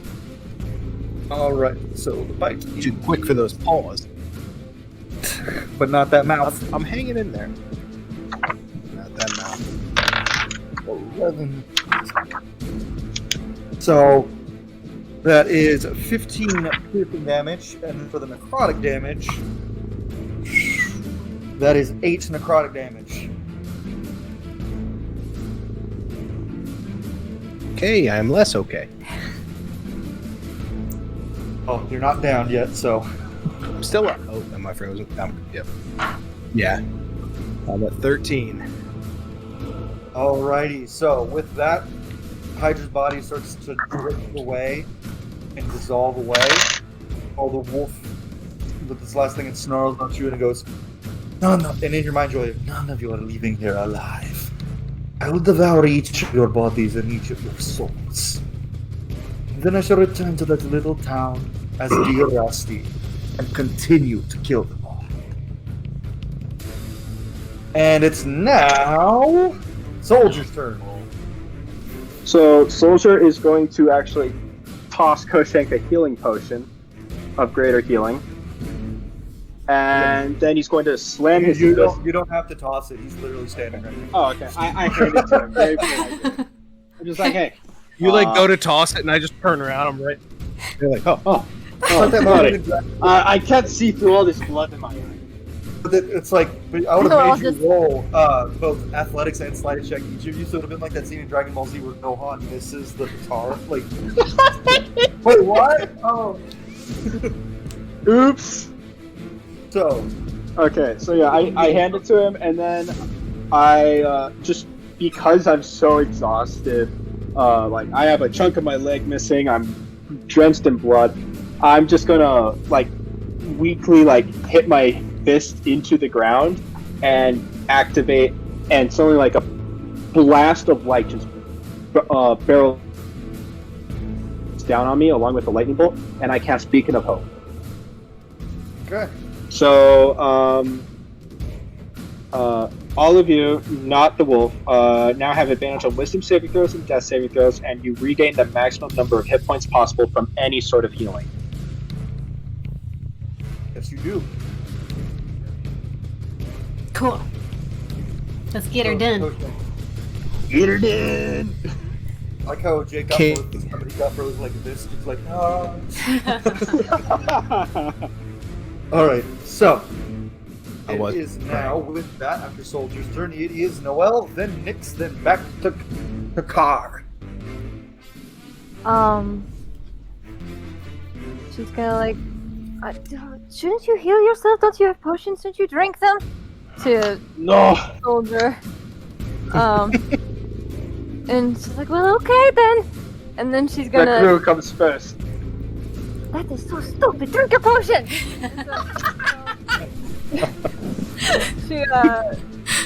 so I swear that if you do not drink your potions by the next turn, you're not dead by then. I'm going to give you them. And so she takes out her pistol and crosses her fingers and fires at the wolf. Woo. What happens when you're out of spell slots? I'm not quite yet, but. Cast go. I'm gonna add a reaction as another cosmic omen wheel, so you get a d6. I crit on that. Yay! But that's You still still- only 15. Do you have any pluses? You should be, for a gun, be adding your dex bonus. Oh, Dex. Yeah, for a gun, you add your dex modifier. Okay, And so that's if I'm using the Dex modifier. And your proficiency. I haven't done the pistol. I haven't gotten into the proficiency for a gun yet. So that's 17 So you're a plus 3 or a 2? for Dex. I'm 2. Is that to hit? Yeah. That does not hit. It just barely. Did you have the I'm not going for that time. If you had your Oh, no. proficiency, you would First hit. we see the gun, and it You're whizzes supposed to be past the proficient in it, wolf but you have to actually Yeah. don't you have to do it yourself? And I didn't have the time to. Well, what you do is you add your proficiency bonus is usually a plus 3, so you just add it. So in that It was case, then that the wolf realized that Noelle has the most powerful spell of all. I cast a gun. so you would technically adding your proficiency at a dirty 20. Yes. Okay, so that does hit. Because her brother is a gunslinger, so she has been training for it for a while. She's proficient in that. That is hit. I'm gonna milk this all I can. I'm sorry, I'm still new. Yeah. It's still only It's okay. I play a 6 gun. points. 6 more than we had. Yeah, 6 points of damage. Alrighty. That's still 6 points it no longer has. The bullet just misses and then turns real quick. It just stops. It's like, Wait a second. A fun DM. Power of fact, friendship. Just Before it absorbed the Hydra, he only had 4 hit points left. How much did the Hydra have? Hey, I'm can we not get telling a you that check now. just to see how long we might go? Because I do. Well, I'll say this: he looks very, very hurt still. Like very. He's about to I get. don't know if any of you play unloaded on Dark by the Souls. He's doing like at barbarian. the end of the fight with Sif, where he starts limping and making you feel bad for hitting him. Oh, Yeah, that fight makes me sad every time. So anyway, after it is Nyx. It won't be Okay. longer than that. I actually had used Erupting Earth 3rd level, not 4th level, because I only did the 3d12. So I still do have a 4th level. So I am going to cast Blight once more. So make a con save. yay! That is a fail. That is a natural 3. Awesome. Okay, so you just see a swirling black come out of Nyx's hands, and they shoot it towards the wolf, and it just hits them straight in the chest, and it'll be so many dice. Kill it. 35 necrotic damage plus 1d8 plus 4 radiant damage. 5 radiant damage. So 40. Oh, good. Let's go. Close! Wait, did you say plus 5 or plus? I'm interested in. It was plus 5 radiant damage. I forgot. What'd you say first? 35 necrotic, so 40 total. So, as she spews out her thing and the black swirls in her hand, how do you shoot it? Like, how do you want to shoot it? Like, what hand movement do you want to make? Yeah, they do like a swirling motion, so it forms this huge energy, and it has like, it kind of takes their starlight from their form, kind of swirling it into almost like this black hole kind of thing, and just erupts straight, firing into their chest. I was doing that too, so I'm like, just go, I know more about Dragon Ball Z for someone who's watched not much Dragon Ball Z at all, but then I'm just like, you need to die for your crimes, and I just shoot You it see her out. go kind of like this motion, like martial arts motion. You pull her hands together, and she's it doesn't hit it in the chest. It goes into its mouth, and it goes down, and you can see. And as it roars, and it actually knocks Car off of it, which is okay. And then you just see the 3-point landing. spirit start to like burst from its side, and burst from its other side, and then it bursts from its eyes, and it just swells, and boom, and it is dead as the chunks fall all over. and blue blood rains from the sky. I take out my bag and I start catching the blood. Noelle was like, yes, and then she gets horrified. She's like, well, yeah, we did it! There's blood! Now you all are covered in the blue blood, and Coach Hank, for you, it's even more annoying because you got blood clogging up your fur now, and it's like matting your fur. Oh, I'm gonna have to worry about Car never had a bath after that original attack, so she's just been a bloody mess this whole time. So She's Kara like, wait, literally I don't looks know like what she looks like a necrotic blue rabbit now. a bluish purple rabbit. Rabbit where You you don't all know Coach the Hank is hair just like- color. His fine, like super fine fur is now like matted and like thick and globby from the blood. And the rest of you, since you have skin, you're just covered in just like blue goopy blood. I'm gonna take my water skin and I'm gonna pour some on my very exposed left leg. So, as you do this, the world around you starts to fade and fizzle, and you return back. Oh, to that's the, right. We're in a. Yeah, and you return back to the center of the clearing of the forest. The slab is gone, but on the ground next to you is the body of the burst body into like several holes in him, including his side of his face, the body of the changeling, as well as Rusty, what you assume is Rusty's skull, the skull with the straw hat horns on the ground next to it, as well as the skulls and bodies of everyone he's killed. So there's piles of bones in this open area now, including the body of the Hydra is now there, and but the souls that were lost, unfortunately, were unrecovered. So, you have succeeded in your mission. Yeah. Ow! I'm just gonna pop a healing potion, quickly chug that. Oh, yeah, I have more if you need them. I have do too. one left, fortunately. So as you guys are like healing each other and stuff, a little portal opens and out trots the hippogriff bad carriage again.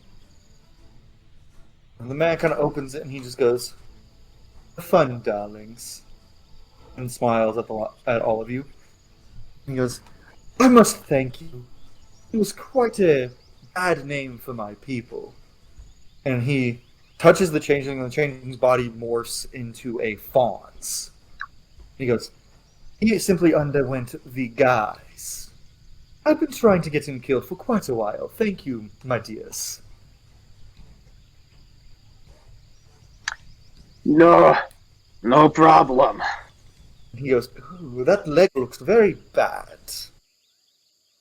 Hydrobite?" Aye. "Well, you should probably get that looked at."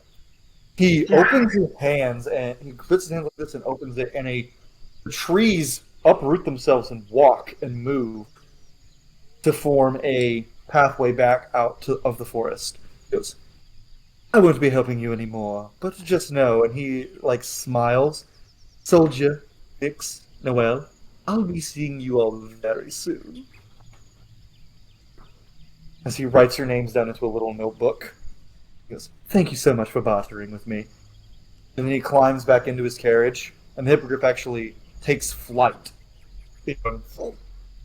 On. Did we say our names? No.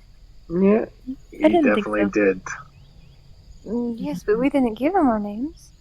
No. Aye. No, wait. Are you sure he was him? But also, wasn't he dating that man's sister? I don't know They anymore. know each other. I don't want to drink No, this who- anymore, who and I did give it you- back to. But who did you give your names to in the tavern? It was Sir Kieran! He looked so nice. No. There's someone else in the tavern. The boy. Rusty.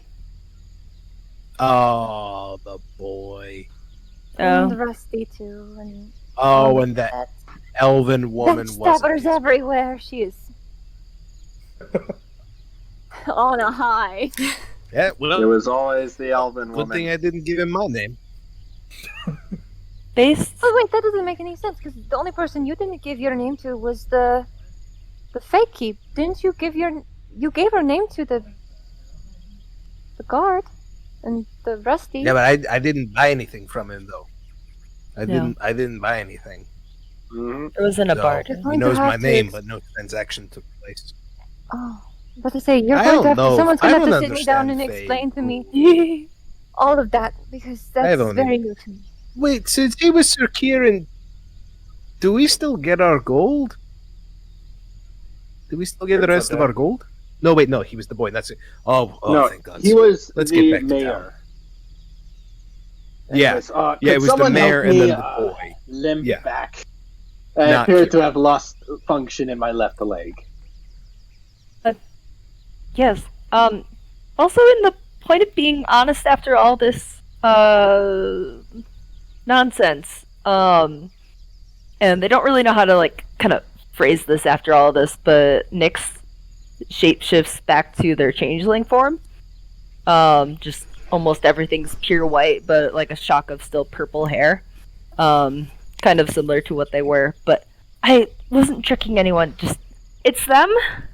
They give us a bad name, Oh, this. so it hides. People trust me more as an elf than like this, because then they don't expect. That's okay. You're clearly a good one. This might be the blood loss talking, but as a sailor, we don't care about people's backgrounds.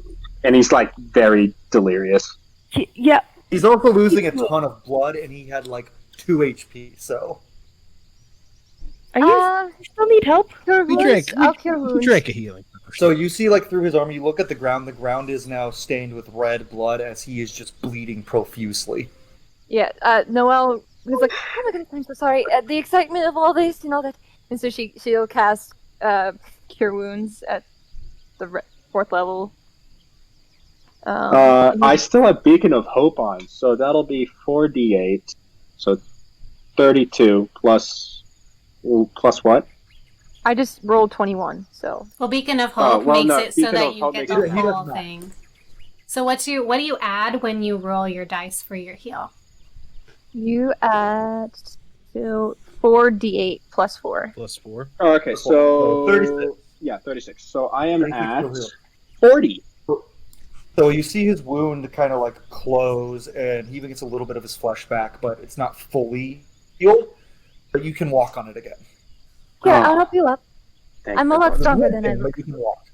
Thank you. So as you guys are walking through this little trail that he made back out, you see Kalar, and she just kind of like sees her house. Well, so the path, does the path just go straight to their thing, or does it actually take us all home? It takes you back to where like you were, the way you walked before, like towards the entrance near your cave. Okay. So your cave is like at the entrance of this little entryway. And also, you guys notice that as you walk past the trees, they move back into their normal places after you pass them. Can all of you do that? And she's talking to Nyx. Like, is he like? Can they all just? Also, I just for don't clarity, I'll know. say that one of you picked up the body and the head of Rusty. And did I'll pick it the up. Fae take the fawn with him, or did he just leave him there? So you all have the body. So Car would have taken the head of the fawn and is just dragging it behind her by the hair. You just see her dragging a little head behind her. Like, Oh, take the body. I mean, so you get back to the entrance, and Car, your I'll grab cave the is right skull. there. And what? Your cave is right there. This is me. Voice changed completely. He sounded like this before. Only at home. I see your game. Alright, well, good luck to you. You too. Farewell, little bunny. It was interesting. Bye. Bye. So you see Carson just kind of like happily takes the head off the fawn and just like hops into her home. She sticks it on a pole that's been sitting there right next to the door and Yeah. just kind of fixes it a little bit. And she So just she like. So now there's a fawn head decorating her, so people are really gonna stay away from this cave. Well, Enough of that. To the tavern. I could really use a drink. What to say? Yo, you need We are medical going to drink so attention. much. Yeah. I could use medical attention and a drink. You give Go together. So, is that what we're doing? We're going back to the town to seek him medical attention? So, you guys arrive back at the tavern, and the soldiers seem to have gone, but Kieran is still there, and he's kind of got his hand on his sword. He's just kind of spinning it in place as he's waiting, and he just kind of looks up, goes, "Welcome back." He looks, goes, "Rusty went off to help you shortly after you left. Did you find him?" No, Rusty, well, Who's dead? I have Rusty. Rusty died. He looks at the skull, and he goes, "That looks like it's been dead for a while." Yeah. Yes, Because he has been. it was a fae, the changeling, and it was crazy. And he turned into Rusty, and then Rusty turned into a fae, and then he tried to kill us, and then we thought it was you for a half second. And she's just like spieling on about everything in no particular order, but you get the gist. So he looks at the body that one of you drags in, and he just kind of looks at it and he goes, "This is a fae's body. Yes. Yes. It is. A creature of the fae was causing these problems." Aye. Yep. Very well. He goes over to the table with bags of gold, and he puts the bag of gold in each hand again. He pulls the fork and he goes, "Where's the rabbit?" Oh. The girl. You guys never found out where Shane, or where, her name is so similar to her character's name. Car. Where Sandy went. Sandy, I think. Sandy disappeared. She either was taken by the Fae or went off to take care of her own business. I really hope she just sort of went off on her own, but we didn't find out what happened. He puts her bag down and he goes, "Since I'm assuming she left, divvy up the rabbit's money." Gives you an extra 400, so you each get an extra 480 gold to complete your collection. And he then looks at you and goes, "Now, you four, interested in more work?" And that's where we'll close it. Possibility of starting the campaign from there.